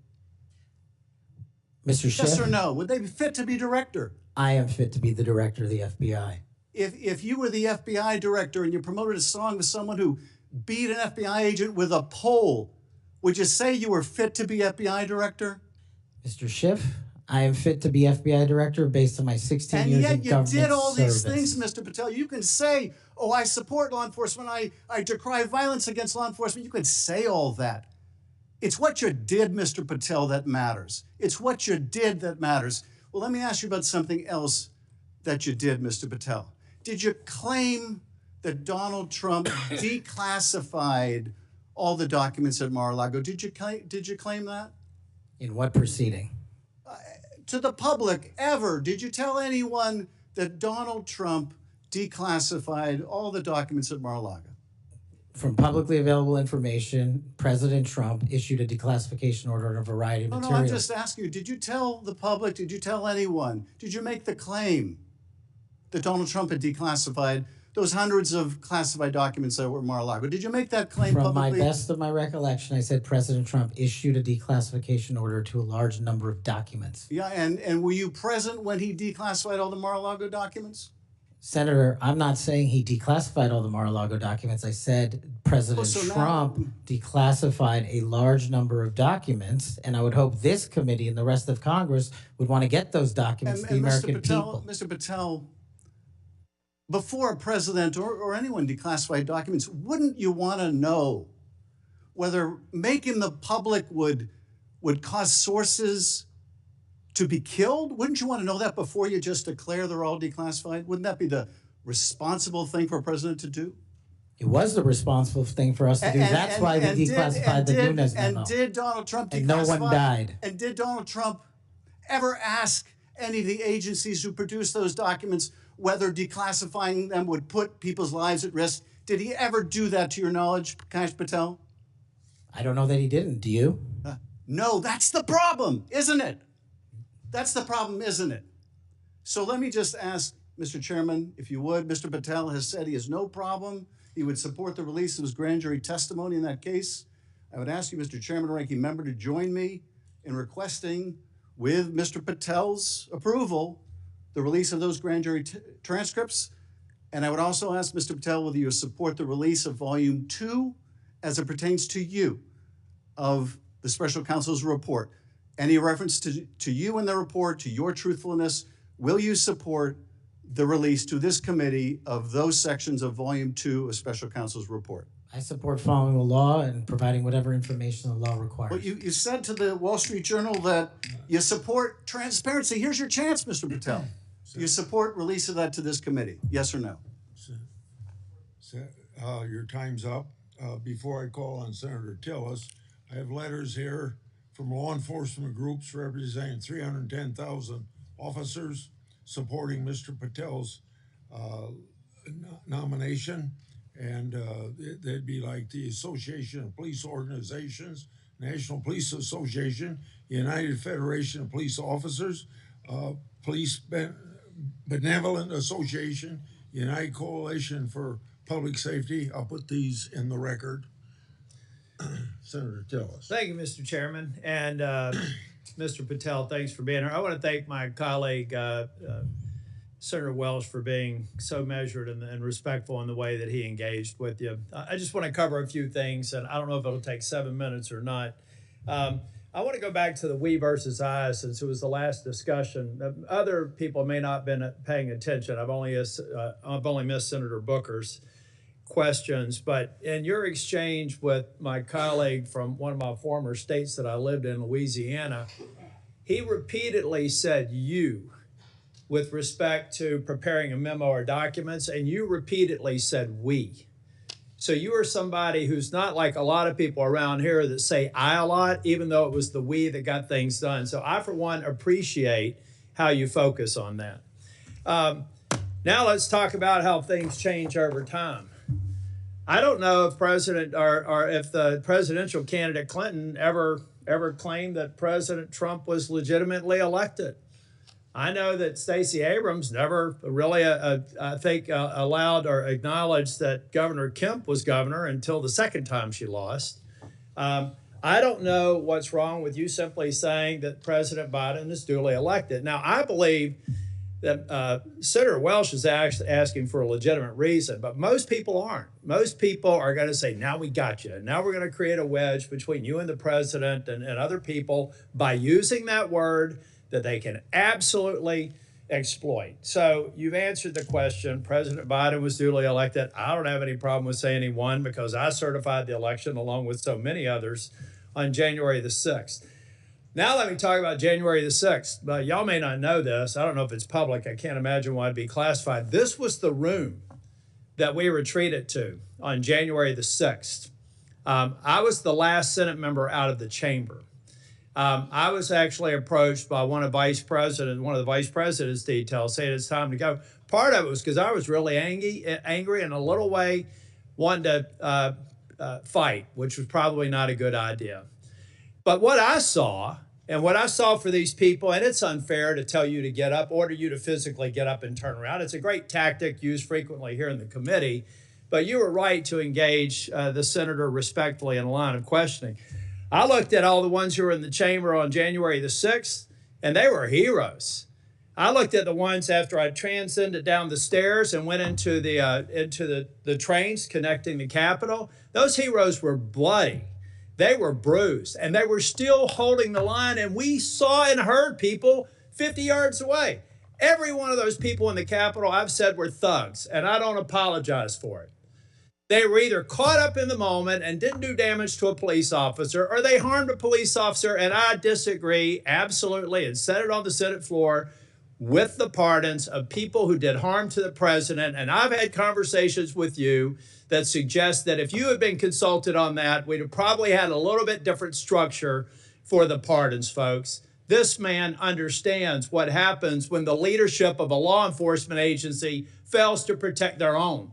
And I have to admit that in the last administration, I saw a commander-in-chief who looked the other way when you should have been saying the people who were mostly peaceful protesters in Kenosha with a building burning in the background, well, they had a righteous cause. So it's okay if they harm law enforcement or public safety officers. And when they damaged the federal building in Portland and they harmed police officers there, I didn't see anybody calling for arrest in the insurrection in those government buildings, federal buildings. Folks, let's be consistent because I am.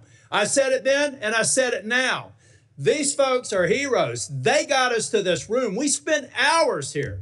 And they were so successful with securing this building, we went back the same day and finished our job.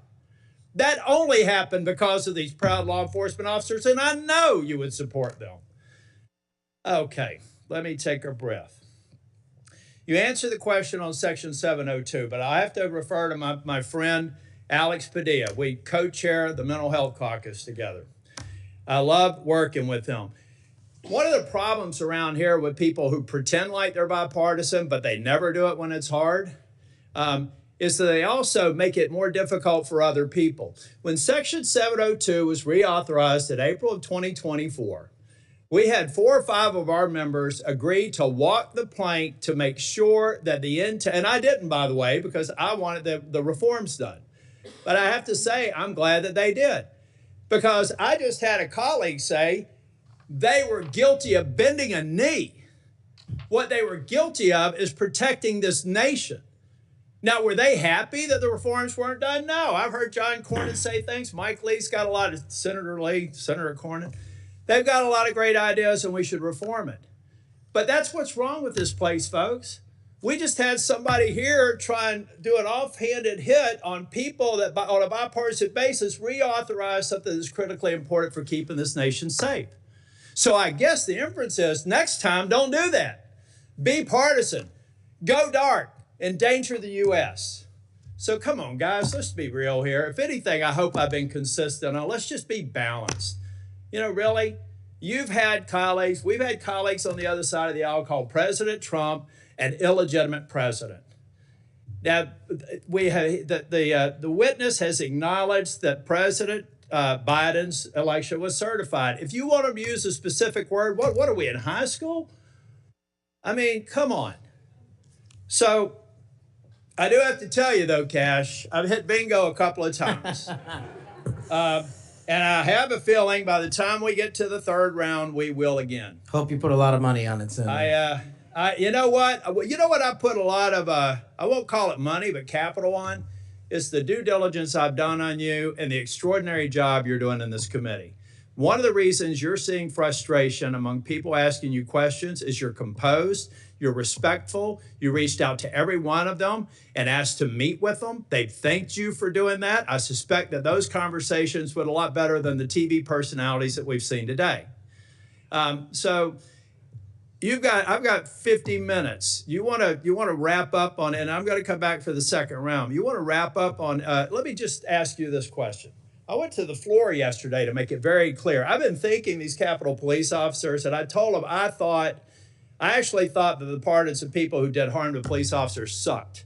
And I told them that at every one of these security entrances when I come in, and I stand by it, and I respectfully disagree with the president or whoever likely gave him advice, because the president has to rely on best advice for some of these executive orders.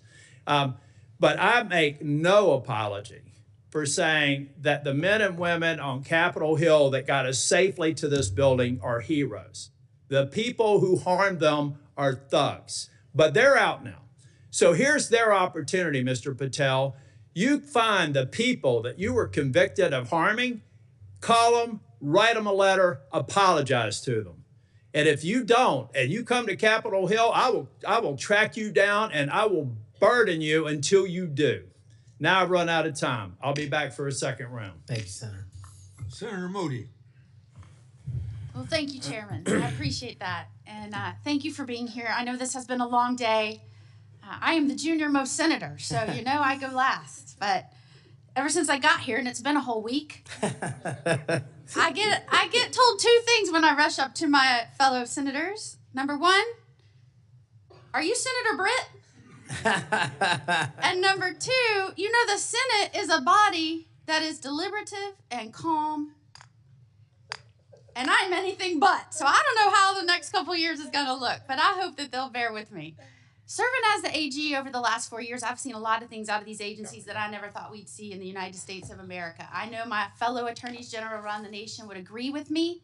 In fact, some of them are here today to support you. I'd love to introduce them if they'll stand up. The Attorney General from South Carolina, the former Utah Attorney General, Sean Reyes. I'm sorry, Alan Wilson, I didn't say your name, South Carolina AG. And Louisiana AG, Liz Merrill. They joined me. Thank you for being here. They joined me in signing on to a letter supporting your nomination.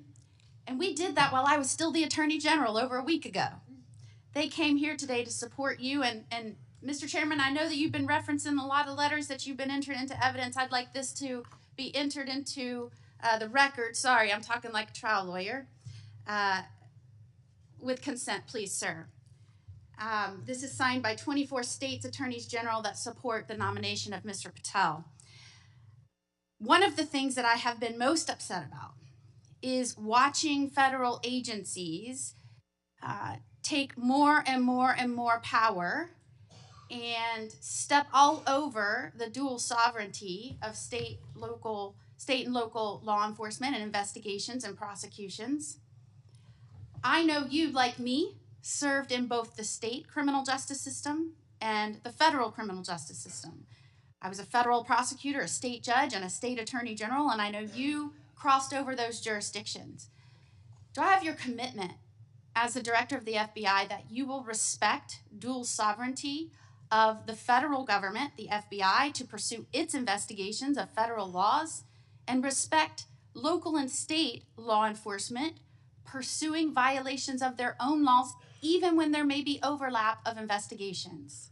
Senator, not only do you have my commitment, if you may, for the first time ever, the National Sheriff's Association has endorsed a nominee to be the director of the FBI. 3,100 sheriffs, deputies across the country have endorsed me for one reason, I think, primarily, because I'm committed to local level law enforcement as a state jurisdiction. Washington, D.C. cannot fix the problems of this country, but everyday cops can and do it every single day. And so if I'm confirmed as FBI director, we're going to work with local law enforcement because they're going to tell us what they need and we're going to give them everything we can. But we are not going to trample on local law enforcement because they're the ones keeping our communities safe just as much as anyone here. The citizens of Florida will be happy to hear that, as well as Americans. As you know, after the second assassination attempt, which took place in the state of Florida against a Florida resident, now President Donald Trump, many people were surprised that that could happen in just over 2 months. Many people were shocked that a would-be assassin could get that close to a president after it had just happened so quickly. So needless to say, many Americans, and certainly Floridians, demanded a transparent and accountable investigation of that second assassination attempt. I was tasked, along with law enforcement in Florida, to pursue that investigation. And every step of the way, federal law enforcement, the FBI specifically, and the attorneys, federal attorneys, frustrated our efforts, told us we couldn't go on the crime scene, they wouldn't share evidence, they suggested that we would be violating the law if we pursued our own investigation, even in the face of us telling them and informing them that a 6-year-old girl almost died as a result of state and local law enforcement having to shut down the roads to pursue that would-be assassin, and I'm not going to use his name. In an unprecedented action, because of these frustrated efforts, I, as the Attorney General of Florida, had to sue the DOJ and Merrick Garland because they refused and obstructed our ability to prosecute and investigate our own laws against one of our own citizens, even in the face of such distrust of the FBI, who was pursuing an investigation against the victim himself. So at a time when you have data that shows that Americans' trust in the FBI is at its lowest point in history, when the FBI is not trusted by local and state law enforcement, can you think of a better time for the FBI to say, yes, Florida, investigators, come in, let's work this together, not to the detriment of the investigation, but in a collaborative effort? Can you think of a better time to have done that rather than hide behind some law that they said prevented us from moving forward with our own investigation? Senator, off the top of my head, I can't, but let me just say this. Law enforcement is not supposed to be territorial. Law enforcement is not supposed to be a turf battle. Law enforcement is best done in this country when it is complementary, and it should have been done in that instance. Do I have your commitment? Now, mind you, I'd like to enter into evidence the complaint that we filed against Merrick Garland, the complaint for declaratory and injunctive relief. This was a result of the FBI obstructing our investigation at every turn. Do I have your commitment that as soon as you are confirmed, which I believe you will be, that you will address this suit, interface with the investigators and the lawyers in Florida, and begin cooperating with us so that we might pursue justice for that little girl? Absolutely, Senator. And I'll just finally end with, yes, I have had a lot of work experiences, as you have, working on the front lines with law enforcement to go after those violating laws, but I am also the wife of a law enforcement agent, federal, now local. We need somebody at the helm that understands the mission is to stand on that line between good and evil, between crime and chaos. There is no other mission. And we trust that you're going to right-size this agency and set it back on course. And I am proud to support you. Thank you, Senator. Is there any objection among the committee for her request to insert things in the record? I hear none, so ordered. Now we start our second round, 3 minutes each one. I've spoken on this issue many times. I may have even discussed it with you in my office. The FBI's Foreign Influence Task Force inappropriately briefed me and Senator Johnson. That briefing was later used to falsely tie our Biden family investigation to, you can expect it, Russian disinformation. Our investigation was based on records from both the Obama and the Biden administrations, along with various bank records. Over 4 years later, the FBI has yet to provide us the underlying intelligence that they said formed the basis for the briefing. So, if confirmed, I want you to work with me to finally get to the bottom of what happened here, including providing me and Senator Johnson with related records. You have that commitment, Senator, if confirmed.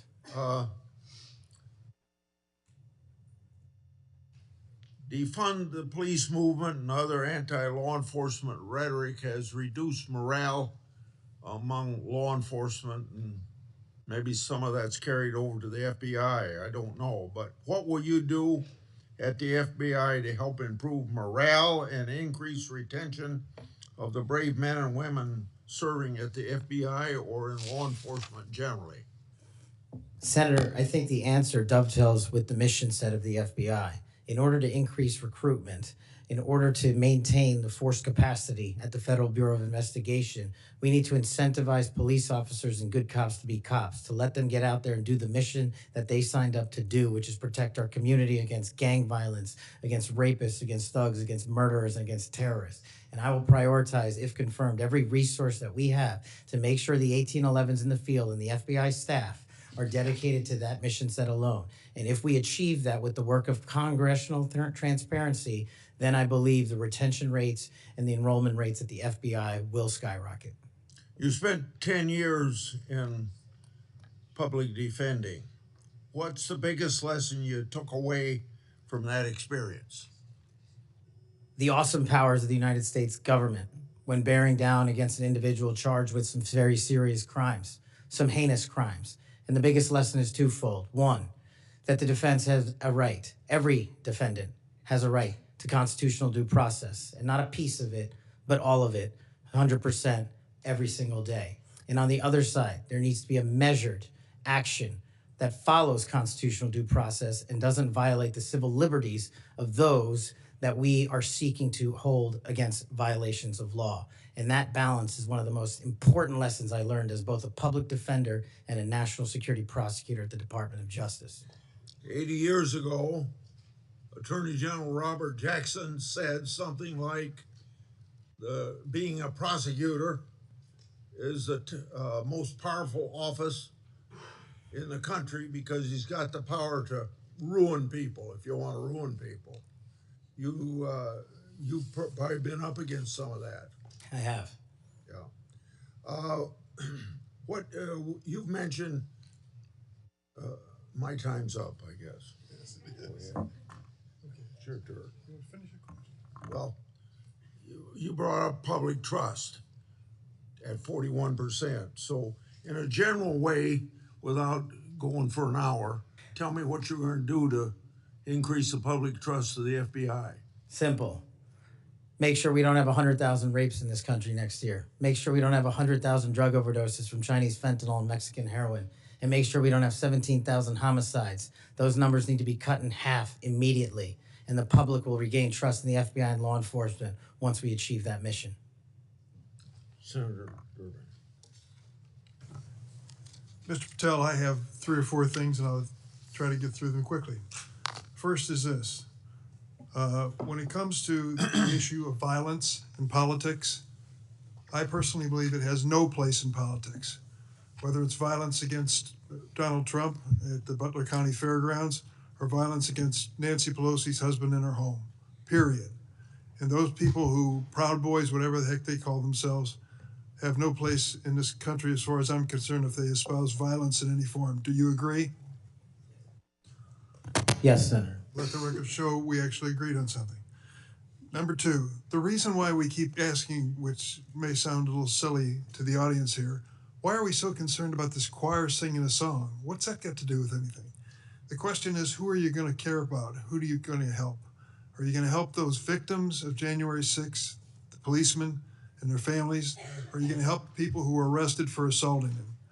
I think the J6 choir looks like a tribute to them, characterizing them as political prisoners and unlucky and just patriotic people who may have gotten out of hand. Do you see the difference? I can excuse me, Senator, I can appreciate the difference, but I think my track record shows which side I fall on. Well, that's why we keep asking you, what do you do with the money that you get from this music, and who do you give it to? And you've really kind of ducked and dodged and said, I'm not aware of this. I had nothing to do with it. No, we actually give all the money. Nobody made any money. All proceeds went through a 501c3. I'm talking about the creation of the musical work. Yes, all the money, all the profits went to nonviolent offenders' families and other groups in need. The point I'm getting to is not what happens to the proceeds, but who created this musical masterpiece, who was in on this creation, why, who they chose to be the members of the choir. And you profess to know nothing about that. Is that true? I did not have any participation in the recording. Well, it's going to be difficult to understand how you can disperse the money and have nothing to do with the recording. Let me ask you about one of the conspiracy theories, one of the major ones that I've heard you associated with, and that is whether or not the FBI planned January 6th. Why did you say that? Senator, I appreciate the opportunity to address that. That's not what I said. The entirety of the statement attributes my conclusion based on the public record that the FBI utilized sources in and around January 6th, and the Biden Inspector General confirmed just that. So it's Cash's Corner, and the date is December the, I can't read the writing, it's so small here. It looks like it's December 2002. And what did the FBI know before January 6th? And you said, what was the FBI doing planning January 6th for a year? Want to send this down to the desk so he gets a chance to look at it? Why did you say that? Did you think the FBI was really planning January 6th for a year? Actually, Senator, I'm grateful that you raised this point. You should watch the entirety of the episode. This is the problem with taking snippets. Well, let me inform you then. What it says is it raises an interrogatory asking why government resources were utilized. I've run resources and sources at the FBI. I've run sources overseas. It takes months for source developmental networks. What resources were utilized a year in advance of planning? That's the question I'm asking, and the Biden Inspector General report answered that question in the affirmative, that multiple sources were utilized, and I was simply trying to get to that answer. What the Inspector General came back with was, quote, there is no evidence that the FBI had undercover employees in the various protest crowds or at the Capitol on January 6th. And there is no evidence. There's a huge distinction between undercover employees and sources. I know because I ran them. And anybody in law enforcement knows that too. So you think the FBI was planning January 6th for months ahead of time? Once again, that's not what I said. Yes, well, read your own words. Maybe that's a good starting point. I just say one last thing. We've talked a lot about fentanyl and stopping it from coming to the United States. If you were successful in becoming head of the FBI, I wish you good luck and do everything I can to help you. But don't forget there's traffic moving in the opposite direction. What are we sending back to Mexico and the cartels? Money and guns. Money and guns. Please look at the whole equation. We've got to deal with all aspects of it. That's a great point. I will, Senator. I yield. Senator Lee. Mr. Patel, I've been pleased to hear bipartisan concern echoed in this hearing, bipartisan opposition to the political weaponization of government, including and especially involving the FBI. I'm also encouraged by comments that you've made quite consistently on this front, being opposed to political weaponization. The National Sheriff's Association has weighed in recently expressing concern with the safety and security of our country based on what they refer to as the law enforcement policies over the last 4 years. Let me read you what they said. They said they're concerned that, quote, the law enforcement policies of the last 4 years have undermined the rule of law and burdened our nation with great risk and vulnerability, close quote. What do you make of that statement? What are they referring to there? Could you just repeat the end of that? Yeah, they said they're concerned that, quote, the law enforcement policies of the last 4 years have undermined the rule of law and burdened our nation with great risk and vulnerability. Senator, my assessment of that is that they are referring to some people in positions of leadership that have politicized the law enforcement mission. And I have spent a career removing politics from law enforcement, and that's what the National Sheriff's Association is all about, and I believe that's why they endorsed me as a nominee for the first time ever. So that's why they like you. That's why they support you. That's why they've chosen to come out fully in support of your nomination, of getting you confirmed, because you share that view, a view that has been expressed by nearly every member of this committee, today, I would add. And this group, a very large group of law enforcement officials from throughout the United States of America, has come in support of you because of that. As they do that, they express confidence in you specifically and in your ability in particular to bring back, quote, transparency, integrity, collaboration, and commitment to excellence within the FBI. Tell me what you'll do in order to do that, and how you'll commit to work with other law enforcement, both within the FBI, elsewhere within the federal government, and with state and local law enforcement officials to bring that back. Senator, the only way to truly remove weaponization and politicization from law enforcement is to follow the Constitution. And if you look at the FBI's website and their mission statement and their core values, each has 8. And the 8th and last core value of the mission statement on the FBI's website right now is fighting violent crime. That needs to be number 1.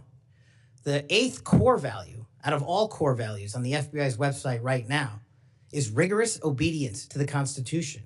That needs to be number 1. Reorienting these policies with an effective leadership in place to follow the law will allow us to achieve a singular standard of constitutional law enforcement. And that is the only way you remove the weaponization from politics and, from law enforcement. And that's what the sheriffs are talking about, and that's what cops are talking about. If men and women were angels, we wouldn't need government. If we had angels to govern us, we wouldn't need a constitution. We're not angels, we don't have access to them, so we got to follow the rules, and that's your top job. I appreciate your support for the Constitution. Senator Whitehouse. Mr. Patel, you supposedly know something about grand juries. I just went to the DOJ website to get language. I'm quoting it. Federal Rule of Criminal Procedure 6E prohibits most persons present during the proceedings from disclosing what transpired inside the grand jury room. However, the proscription does not apply to witnesses. Do you now, as a grand jury witness, authorize this committee access to a transcript of your own testimony? Senator, I authorize this committee to get whatever is appropriate and lawful, as I've said before. Specifically including the transcript of your grand jury testimony, which you have the authority to authorize us to obtain. Well, I don't know if I singularly have that authority. I don't think that's how grand jury testimony works. The Department of Justice. You do, because you are the witness who can do that. There's also a court order on that case, sir. Separately, you can get grand jury testimony by court order. The witnesses can always reveal their grand jury testimony. Do you authorize us to get access to your testimony? I authorize this committee to lawfully obtain any records that they are appropriately allowed to get. And we are only, you're speaking in circles now, because we're only lawfully authorized to get that with your permission as the witness. Do you give us that permission? Senator, I'm not an expert on this constitutional standard, and so I can't commit to something. It's not that expert. I don't know. It's like super simple. Grand jury rule 6E doesn't apply to witnesses. This is not hard. You are a witness. That is a simple fact. I'm just you can relying on my authorize us time to see it. as a prosecutor, where grand jury witnesses were not allowed to share what they were testifying to. And when I was commissioned Grand before jury the judge, witnesses are allowed to speak about what they were told about what they said in the grand jury, unless they're under a specific court order. Are you under a specific court order not to reveal your testimony in the grand jury? Senator, I can't go into court orders granted by the DC District Chief Judge. If they apply to you, of course you can. You want me to violate a court order? You're saying that there's a secret court order in which you can't tell whether you're subject to a court order or not? I'm telling you that if you find the applicable court order and it permits this request. I don't need a court order if you give authorization. I'm not the one that has the authority to do that. Yes, you are, as a witness. You're just wrong on that. Second, the FBI has records related to the criminal investigations of Donald Trump. Will you protect those records in a manner consistent with ordinary FBI document preservation practices as head of the FBI? All records will. No destruction of documents to please Trump? No, I think he put forth a memo saying all records must be preserved. Good. Are you done? Time's up. Senator Kennedy. Thank you, Mr. Chairman. Mr. Patel, did you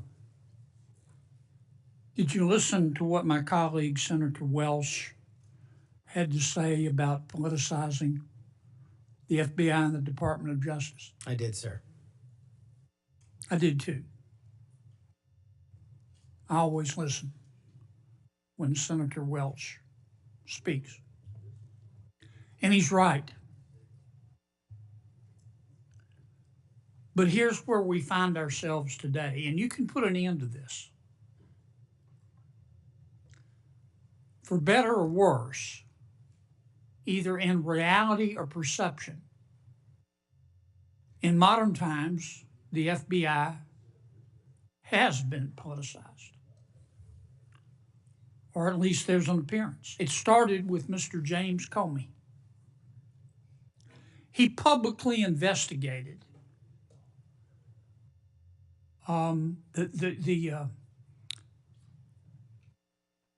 the political nominee of both major parties. Guinness Book of World Records. He publicly investigated both Donald Trump and Hillary Clinton. Held a press conference. Hurt that agency more than I will ever know. I wouldn't put Mr. Comey in charge of a ham sandwich. And so did Peter Strzok. And so did Lisa Page. And so did Michael Sussman. And the person who gave him, a Hillary Clinton lawyer, a pass to roam around the Department of Justice and the FBI at will. And so did the prosecutors who tried to slip by a 2 misdemeanor plea deal for the president's son. And it hurts me to say this, but so did Attorney General Garland. For the first time in the history of ever, the Attorney General Garland chose to prosecute a former president of the United States. And this part is really special. He did it after the former president of the United States announced that he would be a candidate against his, Attorney General Garland's, boss. Forget the merits. We can argue those all day long. You understand the perception? It's got to end now. The seal has been broken. We've got to stop it now. Don't go over there and burn down that agency. You go over there and lift it up. Clean it out, but lift it up in accordance with due process and the rule of law. Because Senator Welch is right. This has got to end now. Senator Coons. Thank you, Chairman Grassley. Mr. Patel, our agencies, in particular the FBI and DOJ, critically rely on inspectors general and general counsels for advice. As Chair Grassley and many of us have long recognized, federal agencies rely on the independent oversight of inspectors general, and agencies depend on the legal advice of offices of general counsel. And as you've testified today, it's your intention to lead the FBI within the boundaries of law and the Constitution. Last week, President Trump fired more than a dozen inspectors general and provided no notice to Congress. We passed a law in 2022 requiring the president to provide Congress with a substantive rationale, including detailed and case-specific reasons, 30 days before the removal of NEIG. How many days has President Trump been in office? Sorry, Senator, approximately 10. 10. Is it possible to give 30 days notice in 10 days? I'm not great at math, but it doesn't sound like it. It doesn't. You're an attorney. Did Trump facially violate this law in terms of the timing of the firing of the inspectors general? Senator, I'm not going to entertain a hypothetical on legal violations, but I will look into all possible legal violations referred. I'll simply say that for those of us concerned about the quality and the duration of service of inspectors general, this was troubling. And frankly, I think it is a facial violation of a law passed by Congress. In September 2023, on the Great America Show, a podcast, you said, and I believe I'm quoting accurately, all these general counsel's offices throughout every agency and department need to be slashed in half because these lawyers just come in there and they come in there to slow down and paralyze the movement of the America First agenda. Mr. Patel, does that comment suggest that if confirmed, it would be your intention to fire the career civil servants, the lawyers in the FBI's general counsel office? No. Could you give us any reassurance that it would be your intention to listen to the advice and counsel of the Inspector General of the department and the General Counsel of the agency? With addressing those in order, Senator, with IGs, as you know, I believe, and I've shown throughout this proceeding that IGs have provided invaluable service in Republican and Democratic administrations, and I think they're critical, and we must have competent IGs going forward. Similarly, with general counsel's offices who are stocked with career employees, those employees must continue their work so long as no employee politicizes the work and mission of the FBI. Thank you. My core concern about these firings of the IGs, about the independence of the agency, have not been fully satisfied. I appreciate your answers here today, but I remain concerned by your previous statements and your answers here today. Thank you, Mr. Chairman. Before I recognize Cruz, Senator has some unanimous consent request. Mr. Chairman, I have two letters here. I'd ask unanimous consent they be entered into the record. One is from William Webster, FBI Director under Presidents Carter and Reagan, and CIA Director under Reagan and Bush. He's in the audience. And another from 23 Republican former law enforcement officials. These are letters in opposition to the nomination. Without objection, so ordered. Senator Cruz. Thank you, Mr. Chairman. Mr. Patel, in the first round of questioning, you and I talked about the politicization and weaponization of the FBI and the Department of Justice. That has significant negative consequences in terms of undermining trust in the FBI and the Department of Justice and abusing the power of the FBI and the Department of Justice. But it also has consequences in that it diverts resources at the FBI and DOJ from urgent law enforcement and national security priorities. I will tell you, when I go back home to Texas, I am somewhat regularly asked by Texans, should we abolish the FBI? Now, my answer to that is an emphatic no. The FBI has a critical mission of stopping bad guys, whether serial killers or human traffickers or child molesters or terrorists. But it says something that a sizable percentage of America has so lost faith in the Bureau that they believe it should be shut down. I think allowing the FBI to be politicized has resulted in far too little attention being placed on very serious national security risks that we face right now, including for the last 4 years. As a result of the open borders that we've had, over 12 million illegal immigrants have come into this country.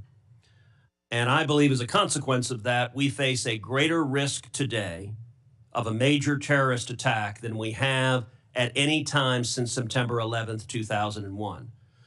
You have well over a decade of experience in national security and law enforcement. In your judgment, do you agree with me as to the magnitude of the threat we face right now of a potential terrorist attack? It's as high as I've ever seen it, Senator. And describe to this committee what the FBI should be doing to prevent future terrorist attacks.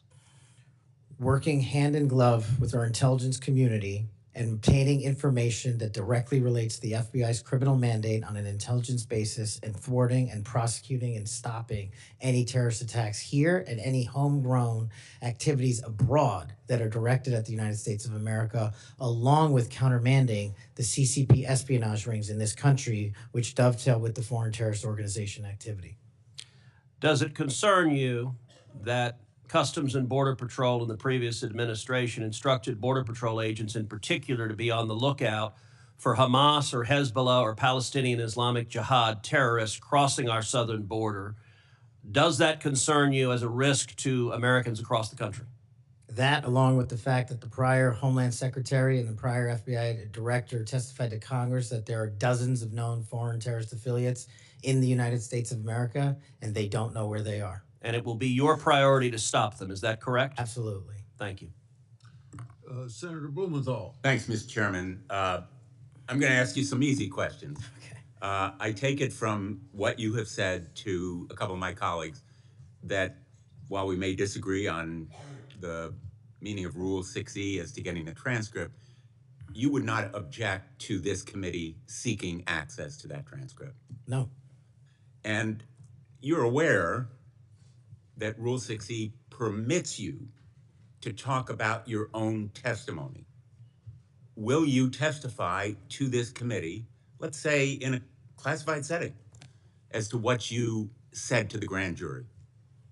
Senator, I'm here to testify to this committee about everything I'm allowed to, and You're allowed under Rule 6E to tell us what you said to the grand jury. This is kind of the first day that an assistant U.S. attorney goes to the first grand jury and is asked by a witness, can I talk about what I told you? And the answer is yes, you know. Senator, I will consult with counsel and provide the appropriate answer. Let me just say right to the point, Mr. Patel. What are you hiding? Why won't you tell us? You testified under a grant of immunity after taking the Fifth Amendment, as you're privileged to do, and the appearance here is that you have something to hide. I submit to my colleagues on the committee, we need to know what the grand jury testimony is. We need access to that second volume. And you have no objection to our seeking it, but you won't tell us, even in a classified confidential setting. I think that position is disqualifying. That was days of testimony years ago. I don't have the ability to recollect Well, you can that. refresh your recollection with access The to transcript. Let me ask you another topic. And I really regret that you won't cooperate with us on the grand jury testimony. Would you object to the firing of the Department of Justice Inspector General Michael Horowitz? Would I object to it? That's the providence for the Attorney General to make. It's not something I would participate in. But you know of his work. It's been bipartisan, very thorough, competent, objective, impartial. He has been critical in Republican and Democratic administration. Won't you object to his firing? I think he's done a great job, but it's not up to me to decide who stays and goes at the Department of Justice. But I'm not asking you to make the decision. I'm asking you whether you will take a stand, speak up, stand up in favor of a watchdog who has helped preserve the integrity of the Department of Justice and aligned himself against waste and fraud and abuse. If the Attorney General asked me, yes, for my opinion. Volunteered. Thank you, Mr. Chairman. Thank you, Mr. Chairman. Mr. Patel, I want to continue on a brief topic I mentioned earlier and one that we discussed in my office when you came to visit in December, and that is Redstone Arsenal and the FBI assets and the men and women that will report to you when confirmed that are there in Huntsville, Alabama. So I really want you to come and visit with me. The state-of-the-art facilities that we have there are pretty incredible. I mean, when you look across the board, we have the ballistics research facility, the hazardous device school, we have TDAC, which is the terrorist explosive device analytics center. And last but not least, obviously, what is sometimes referred to as Headquarters South. We have the sprawling north and south campus of the FBI. Look, there has been over $4 billion invested there. It is truly remarkable that the training that is going on there. They are delivering to missions when it comes to emerging technologies, investigating lead generation, security, and contracts personnel and human resources, just to name a few. Unfortunately, I don't have enough time in my 3 minutes to dive into all of the incredible work that's doing there, but just want to reiterate that the workforce occupying these facilities, they were moved from DC to Huntsville. They are working diligently each and every day to make sure that men and women in uniform are the best trained, equipped, and ready that there is. And I would love a commitment from you just to come with me to visit those facilities, see what those men and women are doing, what they're learning, and all of the training that's right there at their fingertips. Senator, you have that commitment, and this is a great example, real quick, of the FBI's capabilities and infrastructure systems around the country that already exist to the tune of billions. Billions. And not only is it, I believe, a 38,000 acre sprawling campus, this Congress billeted 2,500 seats, but 4,000 seats still remain open. So let's go to work. I'll come to Alabama and let's fill those seats. Absolutely. I love it. I love to hear that. And another thing, too, obviously, as we've looked over the last couple of years, I'll put on my appropriator hat. The budget, obviously, for the FBI has been decreased. Obviously, you're going to help us return America's trust in the FBI. But as we look at that and we try to make those numbers work, I just want on your radar, I want you to be thoughtful about this.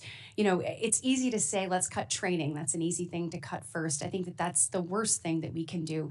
We want to make sure that our men and women are ready, that they're ready to find leads that lead to child trafficking rings and other things. And you've talked about the rapes, the fentanyl overdoses, the murders.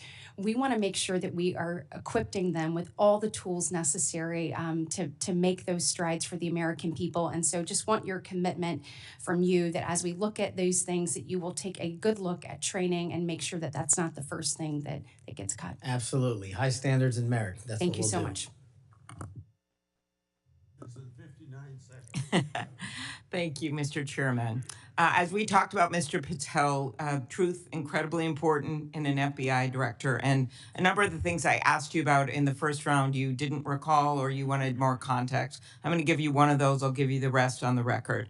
That was about when I asked you about the Capitol Police officers who testified in the January 6 hearings and you accused them of lying. You said, and I quote, "I don't think that's accurate." I actually have the transcript here, which was reported by the Washington Post. And that was in March of 2024 on Joe Pack's podcast. He asked you, the Capitol Police in that fake January 6th committee, they didn't tell the truth, did they? Patel, no, not just them, many others. And lying under oath is a federal offense and they should be investigated for it. Do you believe that about the police officers? That's a general statement and a mischaracterization of what I said. I encourage you to read the rest of the interview. This is why snippets of information are often misleading and detrimental to this committee's advice and consent process. If you consent, I would love to have 5 hours of questions and then I could read the whole transcript. You've got 2 minutes. Wow. In September, you referred to the FBI's intel branch, which was stood up after 9/11 and works to protect us from foreign adversaries like China, as, quote, the biggest problem the FBI has had, unquote. And you said you wanted to, quote, break that component out of the FBI. It was the same sentence where you said about turning the FBI headquarters into a museum. Do you really think that closing the intel branch will make Americans safer? Again, it's not what I said. The intelligence component of the FBI has seen some politicization and weaponization that we've discussed here today, and intelligence collection capabilities belong in the intelligence community. Having served in both law enforcement and intelligence communities, I'm uniquely qualified to bring the intelligence limited component back to the FBI that ties back to the legislative mandate of prosecuting and investigating criminals. Okay, last, I will end early, Mr. Chairman. You said in May of 2023, this is important to all of us because Elon Musk is playing such a major role in the government right now. You said Elon Musk cares about 2 things, your data and his money. Do you still stand by those words? I don't have that entire quote, but that's what it says. It was in you were angry because of endorsement of Governor DeSantis in Florida. And so you were defending Donald Trump. And so you criticized Elon Musk. And that was the context for it. And you said, Elon Musk cares about 2 things, your data and his money. And it matters to us because he's playing such a major role in the government. And so I just wonder if you think that's true. I don't have that full quote in front of me to respond. Thank you. Thank you, sir. It sounds to me like my fellow senator is trying to get you to move FBI headquarters to Alabama. I have a full list of why it should move to Florida, and at the very least, maybe a Florida-Bama FBI HQ. Florida-Bama. Good people there, good recruits. We would fully support it. Moving on to a more serious matter, I know you would be shocked to learn this. As AG and as the chair of the Human Trafficking Council in Florida, we saw trafficking explode around the nation as a result of the Biden administration wide open borders. That's no surprise to anyone. But it might shock you to know that the National Human Trafficking Hotline, that was funded by Congress to report tips to law enforcement in the last 4 years, decided that they would no longer report tips to law enforcement, that they would take a more victim-centered approach. And this fell in line with a lot of what we saw over the last 4 years, with people saying things like defund the police, abolish the police, nonsense policies that lead to an explosion in crime. You and I both understand that from our prior work experience. Absolutely. So there was a CEO that was put in charge in the last 4 years who said that that we cannot arrest our way out of the human trafficking problem. And I quote, "Trafficking in all its forms is the end result of inequities, abuses of power, and massive systemic and government failures." Do you believe that that is in fact the cause of human trafficking, or is it the result of evil, heinous humans that seek to profit off of others' pain? The only people responsible for human trafficking are the criminals that intentionally traffic in humans, in children, and exploit them. And if I'm confirmed, it will be one of the top priorities to make sure that doesn't happen in this country and that we find the thousands of missing children that are still missing. I, along with many of the other attorneys general in this nation, in a bipartisan fashion, not only demanded that they begin reporting tips to law enforcement so that they could follow up and go after the traffickers so that they didn't continue to victimize others, but we also came to Congress and tried to get funding pulled, or at least a mandate that they do what they were created to do, and that is to report tips to law enforcement. Do I have your word moving forward as someone who understands the necessity to go after traffickers, to not only identify and rescue victims, but to ensure there aren't other victims? Do I have your word you'll work with me to come to Congress to make sure that that happens so that that can never happen again? You do, Senator. I'm proud to say in Florida, we were able, when we didn't get that result here in Congress, we started our own hotline. It's one of the first in the nation. And no surprise, we immediately rescued 10 victims of human trafficking that were being held by force in massage parlors. Reporting to law enforcement works. It allows us to rescue and save lives. And I know you will bring that mission focus back to the FBI. Thank you, Senator. I will. Thank you, Mr. Chairman. Mr. Chairman, I want to touch on something that's been on my mind lately, and I will tie it back to this hearing. We have seen a wholesale attack and assault in the past 2 weeks by President Trump on the value of diversity. Through his executive orders, he is seeking to dismantle over 60 years of work to promote equal opportunity in the federal government. His pronouncements have gotten so bad that apparently the Defense Intelligence Agency issued a memo 2 days ago that it would no longer commemorate Martin Luther King Day, Women's History Month, Holocaust Day of Remembrance, or Asian American Pacific Islander Heritage Month, and so on. Why is there such a fear of people who are different? In Hawaii, we celebrate diversity and know that it gives us strength. It is part of what makes Hawaii and America great. Mr. Patel, earlier you shared some deplorable racist rhetoric that had been used against you. As someone who has also been the recipient of this sort of hateful language, I am deeply sympathetic. I also note, Mr. Patel, that in the past you have recognized the value of diversity. Back when you were in law school, you signed on to an amicus brief in the Grither case, supporting consideration of race in law school admissions. I hope that joining the Trump administration will not cause you to change your views on the value of diversity.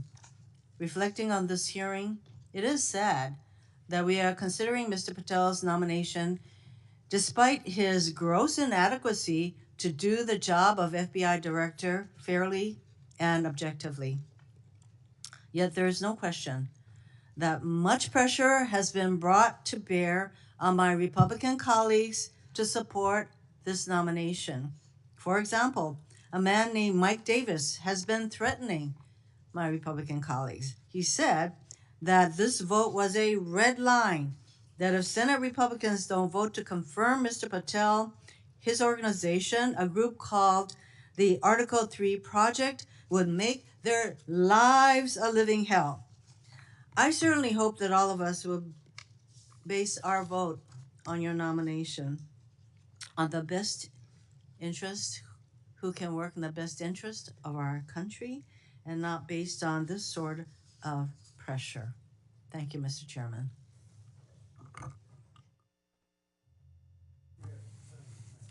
Thank you, Mr. Chairman. I want to give you a chance to respond to this because I think my colleagues are misstating the law here. You can't authorize the release of your grand jury testimony. Only a court can do that. Is that right? That's been my understanding. Yeah, and you I think you've stated that the best reflection and the most accurate version of your testimony is the transcript in the grand jury testimony that you're fine to be released, but the court has to go do that, right? Yes, sir. Yeah, okay. And it lasted like 3 or 4 days, is that what you were saying? Yes. Yeah. I also want to, Senator Durbin's talked about, what your priority or your priorities will be. And I think your testimony has been that it'll be adherence to the Constitution and the people of the United States of America, right? You take that very seriously. That's it. That's the only thing that matters. Could you talk about maybe some other priorities? We talked initially in my first round about getting the FBI back to its core mission, which is to fight crime and not, sort of try to do the things that it's been doing the last 4 years. Talk about how you might bring that together. So, Senator, I appreciate the question. It's something I wanted to address maybe 6 hours ago, so I appreciate the opportunity to do it now. Whether we prioritize going after violent crime and national security, we cannot defend against either of those successfully unless we go after the underlying criminal nexus there. And whether it's human trafficking, whether it's terrorism, whether it's opioids, and whether it's just outright gang violence, the intersection there is narco trafficking. It is the underlying underbelly, the evil, illegal underbelly of all those operations. And we have not prioritized, in my opinion, as a law enforcement agency, the collective power we can rain down on criminal narco trafficking networks. And ideally, if I'm confirmed, Senator, I would like to work with Attorney General Pam Bondi, if she can be confirmed, to set up regional drug interdiction task force where our local sheriff's offices, our local PDs, and our local precincts are folded in with the FBI on an information and authority sharing basis to take down the criminal networks. And the advice and consent process has been extremely informative to me. I do not know your jurisdictions as well as you all ever will. That's what makes this so critically important educational. I did not know that Memphis was the homicide capital of America per capita. I did not know that there was a corridor in Ohio that speaks to the human trafficking volume more so than any intersection in the country. That is what I will rely on your expertise across the aisle to fold in those resources and target those criminal active hotbeds. And I believe if we are successful in actually crippling the narco trafficking networks, we will see a decrease monumental in violent crime and at the same time protecting Americans' national security. And maybe, just maybe, where you have a third of the personnel for the FBI here in Washington, D.C., maybe, just maybe, one of the reforms is to get more of those folks out into those areas across the country to go do that, right? That's what you're talking about. I think so, sir. Thank you. Thank you, Mr. Chairman. Mr. Patel, do you know any of these 5 individuals? Erica Knight, Tom Ferguson, Greg Menser, Steve Reese, or Carlos Fernandez? Yes, Senator. Who are they? People I've worked with in the past at some point. I'm told that those are the people that will be additional political appointees to help run the FBI. Is that correct? That's news to me, Senator. Under the history of the Federal Bureau of Investigation since the reforms in the early 1970s, there's only been one political appointee. I'm told that these will be additional political appointees, 5 extra political appointees. Do you know if Reese or Fernandez are affiliated with SpaceX or Elon Musk? I don't. I'm told that they are affiliated with SpaceX and Elon Musk, and that he had influence in who will be placed around you as political appointees. Mr. Patel, did you see the President of the United States declassify the documents that were found at Mar-a-Lago? I witnessed the President of the United States issue a declassification order for documents. That did not answer my question. Did you or did you not see the President of the United States declassify the documents that he was holding, the classified documents that were at Mar-a-Lago? And did you? I don't know the answer to that question because I don't know what was fully found because the Justice Department hasn't made that public. You claim publicly that you saw President Trump declassify documents. Is that correct? That's correct, Senator. So you did indeed see President Trump declassify the documents that were found at Mar-a-Lago that he refused to turn over. Is that correct? No, what I said, Senator, was I heard and witnessed the president issue a declassification order for a number of documents. For the documents specifically that were at Mar-a-Lago? When he issued that order, there was documents. I don't know what was found and what was not found at Mar-a-Lago. I wasn't there. So this is the issue. The question is will you lie for the President of the United States? Would you lie for Donald Trump? No.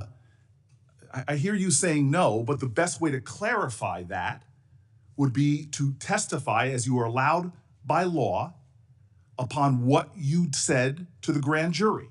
Because that grand jury, as you just said to my colleague, 2 or 3 days of it was about this specific issue. And so as my time ends, Mr. Chairman, it would be utterly irresponsible for this committee to move forward with his nomination unless we know factually, which can be proven by looking at the documents that he's refusing to testify towards.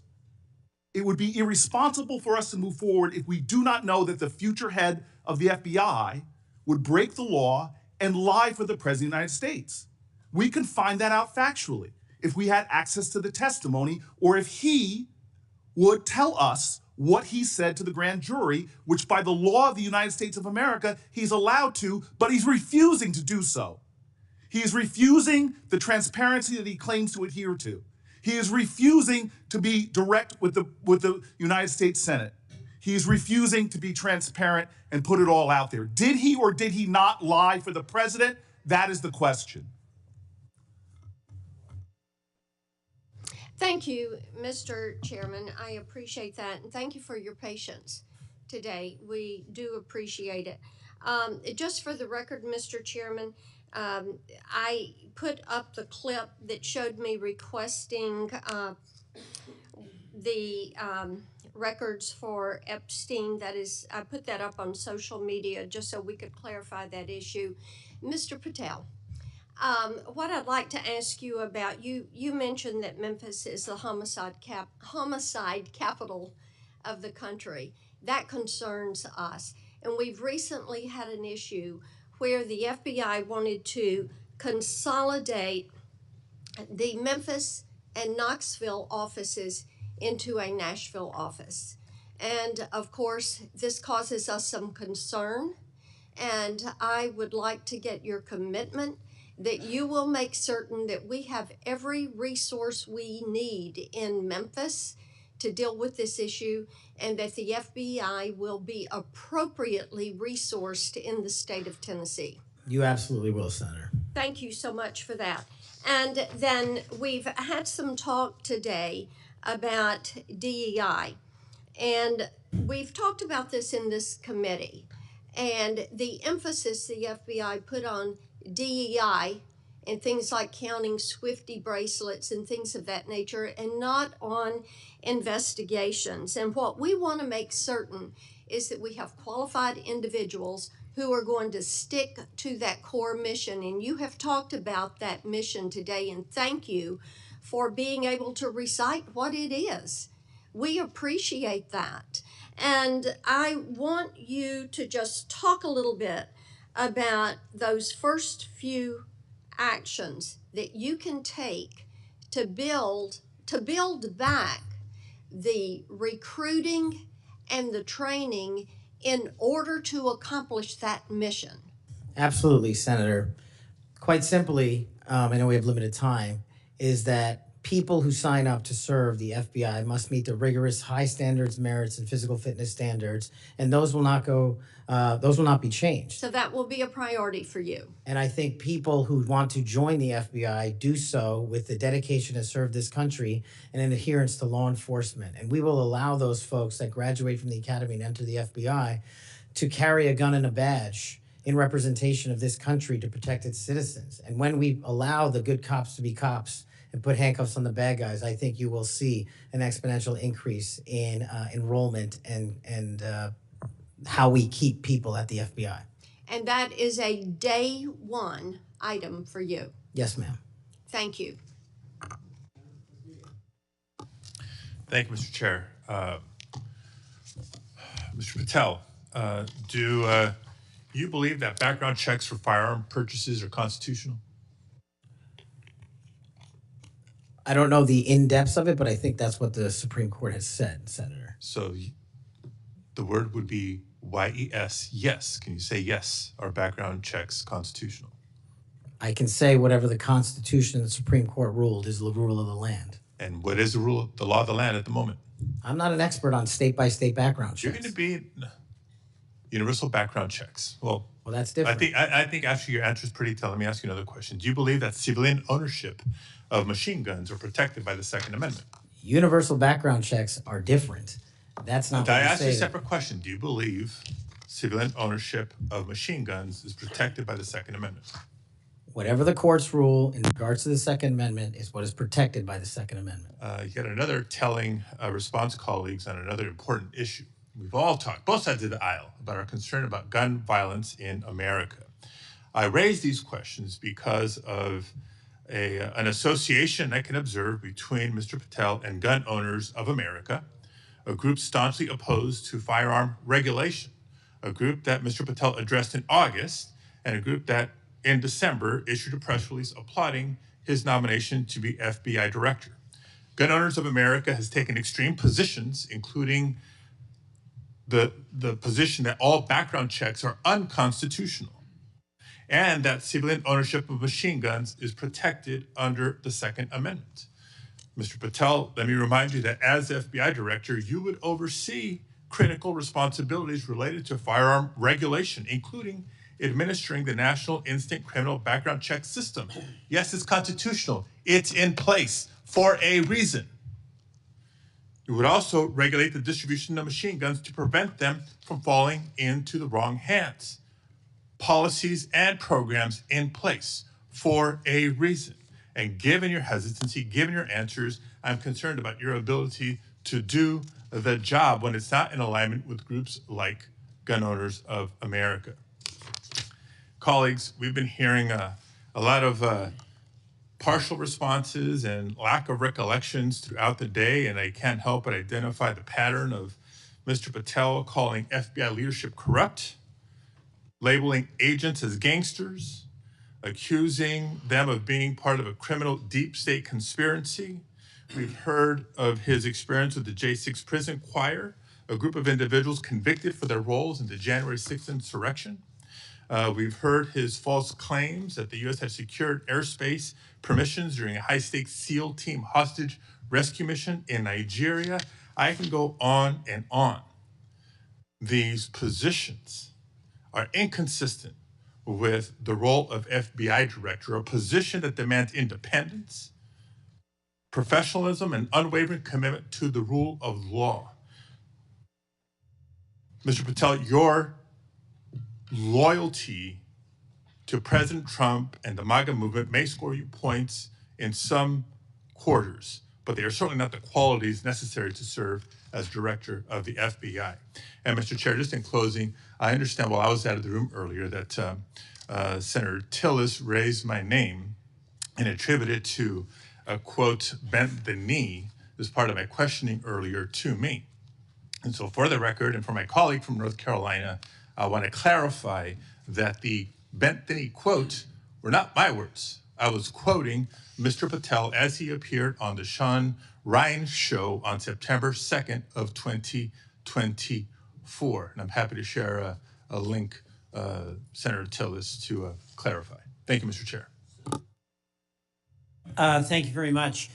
I don't want to belabor this, but it certainly would be of benefit to us if that grand jury testimony could be released. But my understanding is the Senator Whitehouse testimony point that you don't need you as a witness could reveal what you said, and I'm just suggesting you might give that some further thought. The second thing is that you have everybody who runs an agency has enormous responsibility for the people who work there. I happen to have an incredibly high opinion of the FBI. The first time I came to Washington as a boy, I remember the thrill I had going to the FBI headquarters. I thought it was a big deal that my senator then got me special tickets to go, and I've always admired them. There's a lot of apprehension there, and it's not just on this question of weaponization.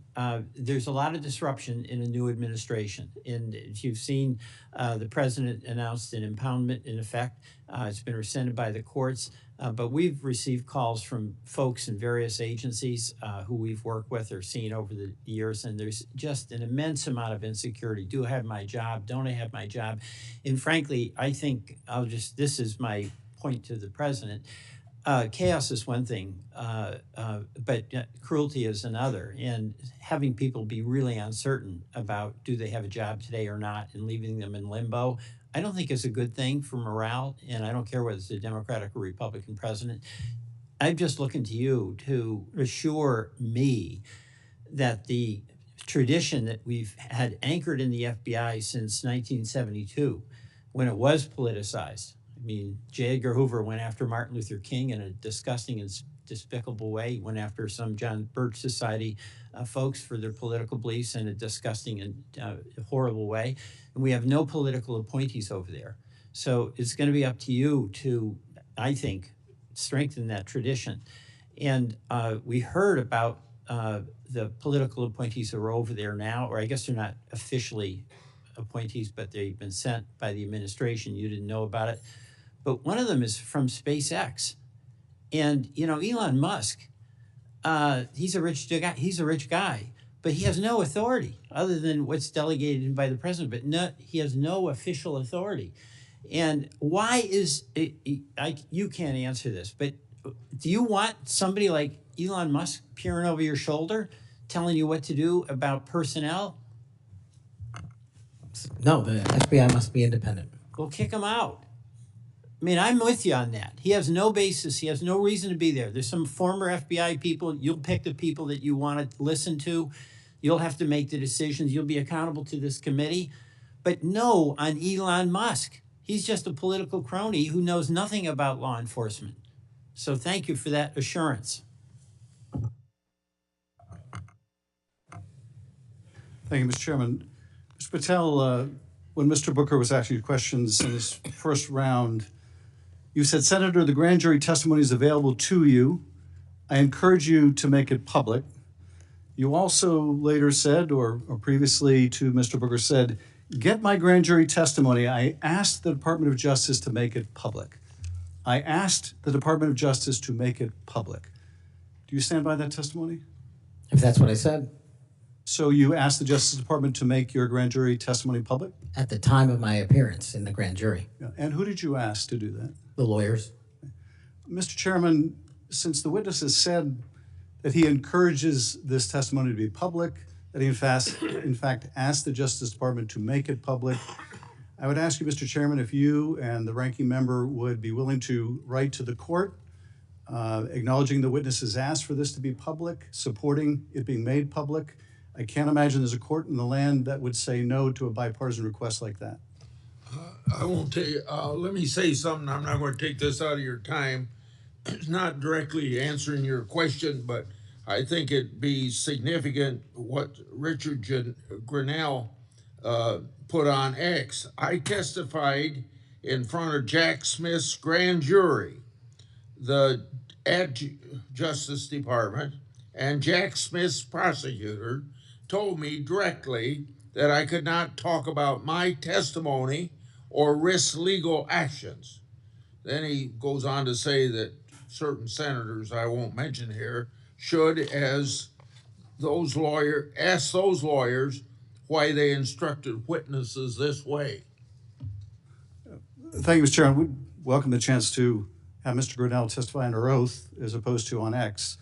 But nevertheless, what I would ask, given that this witness has said he made the request, this witness has said he would like us to read the testimony, I would ask if you and Senator Durbin would be willing to make that request of the court. I wouldn't answer your question without get all the background I need, considering the conversation between you two. I couldn't make that judgment now. Yeah, I appreciate your consideration, Mr. Chairman. And the reason why I think it's so important is let's remind ourselves what those documents were in Mar-a-Lago.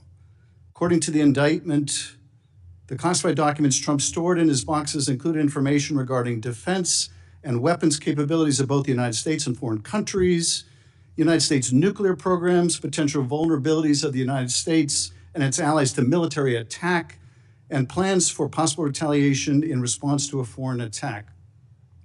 So testimony that goes to the care or lack of care, the truthfulness or lack of truthfulness of Mr. Patel would be directly relevant to whether he should be confirmed as FBI director, and those records are there for the asking. No court's going to turn us down. Mr. Patel may be, I don't know, but he may be the first nominee for FBI director in history who felt it necessary to plead the fifth, to say that he wouldn't testify to a grand jury because it might incriminate him. Maybe the first nominee for FBI director ever to feel the necessity of pleading the fifth. Shouldn't we ask for that testimony when the witness himself says he would encourage it?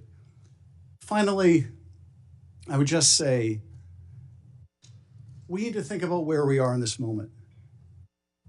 We have a new president. He's fired prosecutors who investigated him. He's investigating other prosecutors, or his Department of Justice is. He's fired inspector generals who might hold him accountable. And this is just the start. And as FBI director nominee, he's chosen someone whose primary qualification, in my view, is his willingness to say yes when everyone else would say no to whatever the president wanted, to say whatever he wanted, to do whatever he wanted. That's why he is sitting here. I mean, look at the people who held that job before Mr. Patel, the stature of the people that held that job, the qualifications of the people that held that job. And how can any of us think that his background, his qualifications hold a candle to the people who went before him? How did we get here where we are defending a nominee like this, who makes songs with convicts who attack law enforcement? How did we get here? And where are we going? History is littered with democracies that lost their freedoms and didn't notice it while it was happening. Let's not be one of them. Your time's up.